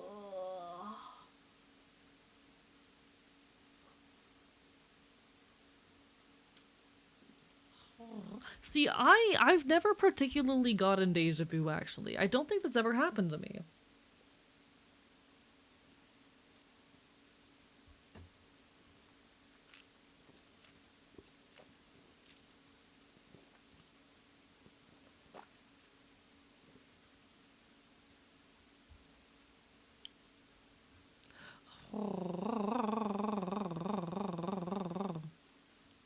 Alright.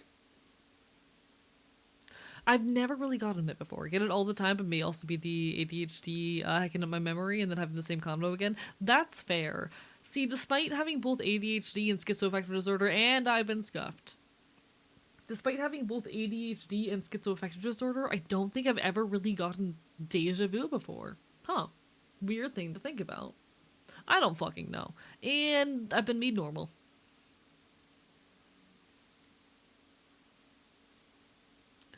It's okay. I can fix the winter coat.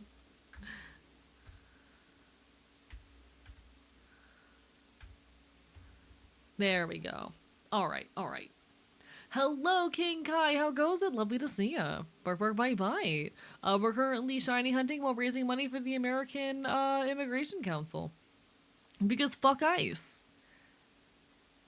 Deja vu is specifically when I experience something that I very specifically remember experiencing in a dream. Typically happens with music or video games. That's fair.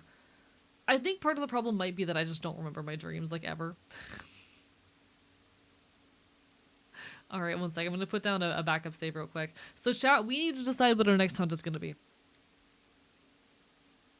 Are we going to do our next hunt in Pokemon Legends Z-A or Pokemon Rumble? For folks who do not know, Rumble is a game it is a Pokemon WiiWare game. So it was not like a disc you bought, it was something you bought on the virtual store on the Wii. It is full odds, so it's 1 in 8,000 for shinies in that game. Are we gonna get anything tonight? Probably not, if we do end up going for it. But I'm leaving the door open for y'all. We could continue hunting in ZA, go reset another donut and figure things out. Or we could jump over the Wii and we can try to do a full odds hunt in Pokemon Rumble. Hee hee hee hee.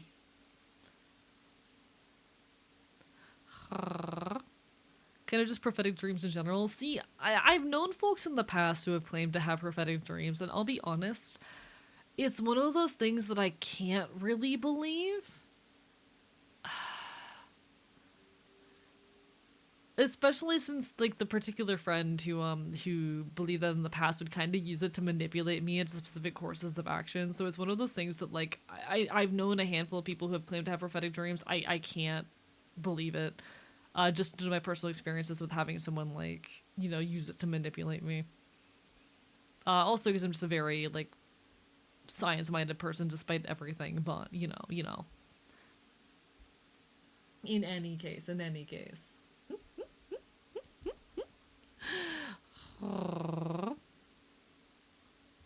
All hail the Wii indeed. Once we're at a concert wherein a song was performed that wasn't even composed until like 10 years later. I cannot imagine.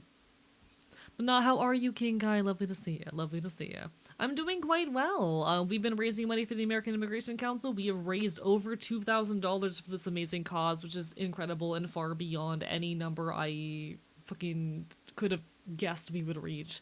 I'm really proud of what we've managed as a community, and to be honest, it's like the first time in a while I felt really driven and motivated with my art. It feels amazing.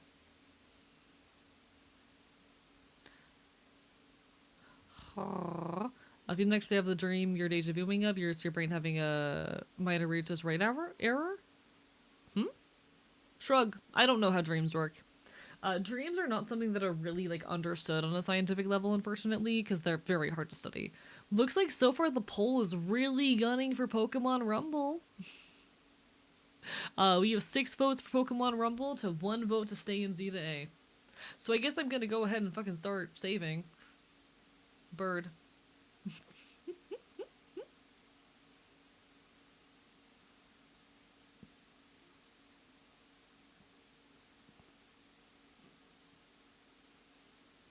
Yeah, sometimes you just don't know, and that's okay. It's okay to just be like, I don't know. Also, hello, Rain Beastie. Didn't see you there. Lovely to see you. Hope you're well. It's okay to be like, shrug. I don't know. Alright, Pokemon Rumble it is. We're gonna start making the transition over in that case. So don't mind me as I quickly shut the switch down. Alright. A few months ago, I had 3 dream specific conversations that happened the following day in 1 week. I just, like, even still, I cannot fucking, like, just because of my personal experiences with someone using the claim that they had prophetic dreams, to manipulate me and force me into specific, courses of action, and then lie to me, it's a notion that, like, I fucking can't, you know?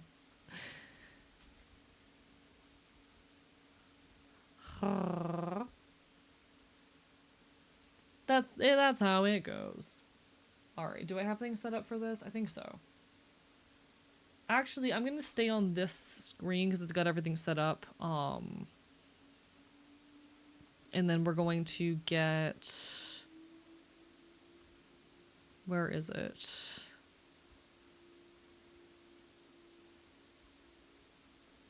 We need games... Dolphin Emulator. There we go. It is Rumble time, indeed.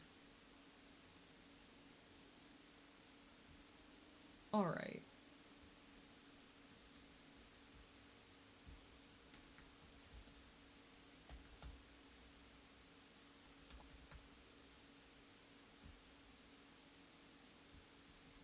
So Pokemon Rumble is a relatively decently well-known fucking Pokemon spin-off game on the Nintendo Wii. It's gonna take me a while to remember how the controls work, but let's see if we can get this up and running.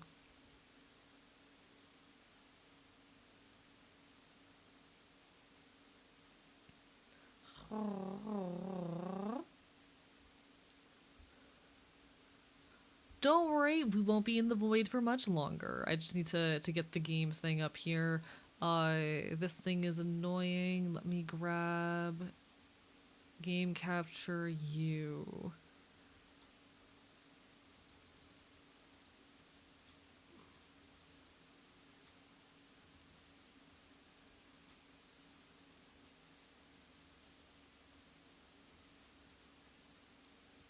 Nice. Alright, transform, center the screen. And there we are. Welcome everybody to Pokemon Rumble, the fucking WiiWare game.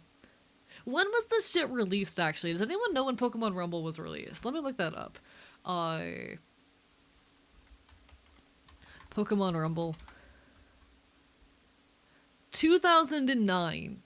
Welcome to the 2009 WiiWare game Pokemon Rumble. Let's get fucking into it. If I remember how the controls work. Alright, so I have my, oh god, which of these is the correct file? Probably this one? Probably this one. We're gonna jump into normal mode, I think. Because there is a Mon that I want. Oh, do I have a shiny Tentacruel in this? Give me a second. I'm trying to remember the controls.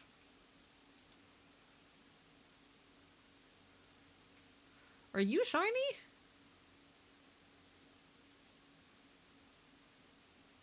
I know this Charmander is shiny with the grass guard. Are you also shiny?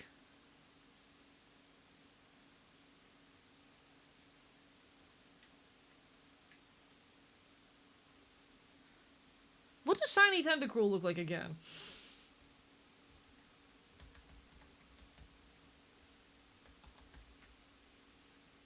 That is shiny. So I have 2 shinies in this game. Apparently, is what I'm learning. I have 2 shinies in this game and I didn't know about it. Alright, well, here we are. Cool. Let's grab our Scyther. What we're gonna do is we're gonna go back to one of the earlier levels, because I want to go after a Vulpix, and if I recall correctly, we can get Vulpix in one of the earlier areas. I'm gonna try and remember where the fuck Vulpix is. Because I think Vulpix was the hunt I was originally doing in this that I never finished, and given it is a fire type, it does count. Oh, but we can go after Growlithe, chat. I'm very tempted to go after Growlithe and Ponyta. Those are also very good mons. Hi. Hello. Barf barf bye bye.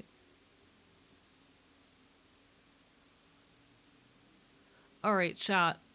We can go after the Vulpix. I actually think we're gonna go after Growlithe, though. I think we're gonna go after Growlithe. I think it's dog time. I think I'm gonna take my fucking bug into the dog zone. I just need to remember my moves.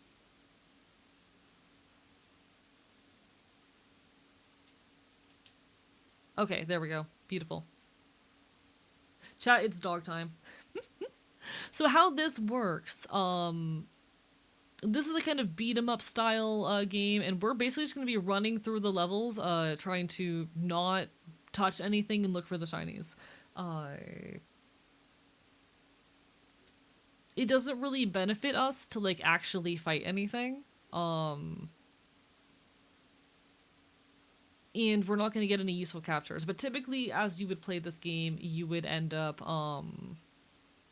fighting the mons as you go, collecting new, more powerful Pokemon, and then take on the final boss Pokemon in the last area.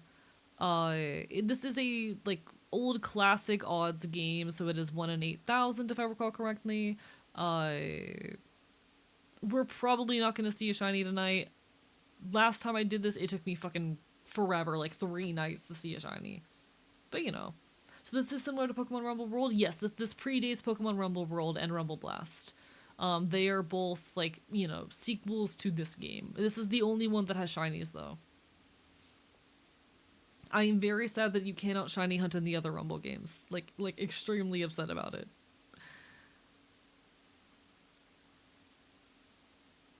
Do they sparkle so they're easy to see? I think so. They're also guaranteed captures. You cannot fail them unless you die. Which is pretty cool.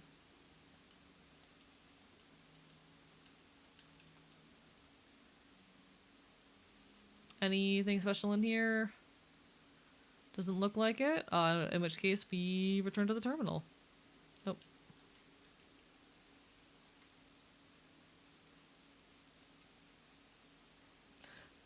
Hi, Rain Beastie. Hello, B. Hi. Oh, I didn't see the text to E. My bad. Apologies. According to all known laws of aviation, there is no way that a bee should be able to fly. Its wings are too small to get its little fat body off the ground. The bee, of course, flies anyway, because bees don't care what humans think is impossible. Apologies, didn't see you there. Yeah, honestly, I feel like every Pokemon game, spin-offs included, should be required to have shinies. That's my hot take. My hot take is that shinies are a mandatory part of the Pokemon experience, and if you don't give them to me, I'll cry.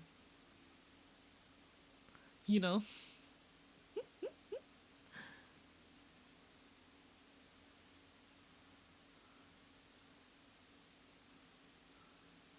Only knew about Rumble World from a random demo I downloaded, so I'm first hearing this never had a Wii. Completely valid. I grew up on the demo of Pokemon Rumble, actually. I never had, like, the full, you know, Pokemon Rumble when I was a kid.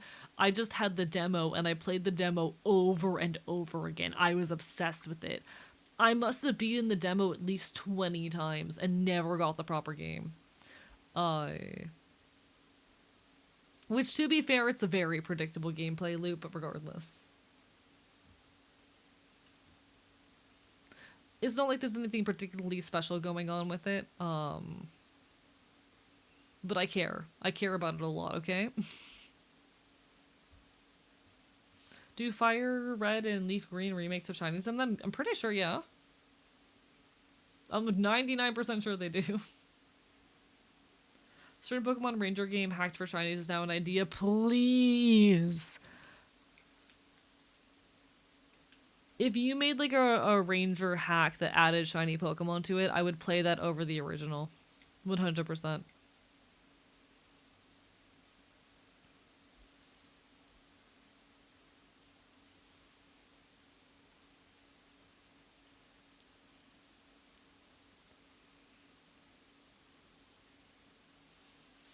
But yeah, well, this is a full 1 in 8,100 and whatever the hell odds hunt.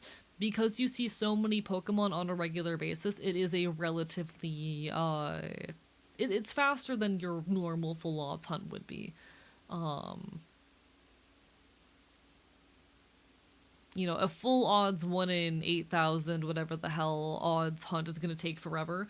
This is meaningfully faster. Hello, Fawn. Welcome on in. The shiny hunting goes well. We got a couple shinies in Pokemon Legends Z to A, and as a reward for hitting some of our previous donation goals, we're currently hunting in Rumble. How are you doing? Lovely to make your acquaintance. I poked at your blue sky earlier, and you seem like a cool individual. Hee hee. So it's a pleasure to meet you proper. Welcome on in. We got our shiny Alpha Scrafty and a shiny Houndour as well. Hello, Banana Tiger. Welcome on in. Should not be high and trying to remember where I first found you. I found you on Tumblr. I am not active on Tumblr currently. You probably saw me on TikTok recently, but pleasure to make your acquaintance. Welcome on in. Hello, hello. Cool to see you doing Rumble. I've heard so much about it, but never seen it live. Yeah, I absolutely adore Pokemon Rumble. I participated in Pokemon Rumble, like, shiny hunting events in the past. I only have 2 shinies in the game despite that, but I absolutely adore Rumble. Rumble, I think, is, like, one of my favorite spin-offs. I adore it to the ends of the earth. Tumblr, Twitch? I don't fucking know. Welcome to Twitch. Welcome to the stream, Banana Tiger. But yeah, we are currently raising money for the American Immigration Council, because fuck ICE. I hit the wrong button, shit. There we go. We are currently raising money for the American Immigration Council because fuck ICE. They are an organization that helps fight for the rights of immigrants here in the US by helping to cover legal fees, as well as fight stigma, which is really important in this day as ICE continues to ravage many of our communities. I'm a very loud political content creator. I talk about queer shit, leftist shit, punk shit. I'm a loud ass bastard who does not know how to shut my goddamn mouth. Pleasure to have everyone on in. Hee hee hee hee. I am a little bit eepy sneepy, and the Vivance crash is definitely hitting, but hey, we're here shiny hunting for a good cause. I've been really excited to be part of the like founding group of the Shinies for Good team, and I'm looking forward for a lot of the work we can do in the future. So you were shiny hunting and doing the anti-ice fundraiser of Blue Skies. That was an immediate follow for me. Hell fucking yeah, welcome on in. One of my friends literally came to me a couple weeks ago talking about how she had the idea of doing a anti-ice fundraiser while shiny hunting Pokemon super effective against the ice type, and I thought it was such a fun idea that I immediately jumped off board, and we've like founded a whole like charity group based on the whole concept. We're hoping to do a lot of fundraisers like this in the future, but punk praxis and politics and leftist action are like at the core of everything I do. So it's an absolute honor that like this project has turned out as well as it has. I've gotten to meet a lot of really cool people over it. Nope, that's not what I wanted to do. AE, you know how to hit buttons. You can hit buttons. You can hit buttons, buddy. I'm doing my best right now. There we go. There we are. Buttons are hard to hit. To be fair, don't worry, the Vulpix will be fine. Don't worry about it. In my defense, I am playing on a regular GameCube style, not GameCube controller, a regular like modern style controller. I think it's like an Xbox style controller. So I'm not exactly playing this with the correct button mapping.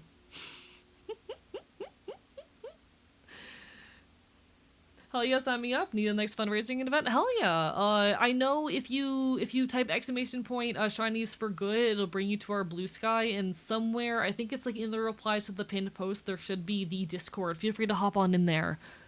We would love to have you for any of our future endeavors. I am really excited to like get to be part of this. Genuinely, it's been a really fun project. Love shiny hunting, love Pokemon, and we love fighting to make a difference in the world out here.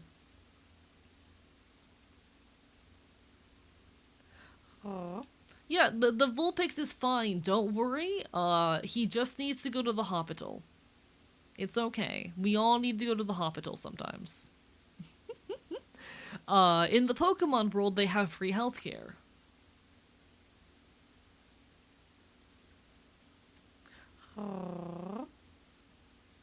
In the Pokemon world, they don't have to worry about medical bills. God, I fucking wish. With the many advantages over our world. True. I will say, someone pointed out to me last night that Lumio City has hostile architecture, and I'm still mad about it. Someone pointed out that the benches in Pokemon Legends Zeta A have the little things between the seats so that you can't like lay down on them, and I'm still mad about it. Like, what do you mean that the Pokemon universe still hates homeless people? Oh, wrong button. There we go. There we go.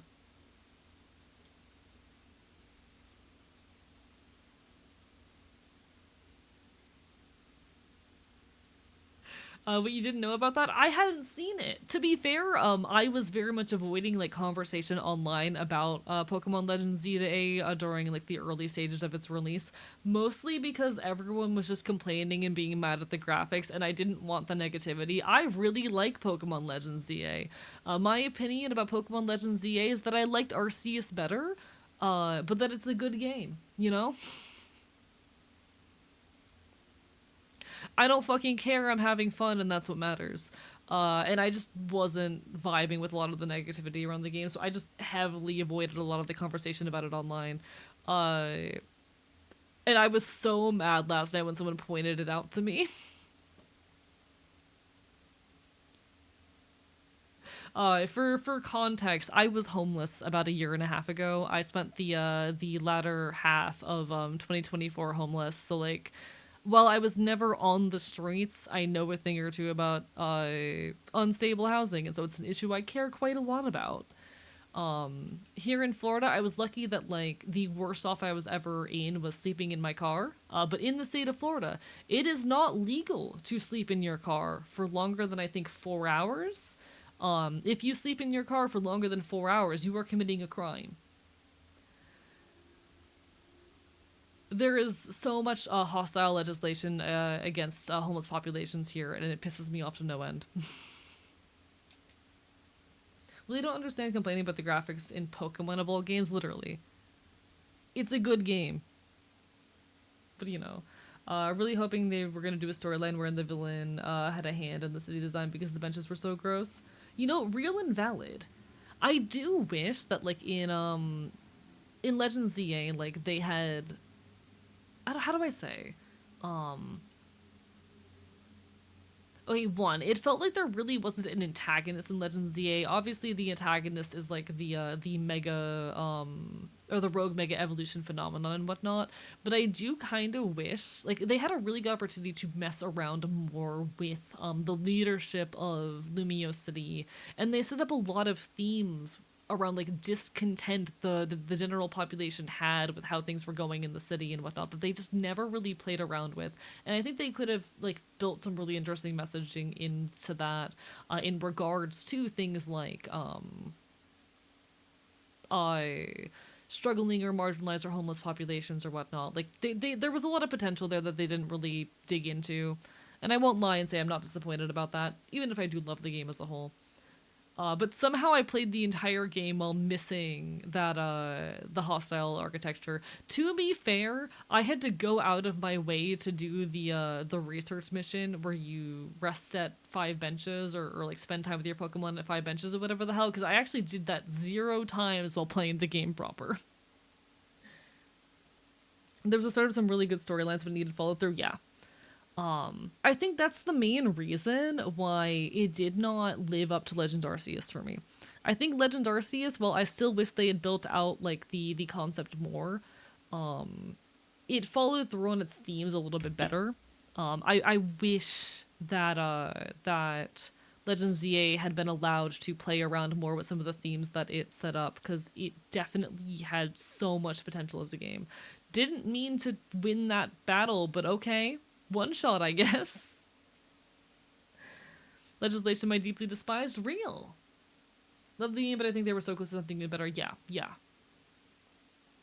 I think the thing that would have made Legend ZA perfect would have been that level of like subtle political commentary, you know?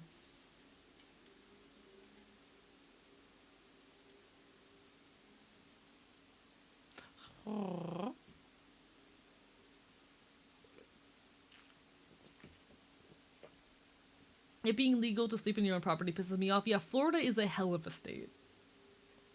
Florida is a hell of a state to be homeless in. I'm very lucky. Yo, Asuno Tenchi, thank you. Congrats on the VIP. One sec, let me get that for you. Hell fucking yeah.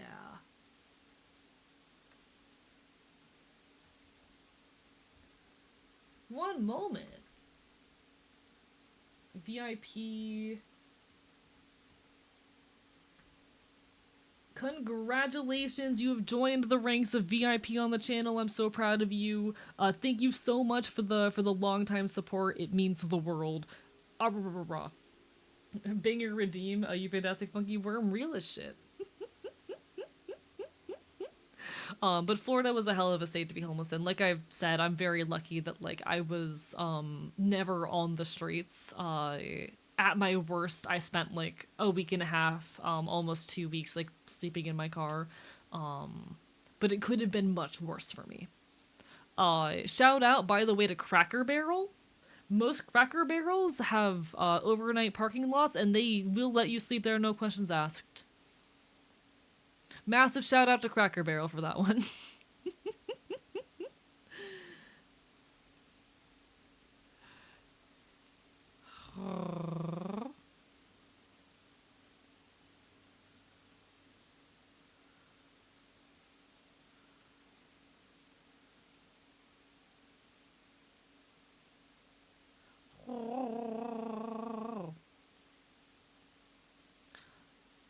I am really interested to see what they do for the next Legends games. I was talking earlier about how like I find that Legends, the Pokemon Legends games, are really refreshing the Pokemon formula in a way I appreciate. Because I love Pokemon, don't get me wrong, but I have always like my favorite Pokemon games have always been the ones where they let you kind of take on a different role within the universe. I love Pokemon Mystery Dungeon. I love Pokemon Ranger. I love these weird takes where they take this universe I already love and offer a different way of existing in it from a completely different lens.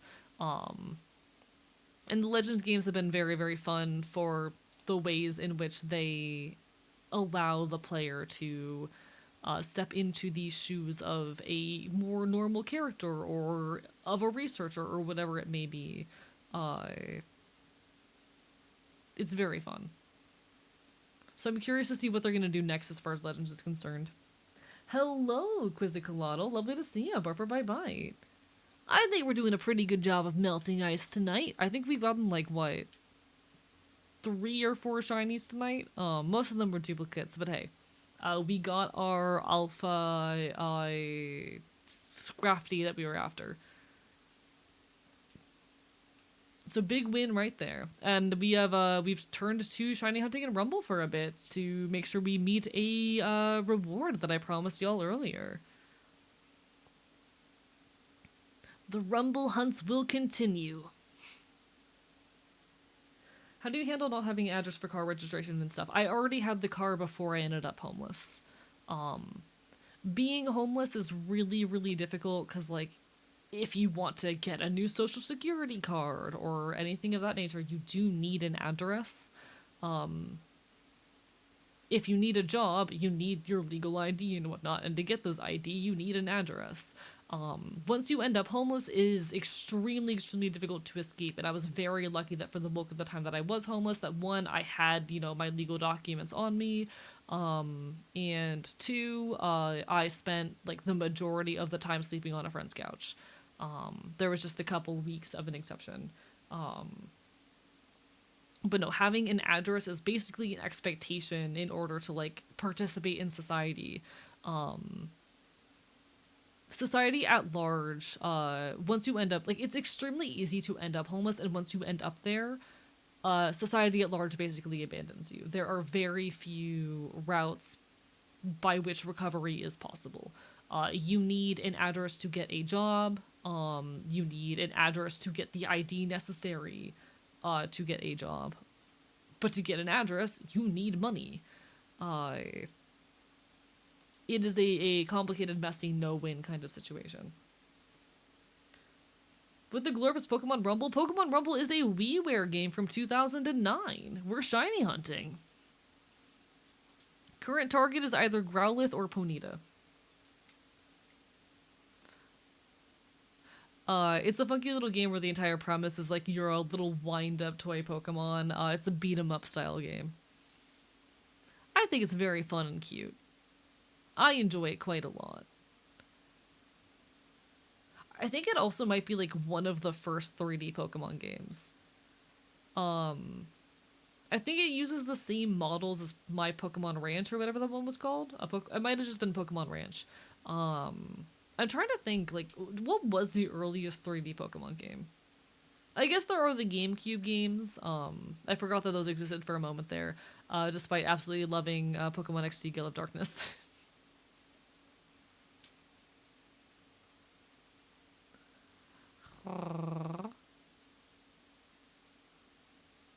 In my defense, I was born in 2001.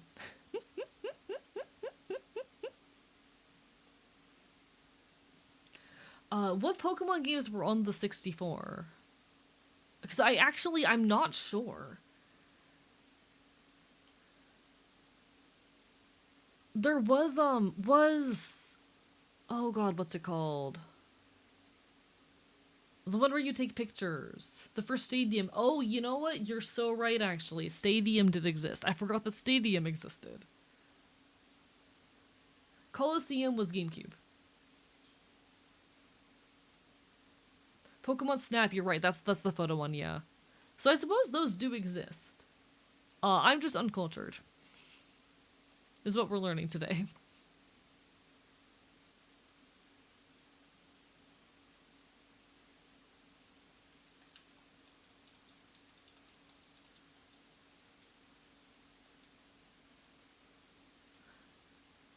I'm defeating the boss mostly because we haven't actually acquired the boss in this area yet. Our favorite uncultured white boy. I'm doing my best. Chat, am I more or less cultured than your average white boy?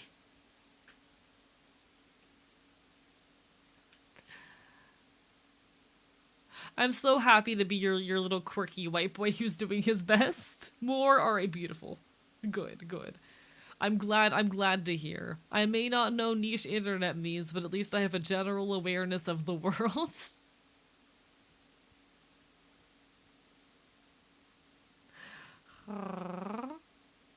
Honestly, I really want to stream Pokemon Snap at some point.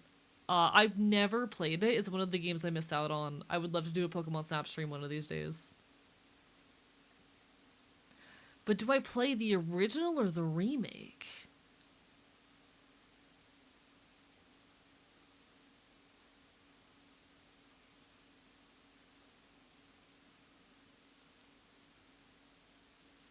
Is a good game? Real as fuck. Hello, Good Humored Gaming. Lovely to see you. Bark, bark, bite, bite. Yeah, I've never played either of them. I was born in 2001, so the N64 is a little bit before my time. In fact, I was born, let me fact check myself. I think I was born 2 days after the GameCube released.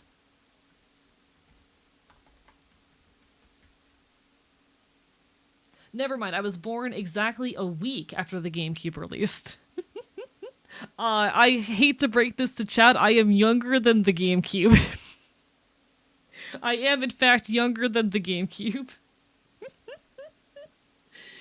The N64 is a little bit before my time. I'm 24. I am 24 years of age. I was born on September 21st, 2001.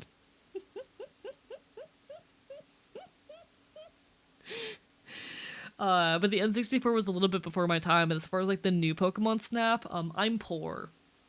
I could probably afford it now, but I think when it came out, I was unemployed and since have like escaped and survived homelessness, so it hasn't exactly been a priority. I probably could afford to go get it nowadays, but at the time was not an option. I wonder if I could score a used copy for relatively cheap. Maybe I should look into that. I have a couple big purchases coming up later this year, but if I'm still doing well after I make those big purchases, cough, off, Kai, cough.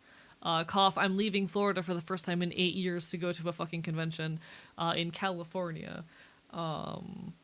Maybe after that I'll see how I'm doing financially and finally like start spending money on things.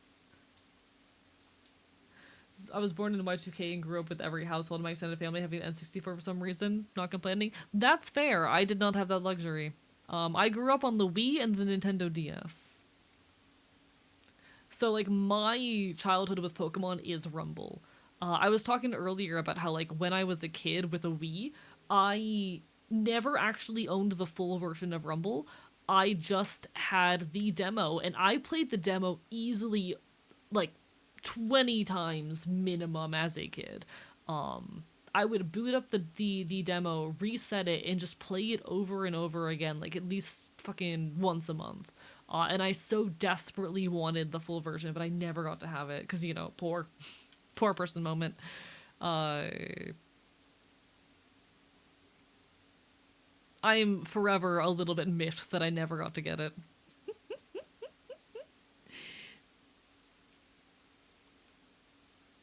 I had an Atari, can't relate. Old people, points old. Watching me miss shinies because I'm not paying attention and I'm too busy yapping.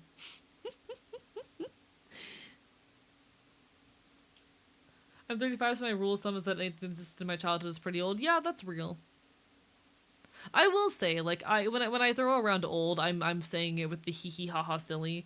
Ultimately, like, fucking, I'm kind of that mindset that like you're only old when you decide to stop growing and developing as a person. Uh, Thank you for the follow, and unfortunate potato. I appreciate it. I think that continuing to like fight for yourself as a person, improve and learn new things. Like you are young as long as you're growing and changing. And I say that to combat the number of like fucking 20 somethings who are dooming about the fact that they're gonna be old soon and they feel like they've wasted their lives. Nah, screw that shit. It's never too late to improve yourself as a person and work towards the things you want in your life. Uh, but you know, also hee hee ha ha old. I know like people who are 22 who feel like their lives are over, and I want to shake them. I want to grab them between the shoulders and fucking shake them.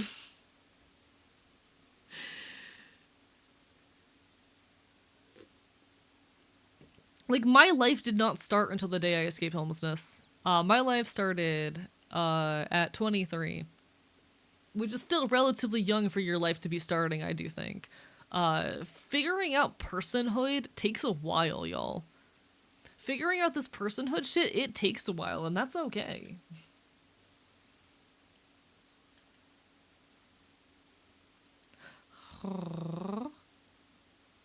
That was so many Ponyta. Grew up with the SNES because my parents didn't want to spend much on an N64. You know what? Real and valid. Video games were expensive back then. It's really interesting to think about how, like, for a long time, video games were this expensive luxury, and they've kind of more recently become a commonplace, like, thing that is accessible to everyone, and we're heading back into an area where there's, or to an era where they're starting to be a luxury again. I think something that a lot of the kids who grew up in the early 2000s, such as myself, can miss is that like back in the day, video games did cost the equivalent of $100 today, and we're kind of heading back towards that era. It's a bit scary. Definitely a sign of a recession if I've ever seen one. As chat's joked a handful of times, my favorite recession indicator is when folk music starts being good again. The folk music has been good for a while. The folk music never stopped being good.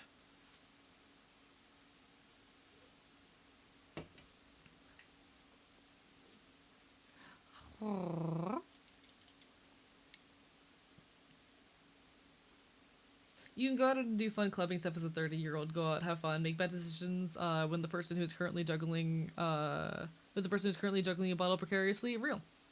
At the same time, it isn't. There's a fight to keep it accessible, especially in the form of outstanding indie games aren't overly expensive.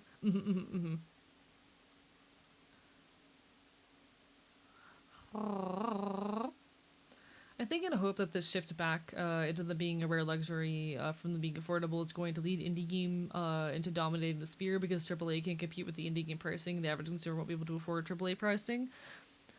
See, I have some thoughts and opinions and feelings on this. I did voice these earlier. A lot of the time when I talk about issues in the gaming industry, especially in like the AAA industry, a lot of folks shoot back with like, "Oh, but the indie scene is doing great." And it is true that there are a small number of indie games that are like thriving and doing well, but those are a small minority. The majority of indie games do not get a chance to shine like that. And with how many indie games these days are being dead ass, completely real, AI slop, I get a lot of emails from like indie game devs wanting me to try their game or giving me a free Steam key or whatnot. The majority of them are AI. It makes me scared. That it's going to be harder to pick out the at the very least that it's going to be harder to pick out like the good options from the mounds of trash. I'm scared for indie gaming as well, less so than I am for AAA gaming. But you also have to consider that like as the cost of living goes up, these indie devs also need to charge enough to fucking live and whatnot. Uh,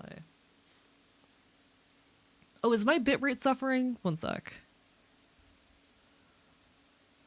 Oh, not my bits! Give them back! My bitrate's been a little bit finicky tonight. I do apologize. Looks like it's stable again. We've been having some minor internet issues tonight. Hopefully they do not continue.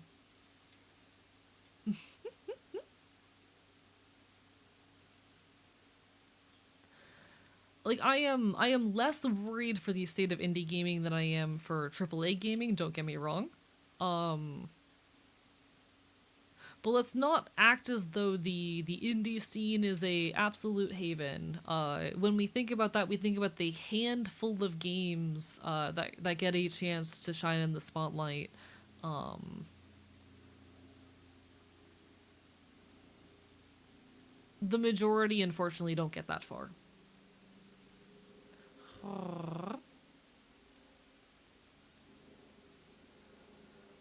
Chat, I need you to stop eating my bits. Have I not been feeding you enough? Come on, guys. What's happening with indie games seems to also be happening with indie animation. Fuck generative AI, by the way. Hello, Gavorion. Lovely to see you. We are doing well. We're currently shiny hunting in Pokemon Rumble as part of a fundraising effort with the Shinies for Good team to raise money for the American Immigration Council. Because fuck ICE. Current targets are Ponyta, Growlithe, and Arcanine. Also Rapidash. Basically those two evolution lines.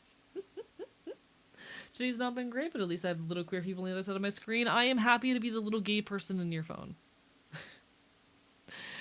I am genuinely, like, honored whenever I get to be a light in y'all's lives and days.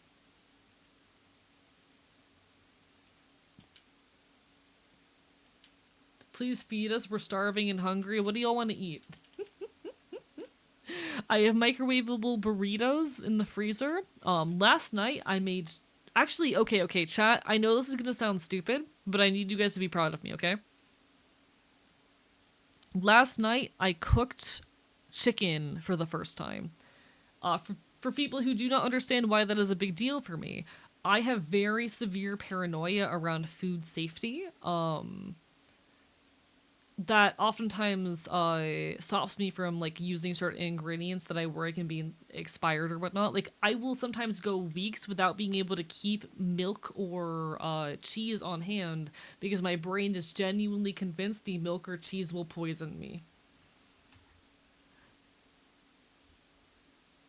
You know, the fact that I managed to cook with raw chicken for the first time when I have very deep paranoia around food and food safety is kind of a fucking big deal.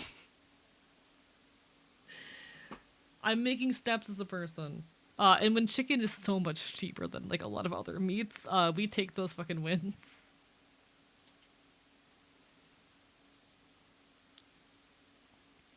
Can be difficult at chicken, right? Yeah, I definitely overcooked it, but like, I did it, and I didn't die. Uh, AAA gaming has many of its own issues, and so does indie. With AAA, common issues I've seen are risk management, time such for schedules, rush jobs as far as coding goes, but a game size has massive inefficiencies due to that, and mismatches between the original intent of the game and resulting product. With indie, it's sometimes inability or lack of ease of market, issues with developing, updating, maintaining the game, few other big ones. AI, and then like there's the rapidly increasing prices while people's wages are not increasing and all that. Any luck so far in the hunt? Not so far in Rumble, but we did have some good luck in ZA today. Mentioning cheese surprised me because hard cheese keep pretty well in the fridge. Oh, it is specifically like soft cheeses that can't keep sometimes. Like that's not a constant issue of mine. That's more like there are weeks where my paranoia is worse and I cannot keep like milk or soft cheese around. But I'm talking like, you know, mozzarella. I'm talking like there are whole weeks where I can't keep like milk or a bag of like shredded mozzarella around because I get paranoid. So the fact that I cooked with raw chicken last night is pretty cool.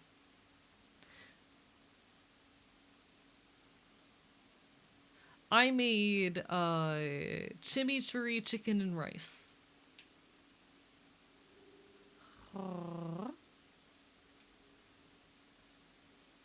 Any crispy chicken skins? I don't think I have any crispy chicken skins.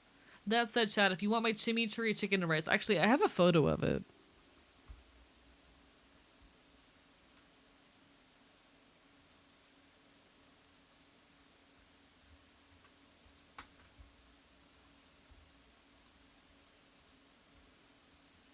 Praise me and my chimichurri chicken and rice.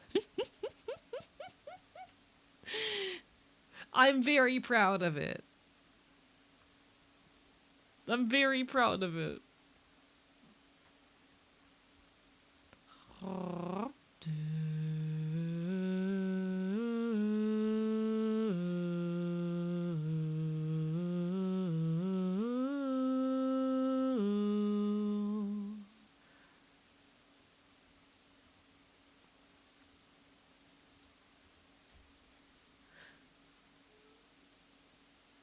I cooked and I'm very proud of it.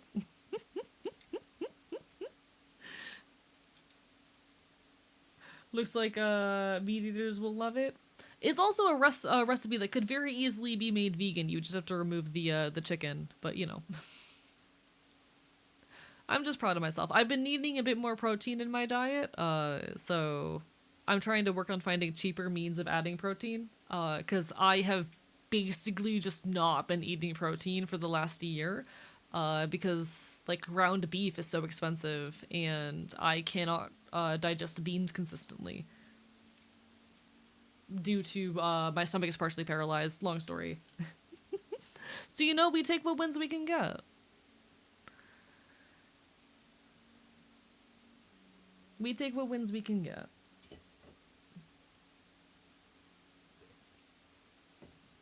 Would something like peanut butter work? I can only have about 2 spoonfuls of peanut butter before I get nauseous.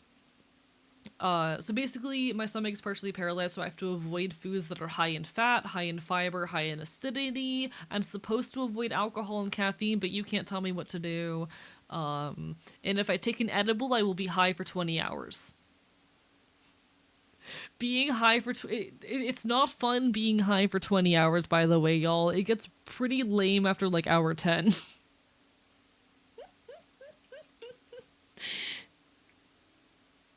So yeah, unfortunately, peanut butter, I can have like a spoonful or two of it, but it is pretty high fiber, so I will end up feeling nauseous after a little bit. Hi, Groggy, lovely to see you. Barbara, bye bye. Eggs are great but expensive. The issue with like ground beef and eggs, which were some of my go-to protein sources before the homelessness saga, is that they're expensive.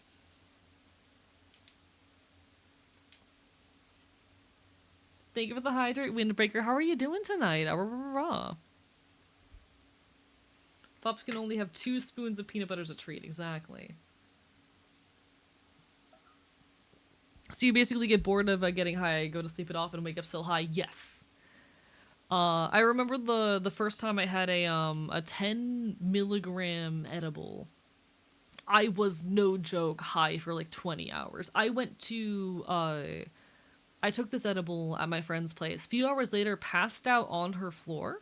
I was so absurdly high that I could like barely speak as well during all of this. But like I pass out on her floor, wake up 4 hours later, um, stay over for a couple more hours, drive my ass home, go to bed, sleep 8 hours, wake up, I'm still high. I am not kidding when I say I was high for 20 hours. It fucking sucked. I think I canceled my stream the next day because I was not in a state to be live. Off of 10 milligrams. My stomach is partially paralyzed. It's also why I'm such a lightweight with alcohol. Basically, substances like anything I consume sits in my stomach for a lot longer because of the stomach paralysis, and I end up absorbing larger quantities of it. So, for example, whereas an average person only absorbs about 20% of the alcohol they consume, I absorb closer to like 50% of it. And the same is true of like an edible, you know? Hello, Sunsweet. Lovely to see you. Bark, bark, bye, bite. I buy bulk chicken drumsticks and pork chops, bag and freeze them, which is what I want to start doing now that I'm getting a bit more comfortable with the thought of cooking chicken.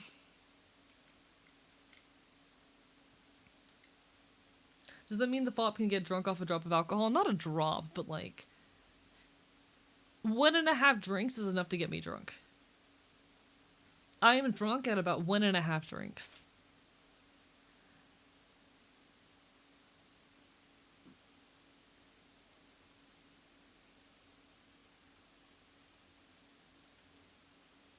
Like, I can have 2 drinks in a night and I'm gonna be good for the night. It's actually very effective and cheap. I think the most I've ever had in a night is 5, and I was on the floor, like, uncontrollably laughing. So I'm very sensitive to substances. A singular shot for the pops? Yeah, like 1 shot, I'm well and tipsy. I'm on my way to drunk. It's very convenient. It makes substance use very affordable. I will say the same is not true for like if I, smoke weed, for example. I am not nearly as sensitive to it. I have like tested this at this point. 5 milligram edible and 5 milligram like fucking vaped, extremely different like length of effect and severity of effect.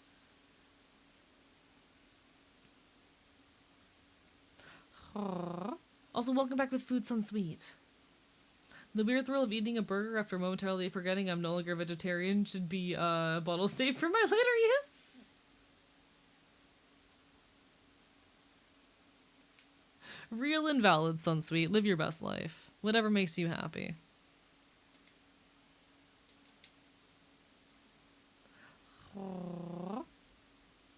Beaver goes to lunch to make sense. Yeah, exactly. You understand. Genuinely curious how sorry if it sounds offensive. Can you easily get drunk off of food with alcohol in it? No. The alcohol content of like food with alcohol in it is still usually not high enough for it to do anything to me. I will say there have been times, this is not the case nowadays, but I used to be extremely sensitive to caffeine. Like 50 milligrams would give me horrible tremors and headaches and whatnot. Uh, and if I ate a large quantity of dark chocolate, I would start to feel mild effects of caffeine. This is no longer the case. My caffeine tolerance has gotten up to a point where I can't really do that anymore. But back in the day, if I ate, like an entire chocolate bar of dark chocolate, I would be able to feel like the mild caffeine effects. Let me check. What is the caffeine content of dark chocolate?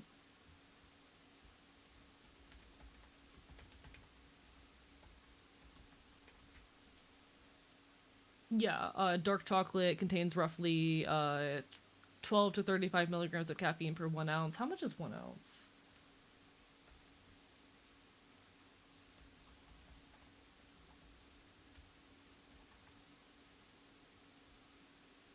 And a chocolate bar is between like 3.5 to 4 ounces. So yeah, like, I would eat a chocolate bar and I would have enough caffeine to feel the effects.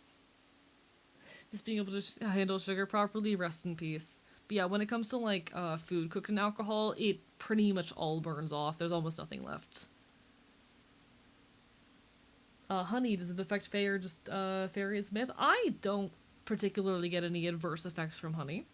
Hello, McDoomington. Lovely to see you. Welcome on in. Barbara Bye Byes.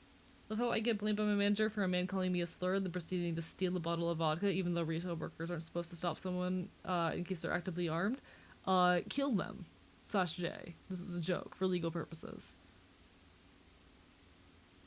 Yeah, alcohol burns off, so I don't have to worry about getting drunk off of like food with alcohol in it most of the time.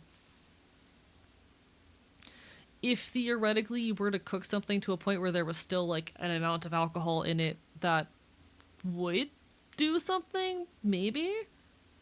Um,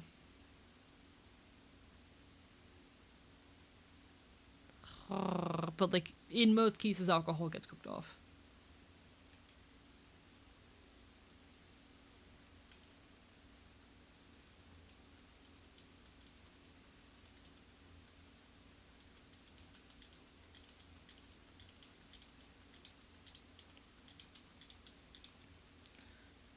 Hey, here's a handful of tips for surviving the workplace. Get as much shit in writing as possible. If your manager like enacts a new policy, especially if it like goes against previous policies or will endanger you, ask for it in writing. Tell them to at the very least like send it to you in email so that you have it in a written format. That way, if you get in trouble for their policy choice, or they try to write you up, or it conflicts with a previous policy, or it ends up endangering you and your well-being, you have some amount of recourse. You have some proof of what happened. You want to have that proof on hand. There will be an ad ending soon. I do apologize, folks. Twitch has forced me to run ads. I might grab a snack because I'm realizing I haven't eaten in like 8 hours. Oopsie. Oopsie, chat. I do occasionally enjoy oatmeal. Most nuts and seeds are very high fiber. When it comes to tofu, the only one I can consistently do, like if I'm having a flare up, I can only do soft tofu. Firmer tofus I can usually handle if I'm not having a flare up, but I have to be very careful with the quantity of. Yogurts I can do. I have not had issues with yogurts as of yet. Greek yogurt is fine.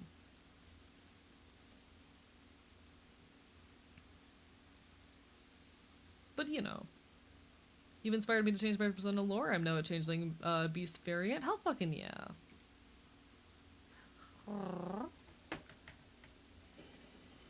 Alright. Big stretch. Ad's gonna hit any second now. I'm gonna stand up and make sure I get some kind of snack. Because I want a snack. There's my BRB sign. There's my BRB sign.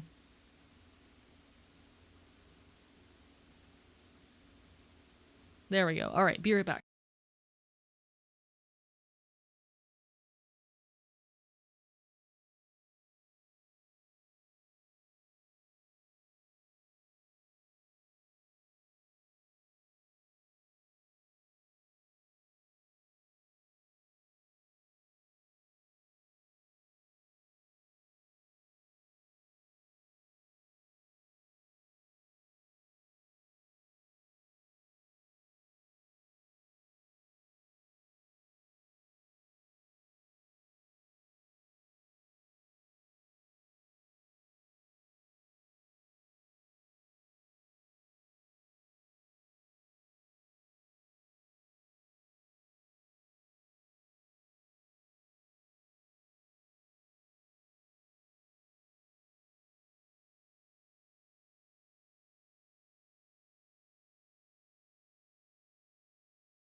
In my defense, I usually take a snack break around like the 3 or 4 hour mark. I just forgot this time, okay?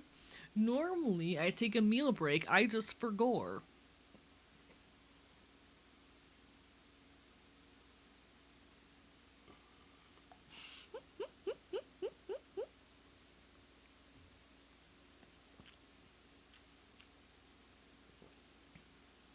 Alright. I actually have currently, speaking of yogurt, a Greek yogurt drink. I have never had this before, but I go to this little poverty grocery store. I've talked about it before, where they mostly sell like near expiration or damaged goods. And this they had because it was actually mislabeled. They basically, I guess the factory produced a bunch of these, and they labeled a bunch of them as the wrong flavor. So they are peach flavor. They were labeled as cookies and cream.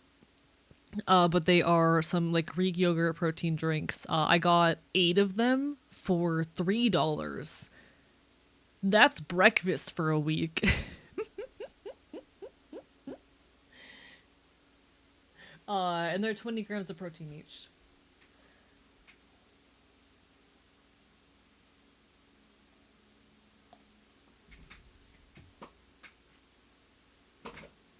That's how I survive out here. Chat is not an acceptable form of sustenance. We've been over this, AE. Come on. Hello, Ember Ray. How are you? Barber Bite Bite. This is the first time I'm trying one of them. They taste alright. Like most protein drinks I find, or most like yogurt drinks I find, they like, I don't know, they're just okay. Do I love them? No, but they're relatively high protein and whatnot. I was just explaining to two folks in the ad break. I frequently go to this like poverty grocery store. They mostly sell near expiration or damaged goods there. And this is I got a pack of 8 Greek yogurt protein drinks for $3. I believe they were given because they were actually mislabeled as the wrong flavor. Because these are peach flavor, but they were labeled as cookies and cream. So I'm guessing that they just like mislabeled a few cases of them at the factory. They sent us over to the poverty store so that someone would eat them. They're perfectly good. It tastes fine, but it's 20 grams of protein for 170 calories, which is not a bad ratio at all. Uh, and that's breakfast for a week. 8 of them for $3. That's breakfast for a week.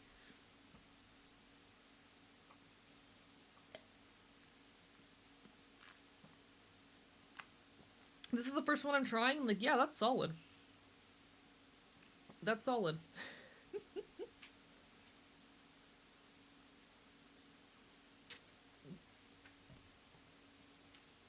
I should also check out restaurant supply stores. I will have to do that sometime.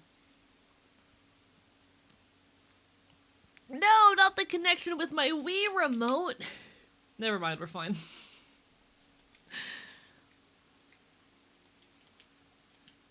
But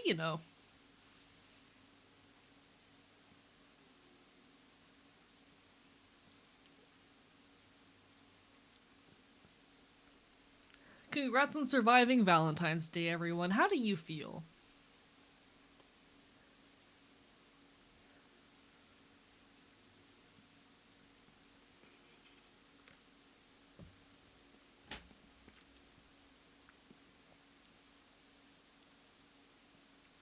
But nah, I enjoy my local poverty stores when they sell near expired goods. It's very good for my wallet.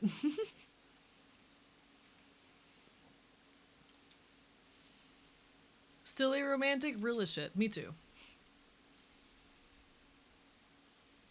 I do really want to check out that gun game that Transnight was playing, though, because that shit looks badass.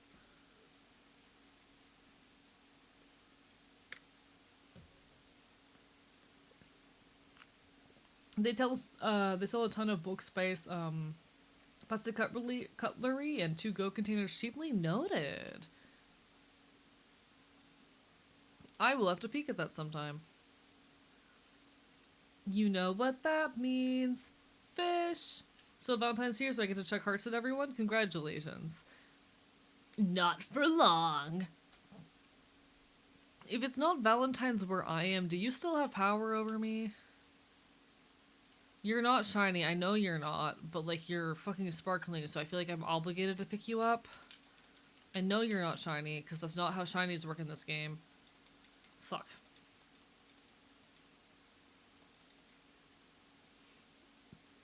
I know that's not how shinies work in this game, but my brain's paranoid. Alright.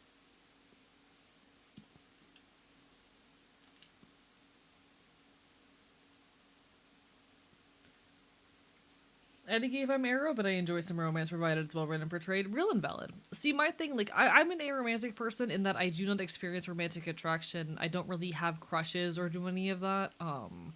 And I have had periods of my life where I am kind of romance repulsed. I've participated in romantic relationships before, and I can get something out of them. But I do have I found that like my preferred way of engaging with people is to not to do that. I'm hating the fact that Manji doesn't exist, so I can't see my boyfriend. Aw, poor thing. Poor thing. I have a friend that works at Starbucks who brings me the perfectly good food they throw away before they can get rid of it. I used to work at Starbucks. And when I did work at Starbucks, I was constantly taking home all of the food that they were going to just throw out otherwise. At the end of the day, because I worked closes a lot, I would literally just like in my bag pile in like half a dozen sandwiches for me and the Ashen to split.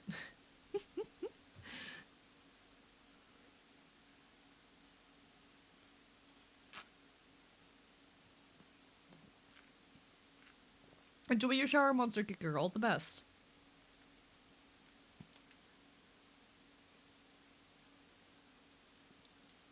I will say it was easily the best part of working there. I've never had crushes, but I have a singular husbando. You know what? Real and valid. You're probably aromantic then.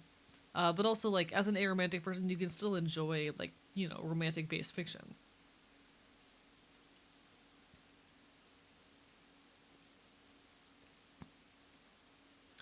Aww. Y'all and your lovers, meanwhile, me in my garage plotting ways to make clothes while sketching into a sketch pack like a shrimp. Not real. Listen, the aloes are valid. I may not get it, but the aloes are valid. I don't understand their ways, but I'm glad that they're happy. You know? Can't remember ever having a proper crush or anything like that. Always been more interested in making random things. Me too, literally. My entire life, my brain's been like, why worry about romantic relationships when I can just like make art? You know? Worrying about this is just gonna take away from all of the art I can make. Like that's quite literally the kind of person I've always been.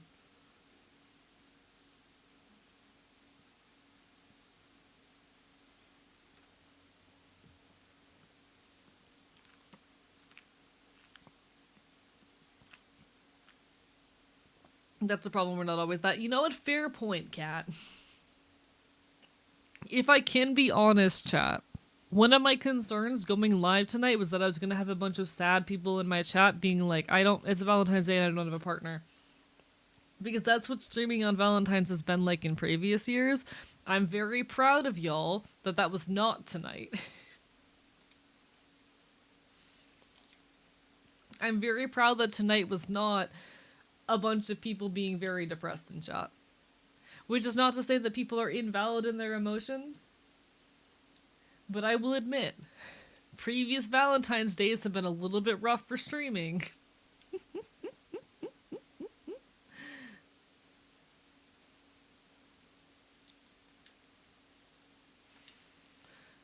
It was a genuine concern of mine going live tonight that I was gonna have to like potentially feel the emotions of a lot of people, and I'm glad that that hasn't been the case. I'm proud of y'all.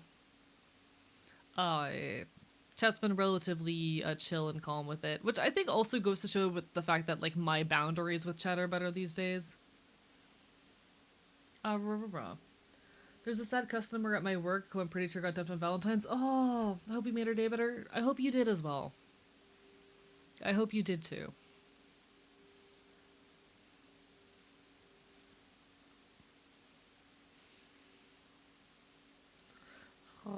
I'm the only person who I know who's single. They feel bad for me while I'm just living it up. Real. The reason why I don't have a partner is because I'm meant to like prioritize my needs or something, but I don't date anyone with a pulse, so finding the right person is slightly harder.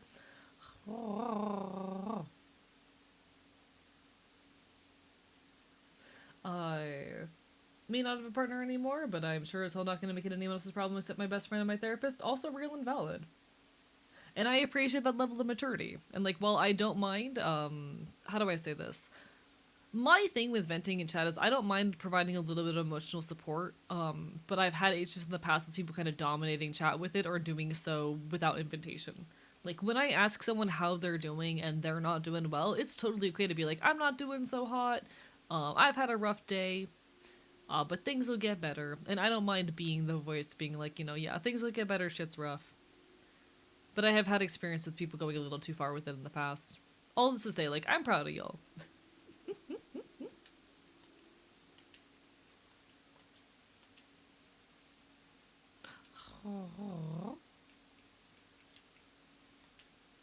Ah, there we go. So it's the year of the horse tonight, I think. Oh, whoa.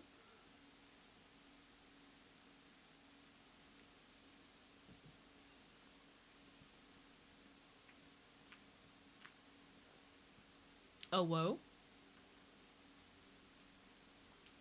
Thank you for being part of my life chat.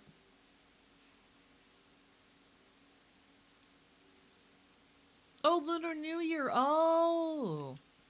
Is it now? Interesting. I have heard that it is year of the horse this year, but I wasn't quite sure when that started.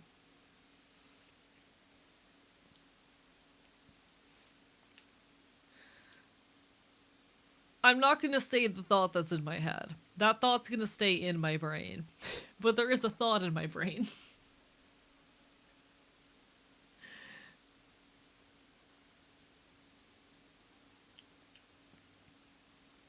The thought that is in my brain is going to stay in my brain.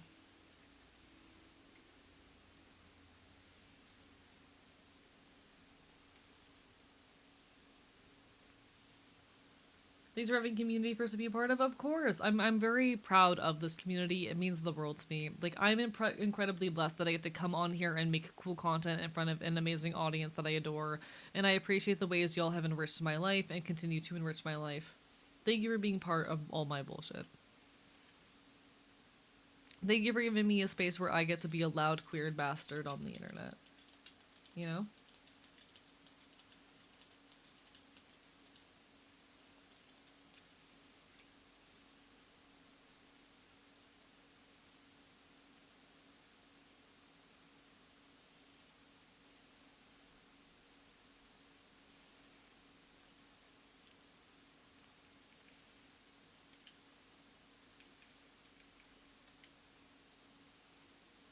Like, follow, and donate. But also, more than that, just keep taking care of yourselves. More than anything, I just want to keep making art that positively impacts people's lives. You all have massively positively impacted mine, and I'm fighting really hard to do cool shit out here. I'm hoping in due time I can go full time off of this shit. It's not going to be anytime soon, but know that I'm fighting towards it. And I'm really grateful of everything that y'all enable in my life. I am a happier and better off person because of y'all.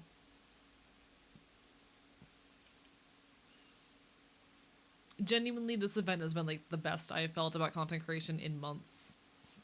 So thank you for that.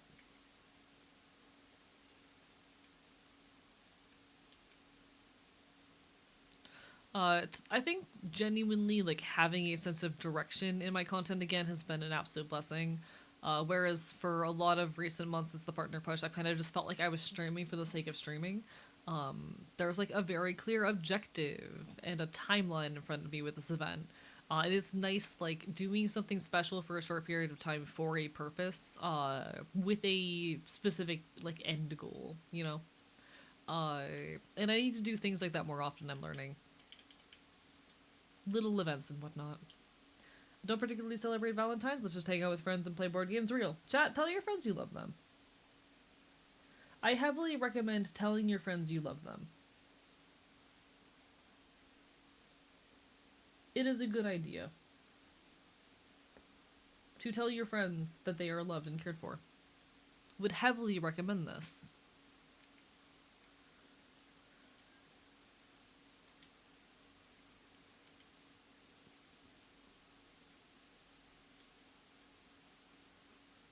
Oh.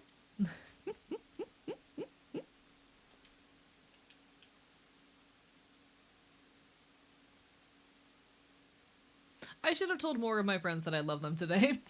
I didn't tell enough of my friends that I love them.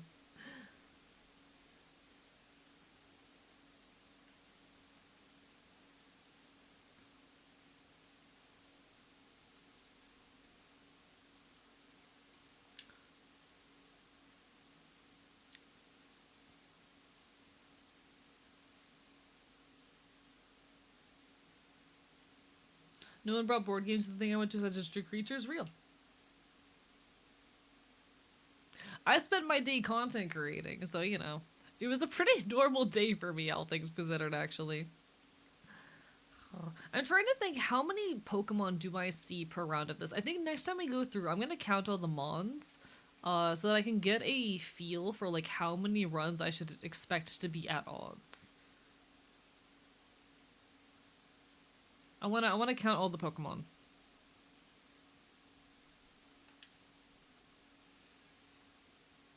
I know I've done the math before on like the number of runs you need, but I wanna check it again. It's been a while since I've run the math.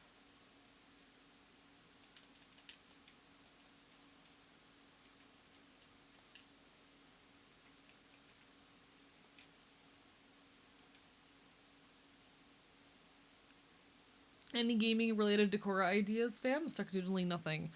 What do you mean by Decora? 1, 2, 3, 4, 5, 6, 7, 8. Don't do that to me. Don't do that to me. That's rude. So that's 8, 9, 10, 11, 12, 13, 14, 15, 16. So it's 16 in room 1.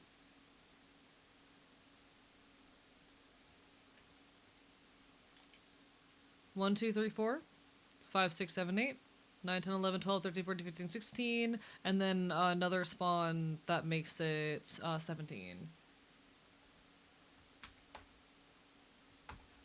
Plus 17. Oh! See, I tend to rely on stars for that kind of thing, but honestly, maybe it depends on. If you're looking for video game things, you could do like the little pixely hearts. Oh god. Oh wait, I need to count. 1, 2, 3, 4, 5. So 9, 10, 11, 12, 13, 14, 15, 16, 17, 18, 19.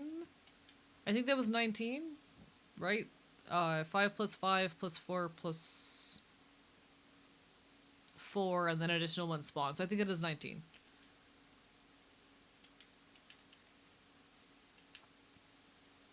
So 19.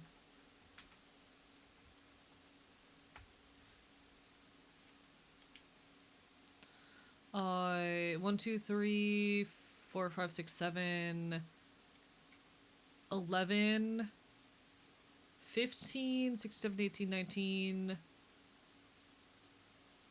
19 plus 4 plus 3. Is that 26? Did I count that right?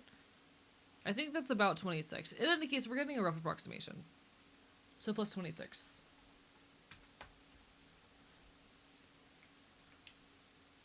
One, 2, 3, 4, 5, 6, 7. So that's 10, 15, 20, 25, 6, 7, 8, 28?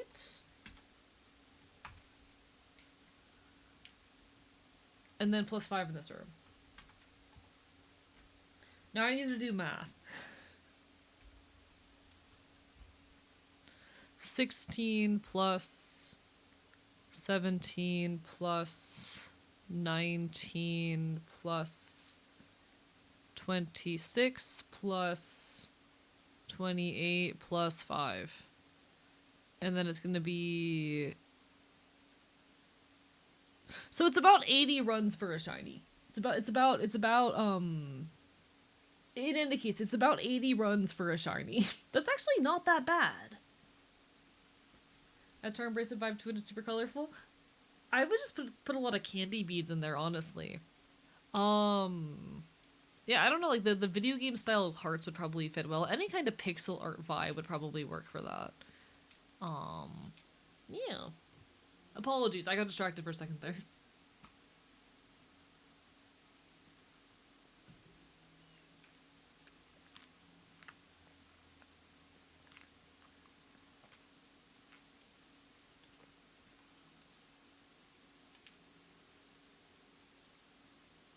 So we should see about one shiny every 80 runs, which is actually worse than I thought. I forgot how bad hunting in older games is. Christ.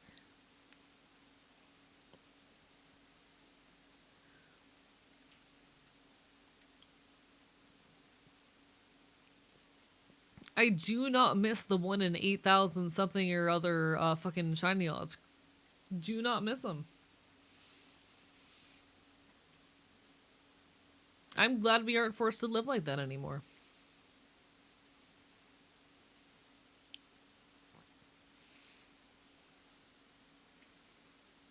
Or I didn't get a good look at that mon, so I went back to peek at it real quick. 1 in a million years grind. I've only ever gotten 2 shinies in this game, but I will acquire another. I will. I can do it. I'm strong and powerful.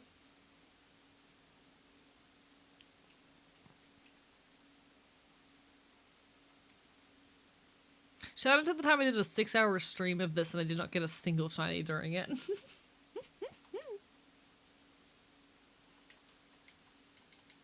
I'm not exactly being optimal right now either. The Nidarians in question being sea anemones and corals. I love Nidarians. Sea anemones, corals, jellies. Nidarians are such fascinating critters. Okay, I don't love them. I'm actually terrified of them. I'm like deathly afraid of jellyfish, but I find them fascinating on a conceptual level. They are some of the simplest animals to exist. They have no brains. They have no fucking hearts, lungs, anything like that. They're basically living stomachs with like the most basic of nervous systems. They have like basic reflexes, and that's literally it. And I find that so fascinating. They also have a species that can be practically immortal. Yeah. Um, so in most species, aging is handled by the telomeres, which are the little segments at the ends of your cells. And when those segments at the end of your cells become too short, that's when like you start to kind of die. Basically, it's that and oxidative damage. But the telomeres in your cells tell your bodies the telomeres tell your cells when to stop reproducing. So they're basically the deadline on your body, but they're also what prevents you from developing cancer.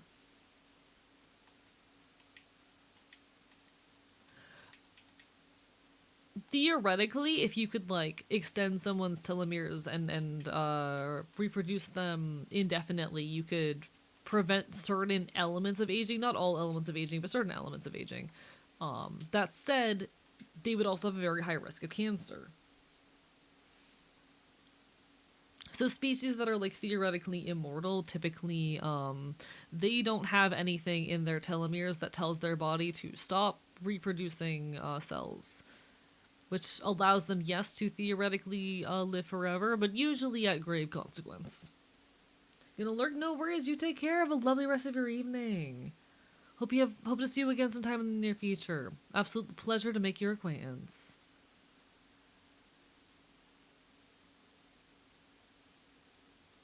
Don't recall if any vertebrates have biological immortality. I don't know about vertebrates. I know a handful of invertebrates that have functional immortality, but like there's the lobster. It's an invertebrate, but it does have functional immortality, and will usually grow into a large cancer blob if it lives long enough.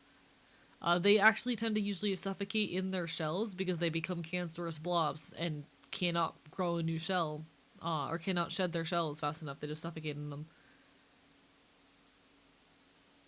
Yeah, because their telomeres, when their telomeres decay, it doesn't stop them from their cells from continuing to reproduce, and eventually they just develop cancer. So the crab, which could theoretically live forever, but they eventually can't break out of the shell and die. Yes, that's the lobster.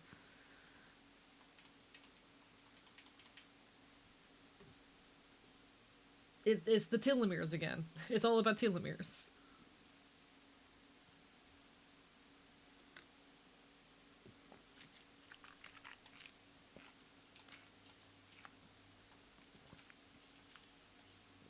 Chat, I don't want to go through carcinogation or whatever the fuck it's called. I don't want to become crab. What if I don't want to be a crab? I want to be my own fox. No crab life for me.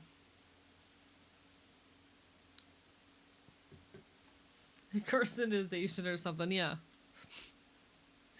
Don't bully me. I'm doing my best to speak. I've been awake for too long, chat.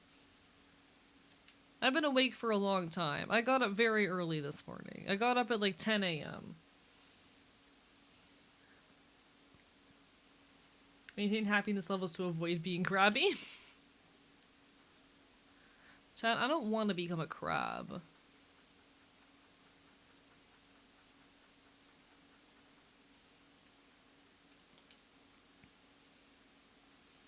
Chat, I think nature needs less crabs. I think too many things in nature are crab. That's my hot take.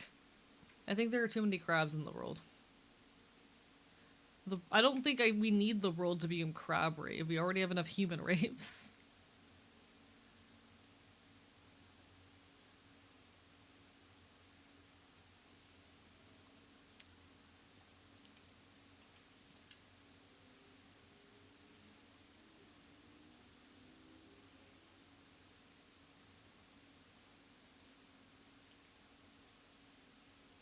You're not you. When you're crabby, eat a Snickers. Well, the Snickers undo the effects of carcinization.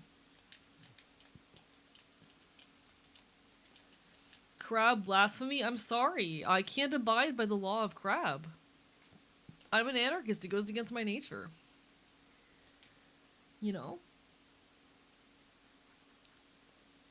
It is against my nature to abide by the rules of crab.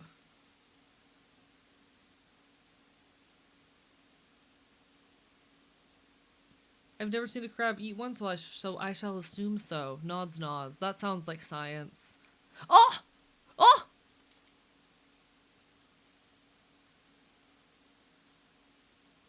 Yo! Okay. Sorry. I should not have yelled. Y'all. One sec. We need to. It actually like matters that I play well now. I need to actually like lock in. Okay, we're fine. We're over leveled. It's chill. Okay. I need to lock in.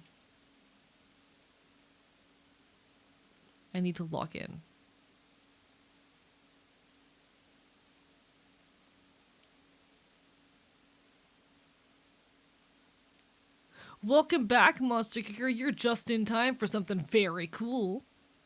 Not me sitting here thinking we weren't gonna see a Rumble shiny tonight. I was incorrect. We fucking did it.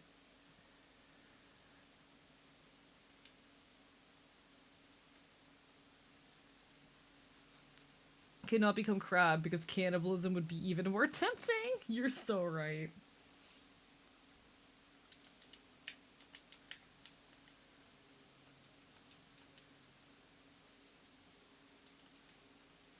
Easy. One shot.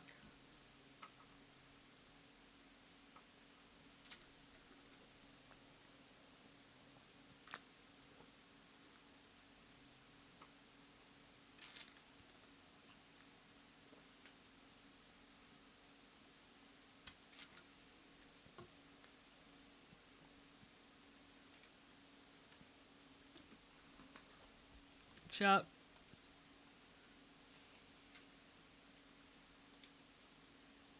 Yo. Yo. Look at him.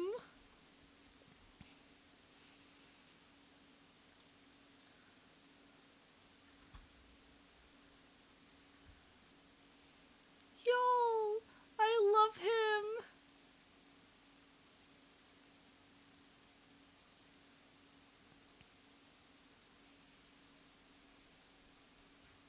Someone make sure you get the shiny cliff if it's not too late. But holy shit.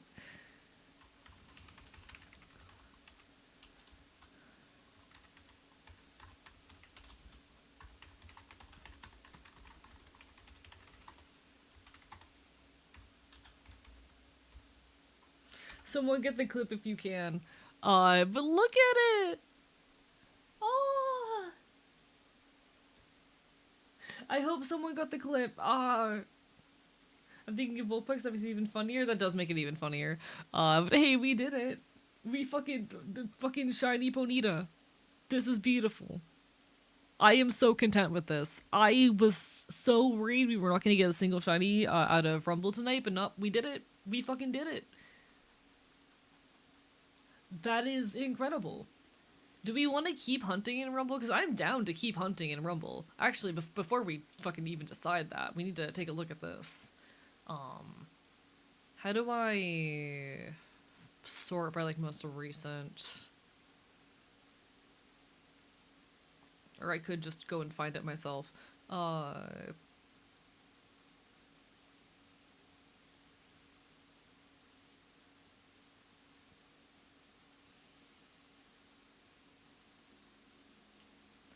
There it is.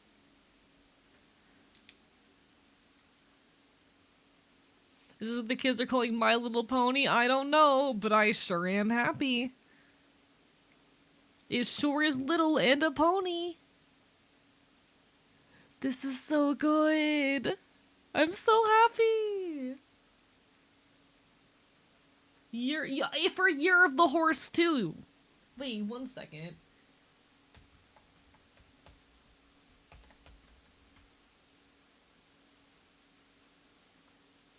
Apparently Year of the Horse begins in like 2 days.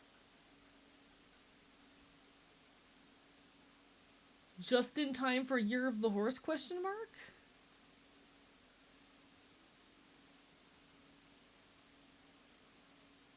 Yeah, February 17th. Just in time for Year of the Horse, y'all.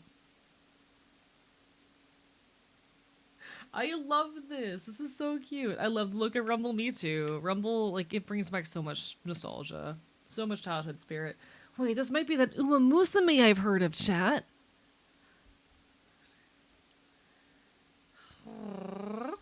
Hehehehe. Oh. So here's the question, chat. I'm probably not going past... Actually, what time do I have to be awake tomorrow? Before I say that, how much time do I have to be awake?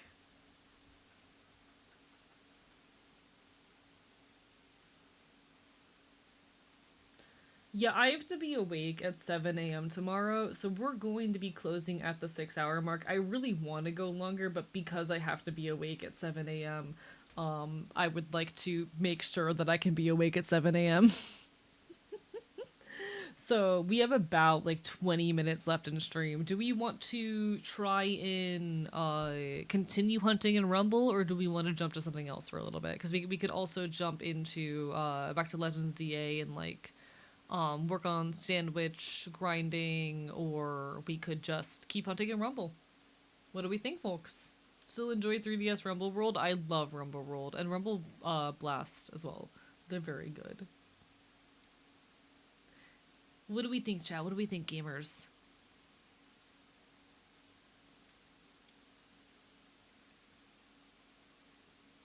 Ah, rah, rah, rah, rah.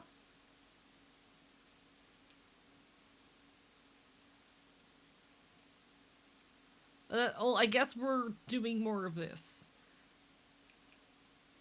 Yeah, we'll do... I guess we'll... You know, no, we'll just go back to the terminal. I think we're gonna reset our sandwiches for a little bit, so that we can be prepared for stream tomorrow. I think that's smart.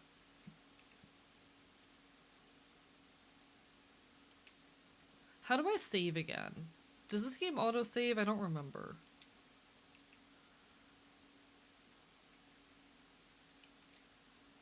Give me a second, I don't remember how you save in this game.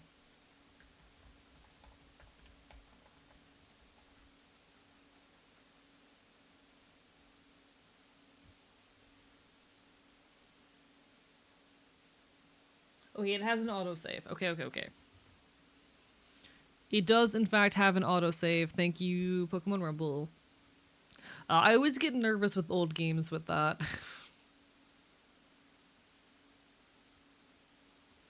And I made a little save there just in case. Actually, let me close out the menu properly just in case.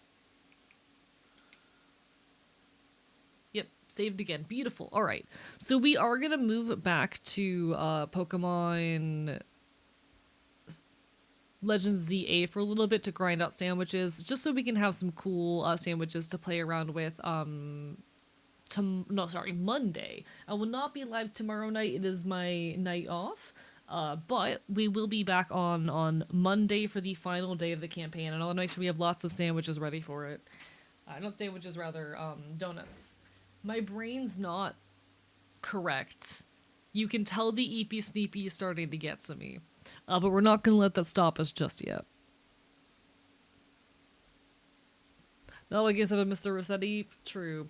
I associate the Wii with being from an era before autosave. You know. Alright. So we're gonna move back into Legends ZA for a bit, just to grab some donuts so that we are ready for Monday. On Monday, I am planning to hang out with a Semi on stream, Semi Sin, which will be a very nice fun time. We will be shiny hunting together. No worries, enjoy your eves.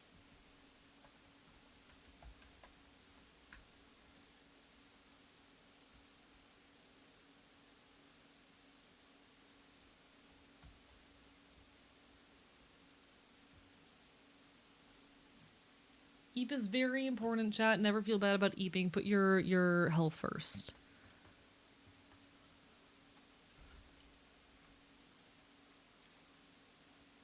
Alright, let me know if game volume is good, too loud, too quiet, anything of that sort. We're gonna jump back into Hotel Z.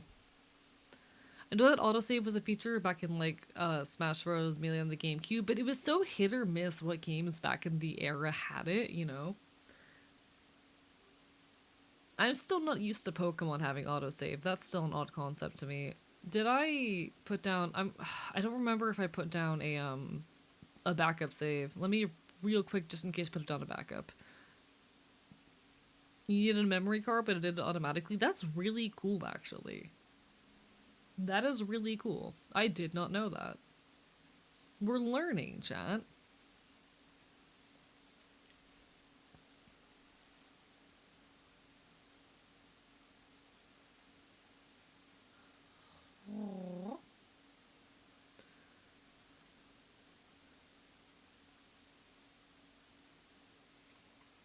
Alright, now let's see if we can get anything good with our donuts. For those who have not been here for previous donut grinding sessions, I need to show y'all how bad this is. We're gonna walk up to this little girl here, and we're gonna say, hello, I would like to make a donut. And we're gonna see what berries we have, and the answer is nothing good because I've used all the good ones. We might actually have to go and gather more. I don't even know actually if it's possible for us to make something good with this selection of berries.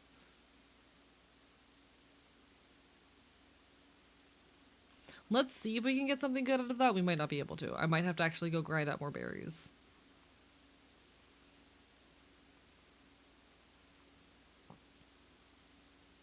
Yeah, no. Alright. So we're gonna have to go grind out more berries. Where do you find wild berries in a metropolis like this one? You go into other wild zones. I'll show you. So I'm going to show you a little bit about the berry grind of this game as well. This is mostly so I can complain about it, not gonna lie. This is mostly so I can complain. So we're going to start from backup data. You can access that by hitting the up arrow and X and B on your Joy-Cons.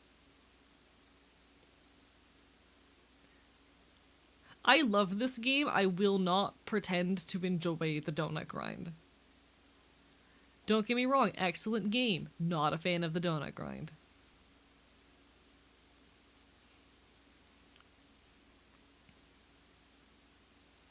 I think it is a bad feature, if I'm allowed to say so much.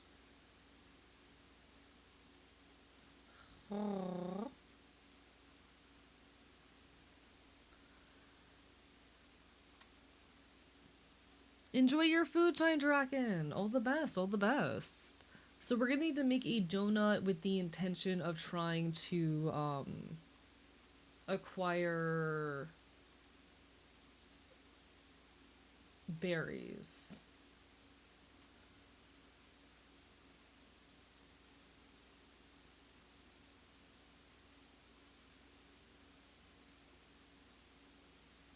Okay. Then the grind for accessing these portals? Yes. And getting the cool effects that we can get inside them. What do we get from this one? Item power berries level 2, big haul level 2, we take it. That's more than good enough to me.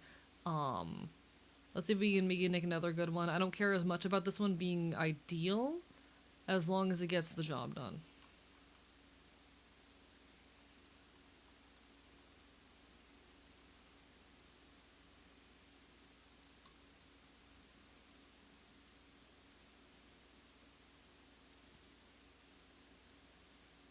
What do we get this time? Pokeballs, Mega Power Charging. I don't fucking care enough to reroll. We're gonna take our big berry one and we're gonna see if we can get what we need. It is about to be the time change in game, I think. So unfortunately, we're probably just gonna have to wait for the time to change, and find a good distortion to jump into there. Actually, we can probably just have enough time to jump into one. What do we have on the map? What catches my eye? This is a high level.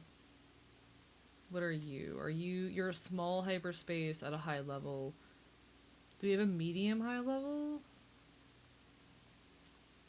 I think medium high level is ideal for this. Medium high level, so we might go here.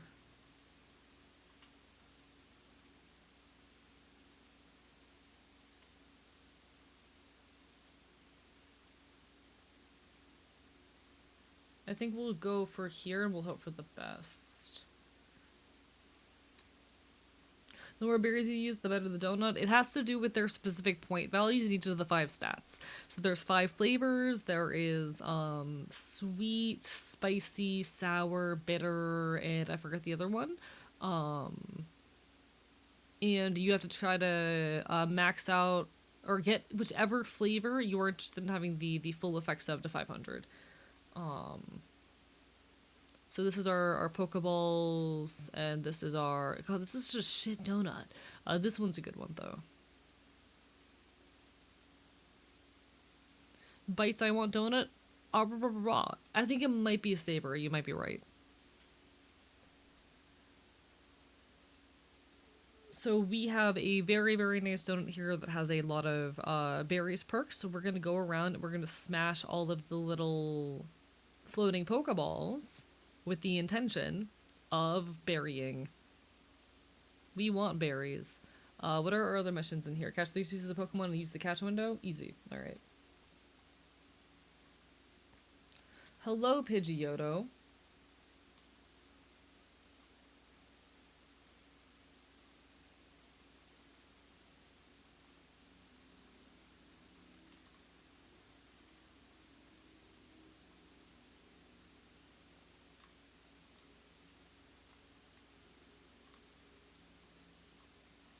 Alright, beautiful.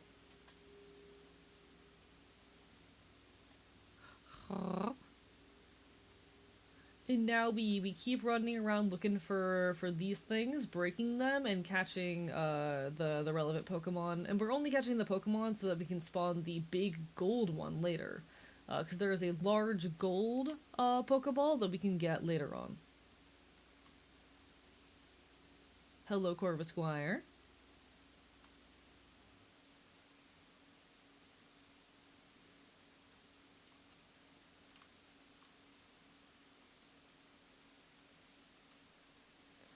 And Corviknight. Now that is a mon we definitely want to nab.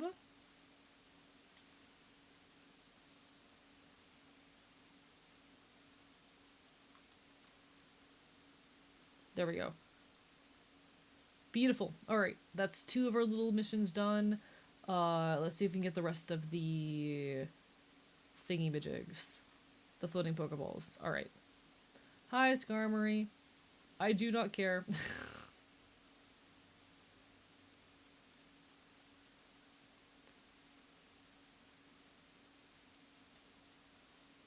But yeah, it's just about how many points you work together based off whatever berry stats you have, and we should have just skipped. So we have the bonus ball now, which we got to go find as well. The grind's a bit much. Okay, we need to right. So how we parkour around here? We need to get up here.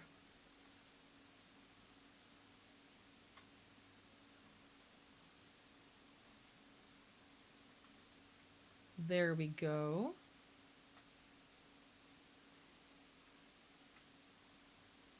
Alright, now we climb up on the thing. We will air slash this. And we're getting a ton of berries right now because we have that level 2 berry and big hole. So that is basically like quadrupling our berry findings, which is very, very useful right now. Shit, not good. It's fine.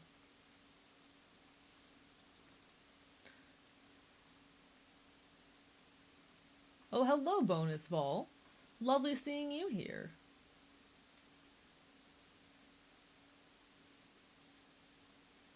And we're getting a lot of very high quality berries right now, so we should be able to make a couple donuts after this. I'll probably have to do more berry and a donut farming off stream, but not bad.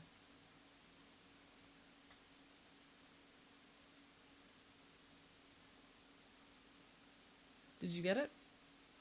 Dumbass? There you go. Alright. Now to see if there are any other around here. Yeah, it was very convenient. It usually isn't that level of convenient. That was an abnormally convenient run through of all of this. Okay, there's another one up top, which I'm going to try and nab.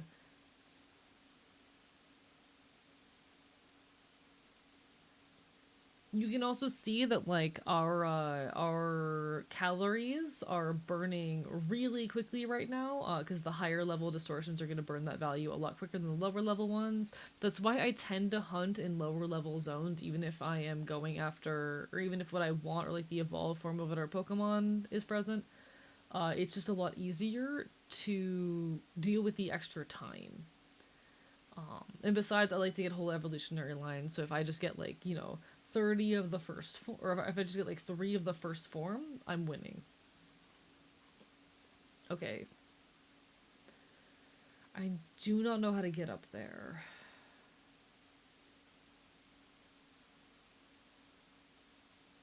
I don't know how to get up there.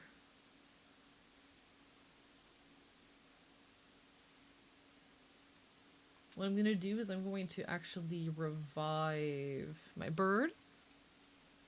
Hello, JM! It's been very good. We got a shiny Ponyta in Rumble, which is really fucking cool. Shiny hunting in Rumble is really good.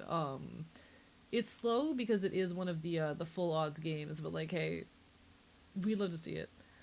It was a pretty quick shiny too. We were pretty well under odds, I believe, so we love to see it. We're currently trying to prep some more donuts for next stream, and I think that is all of the spots where we can acquire anything here.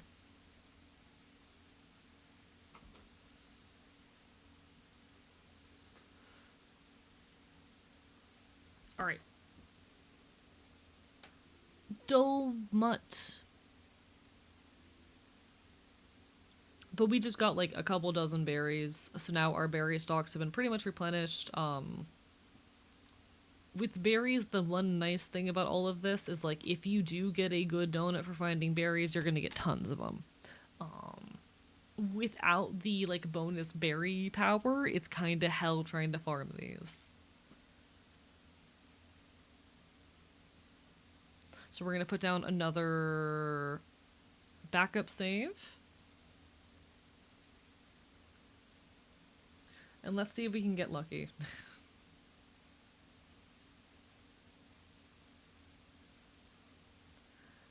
You hop over to Hotel Z. But you can see why this process is a little bit hell. So there's not a berry grind on top of the donut grind. I mean, there kinda is, because you have to make a donut that's good to go get berries, and then you need to get lucky with your berries. But it's not too bad, because, like, okay, now we have plenty of the main berries that I use for my donuts.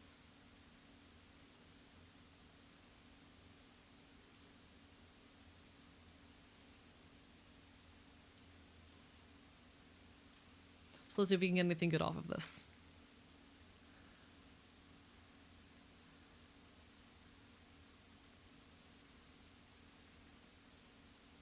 Sailor Shy, thank you for the raid. Well, now I have to stay on a little bit longer. Mods, can we get a shout out?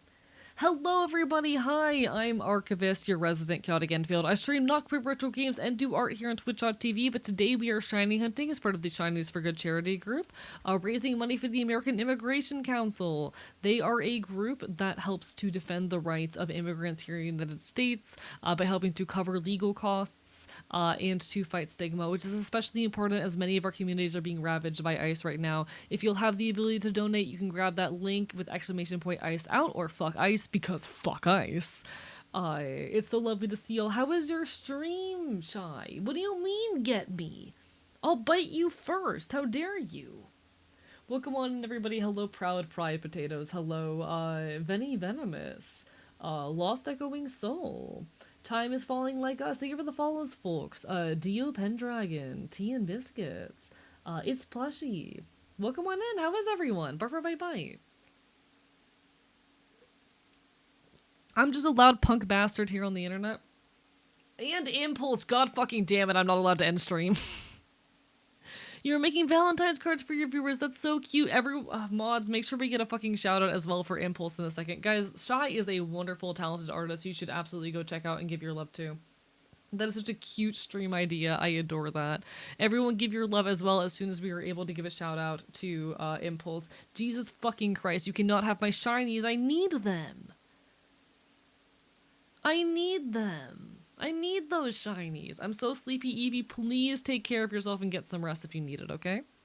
Hope raising money goes well. It is going absolutely incredibly. Fuck ICE. I'm so proud. We've raised over $2,000 for the American Immigration Council. For folks coming in from Impulse's side of things, hello, I'm Archivist. I'm your resident chaotic Enfield. I stream not quit retro games and make art here on twitch.tv, but today we are raising money for the American Immigration Council as part of the Shinies for Good charity team. We are shiny hunting Pokemon super effective against the ice type. But right now we are trying our hardest to get some good donuts that will help us in that endeavor. Like, my wife has 400 shinies, then I want to get her another for V-Day. Okay. I have some extras laying around. Everyone will give some love to Impulse as well. Lovely to see him. I kill you with my teeth.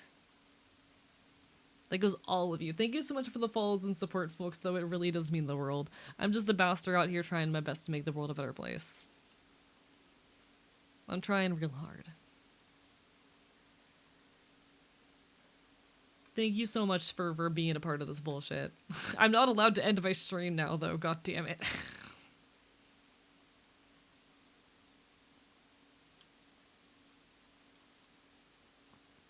No rest for the wicked, chat.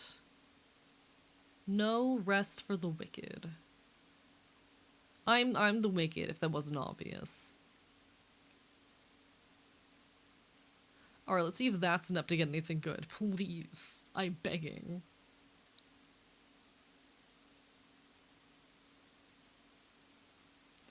I'm going to scream, cry, and throw up.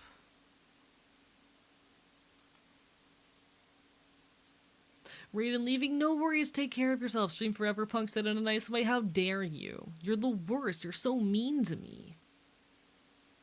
No, thank you so much, both Impulse and Shy, for the raids. I apologize that I'm a little bit like, we are 6 hours into the stream, but hey, we're going strong. Thank you so much for all of the support, genuinely. This fundraiser campaign has been like such an absolute joy, and I'm incredibly grateful for what we've accomplished as a community. If anyone needs some food, some water, some rest, self-care is vital. Take care of yourselves, all right? But it's absolutely lovely to see you. Punk, praxis, and leftism are all like central to what I do around here, so we're glad and grateful to have you.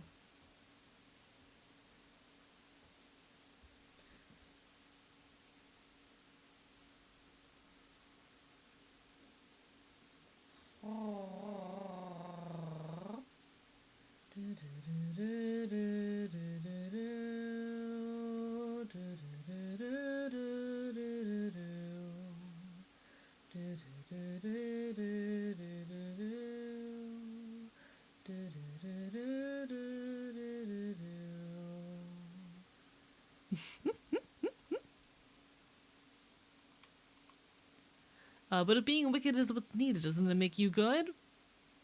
I guess. I'd like to think I'm a good person. I'm just a bastard, you know?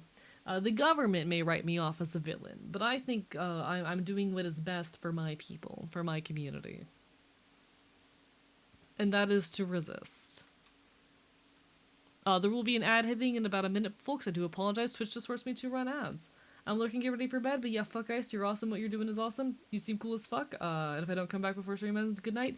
No worries. You take care of yourself. You can catch me here usually like 4 nights a week, 3 to 4 nights a week, 7 p.m. EST to 1 a.m. EST. It's lovely to make your acquaintance. You take care of yourself, all right? Hope to see you again sometime in the near future. I'm stumbling over my words. The Eepy Sneepy is taking me. Chat, the Eepy Sneepy. It's taking me. I'm not free from the Eepy. The government's running a lot of us off as villains. Yeah, I've been literally investigated by the FBI. The government's pretty interested in running us off as antagonists. Sparkling Power Psychic. Fuck. It's only level 1, too. I'm sure there was some kind of mod I could have gotten with that, but like, no. No thanks.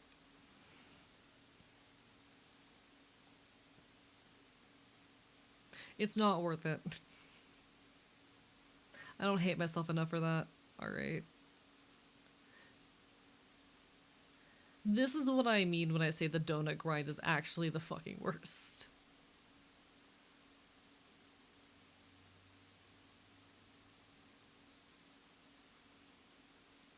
Pokemon, gotta catch 'em all, so true.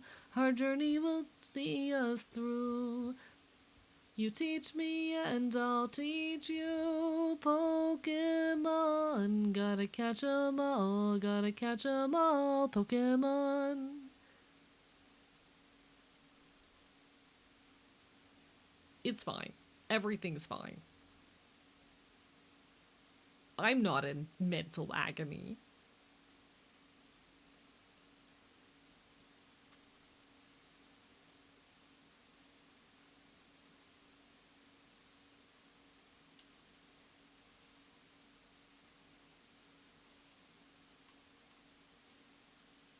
Okay. Please? Have to exit out of the game, use the backup features to play the game efficiently. The gram seems like hell, yeah.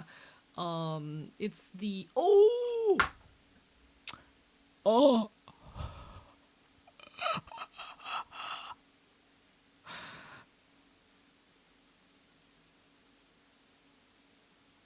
Yeah, okay. So that could not have gotten better. That is a typeless sparkling power whole. Okay, all right, plus alpha power. All right, I don't know what I'm using that on, but we're saving that. When the nut's so good it leaves him speechless. Gay sex. Listen, my standards aren't exactly high.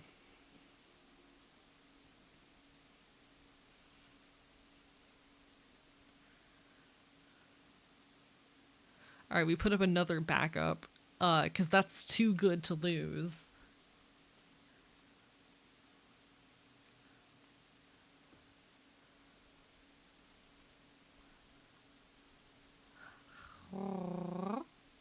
Jesus Christ.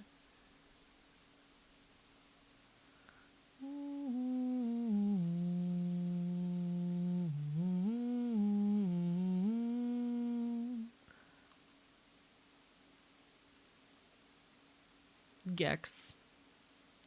Say Gex.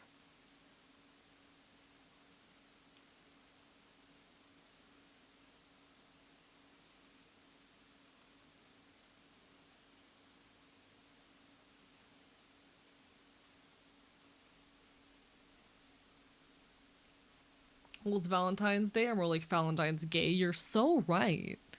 I love being gay. Fairy. Are there any fairy types that are relevant? I'm trying to think if there are any fairy types that are relevant to this. Give me a second. Uh...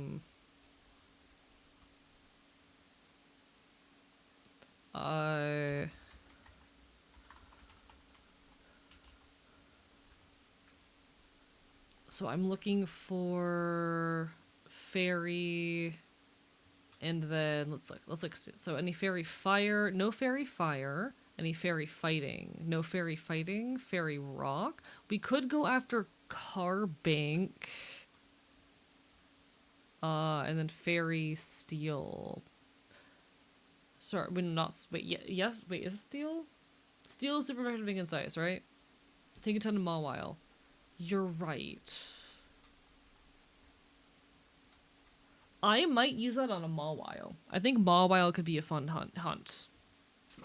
I think Mawile could be a fun hunt. I'm down to potentially throw that at a Mawile.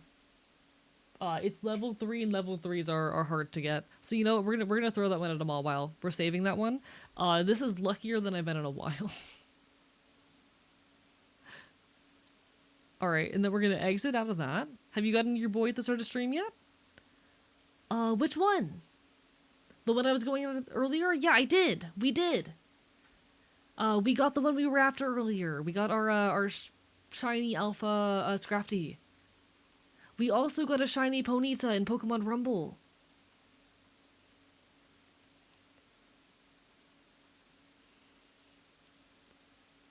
Yeah, the Donut Gal does have a Hoopa.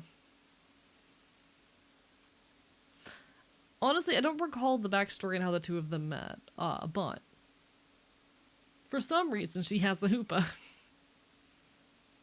Yeah, we actually got one in Rumble. One sec, let me pull up the screenshot. I don't know if anyone got the clip, but we do have... Where is it? We do have this little sweetheart now. Shiny Ponyta. I'm surprised we managed to get a Rumble shiny, honestly. Genuinely a little bit surprised at that one. But hey, we call that winning. We do, in fact, call that winning.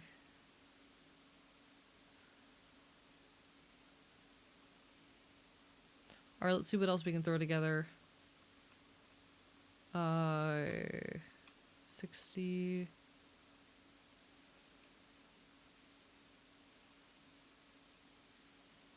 What number does that bring us to? Not enough.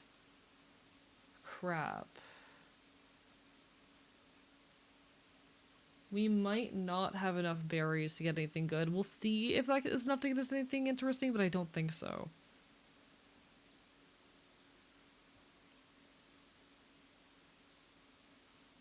Flying level 1, Humunga power 1. We could theoretically try and keep resetting that.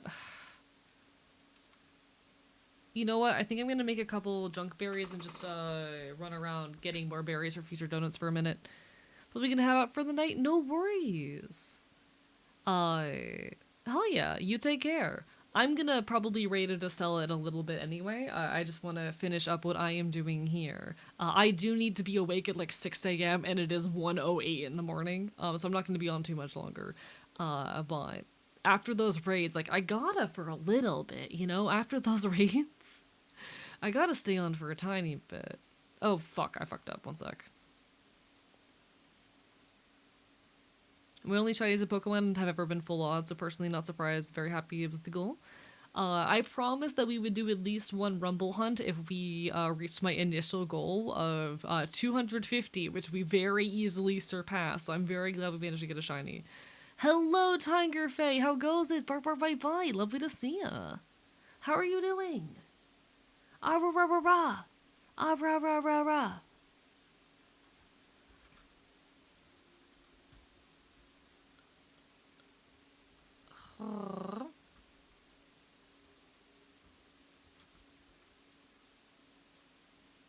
All right. So we're gonna. Oh, listening to the raid then. Just gonna play some Omega Ruby. Hell yeah! I probably won't be on longer than like another 15 minutes. I just want to see if I can get like one more good donut ready for tomorrow. Something like that. We'll see. I'm probably gonna cut myself off at the 6:30 on the little stream timer thing. Just because I do need to go to sleep at some point. Likewise, little tired but finally free of chores. Congratulations! I've been very frequently going like 7, 8 hours with streams recently. 6 is my minimum. But I do need to be awake super early tomorrow, so uh, we'll go a tiny bit longer, but not too much. Hee hee.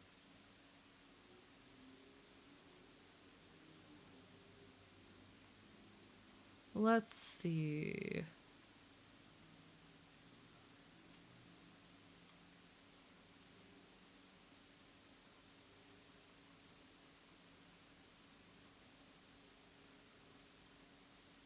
Good head out now. No worries. You take care, Quizzicolotl.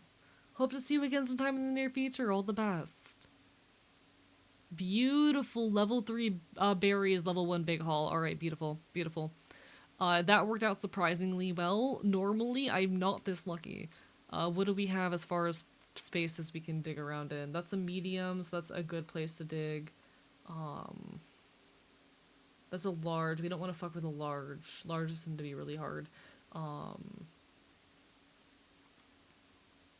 That's a large as well. Larges are not a good option. That's a small.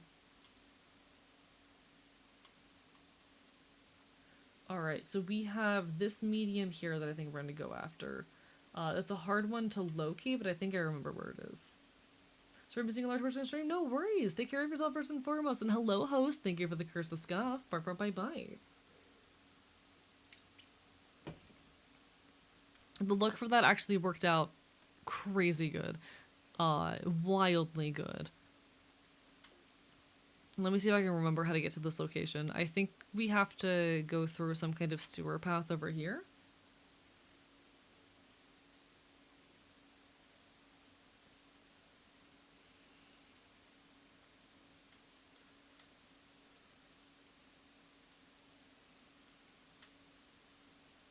I love the feeling of just parkouring around the map in this game, by the way. It's so good.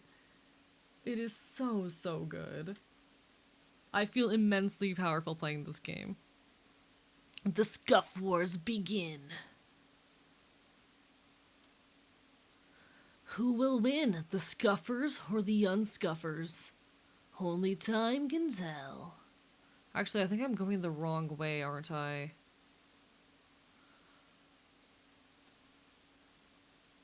I think there's actually like an yeah, there it is, the underground path. Here it is. We go this way.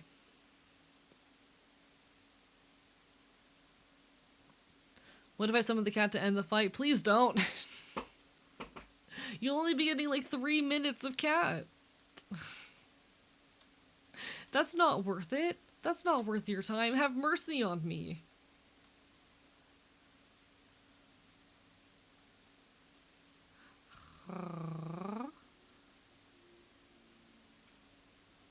Also, Zelda, it's no worries. It's not like this is a job. Cut all of the shiny Squirtle line. I'm so happy because all I need is Bulbasaur, Ivysaur, and the Charmander line to finish the trio. Hell yeah! I love that for you. I hope you're able to finish it soon. That is absolutely badass. We love to see it. Where is it?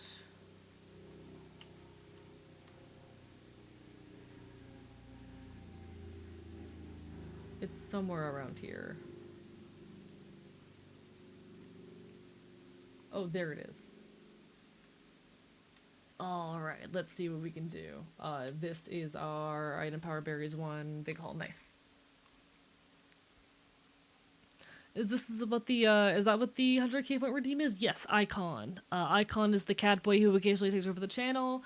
He is an absolute bastard and my mortal nemesis, and I despise him. But a lot of chat seems to like him for some reason.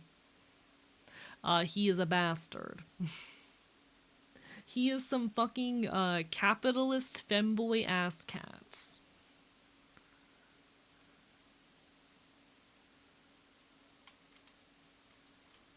No hate to femboys, I want to be perfectly clear. It's just that he's the capitalist.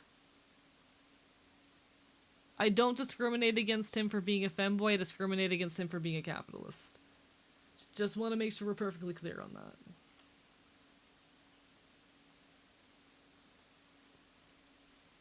Oh.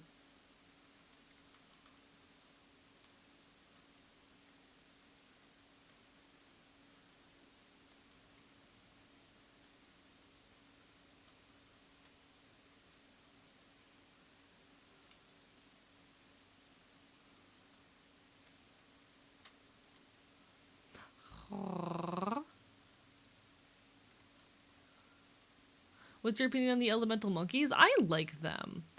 I think at the time I didn't properly appreciate them, and I can say that about a lot of Pokemon stuff. I think there's a lot of stuff that like when it released I didn't properly appreciate as a player of Pokemon, that I've grown more fond of nowadays.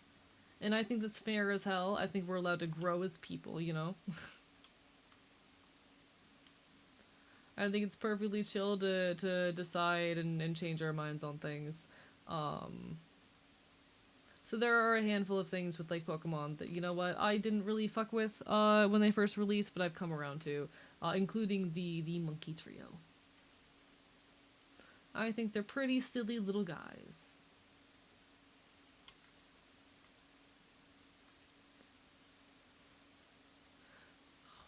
I really want to get a semi-poor shiny at some point. Obviously not during this event because it's not within the theme, but one of these days. This is my favorite emote. It's so silly. That is a very good emote. I love it. Arrrrrrrah. We respect to EM, it's not appropriate to use or redeem. Yeah, I do appreciate when folks will like, because I think a couple of the longer term viewers have learned that like if they joke about Icon, they'll get a pretty good signal on whether or not I'm chill with it, and I've learned to read into my signals on whether I'm sillily being combative or whether that's actually not a good idea. And I appreciate folks for that. Because there are absolutely days where like Icon is more appropriate than others. Depends on like how long I've been streaming, how much energy I have, and if it's an event stream, you know. Like generally, I'm not super fond of when Icon gets pulled out during event streams. Um, but there are plenty of nights wherein he is allowed, you know. And I appreciate folks for taking the time to check that with me. It does mean a lot. If I am in a space where I cannot, you know, where Icon is not an option, I will make that clear and refund the redeem, you know?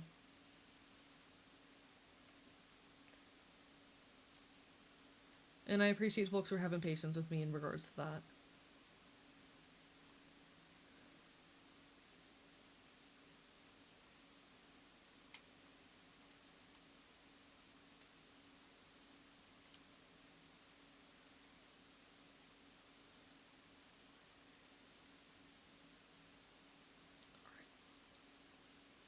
Come on, buddy.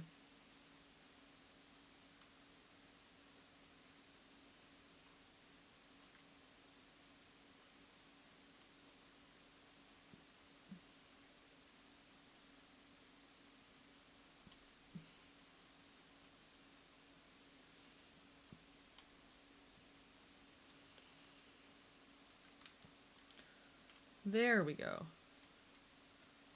I want this one for my personal collection. Alright,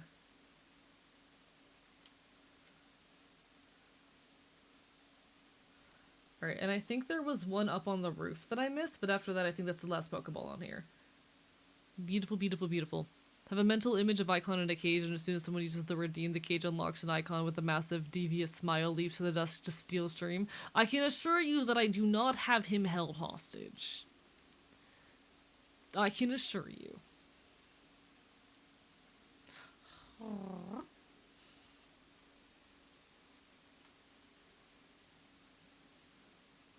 He is not being held hostage.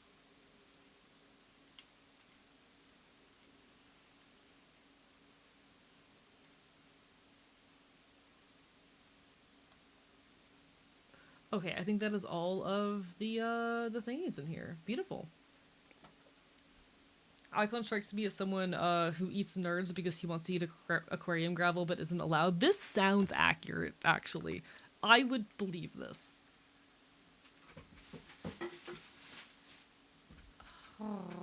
And to be fair, I would also do that. I also want to put aquarium gravel in my mouth, but I think Fennel would, like, fucking punch me if I did. So you know what? That is one trait in which he and I share. There aren't many of those, but there are some. I also just really like nerds.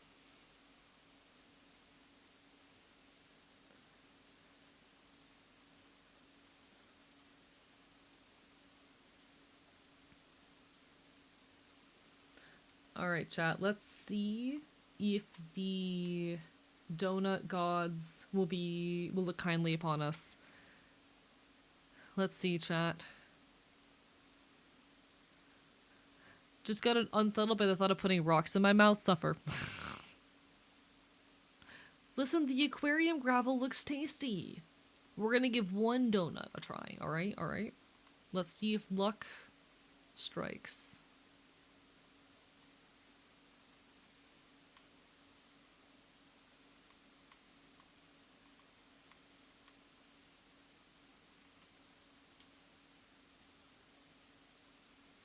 Let's see if luck strikes.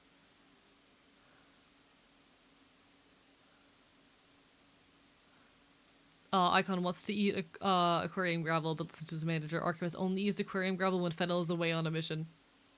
Yeah. I hate it here.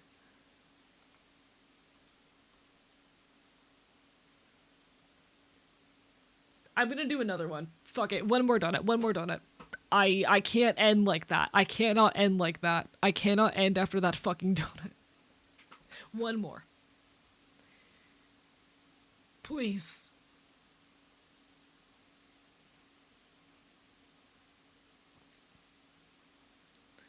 I can stop whenever I want. One more good nut.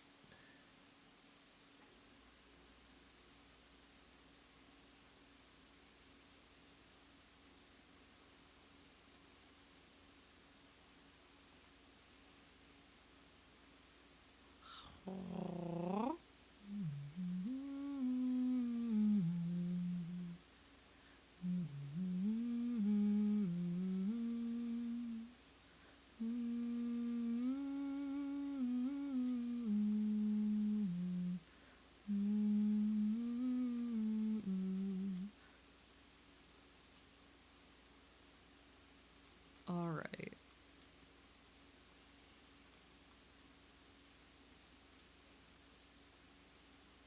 Please? Yeah, there are no battle scenes anymore. At least not in this game. There are battle scenes in like the mainline games, at least the ones aside of this, but there are no battle scenes in this particular game. I hate it here. Alright, chat. The donut gods have decided that they are not pleased with me tonight. But with that said, I think it is time that I go lay the fuck down, because I have to be awake in 6 hours.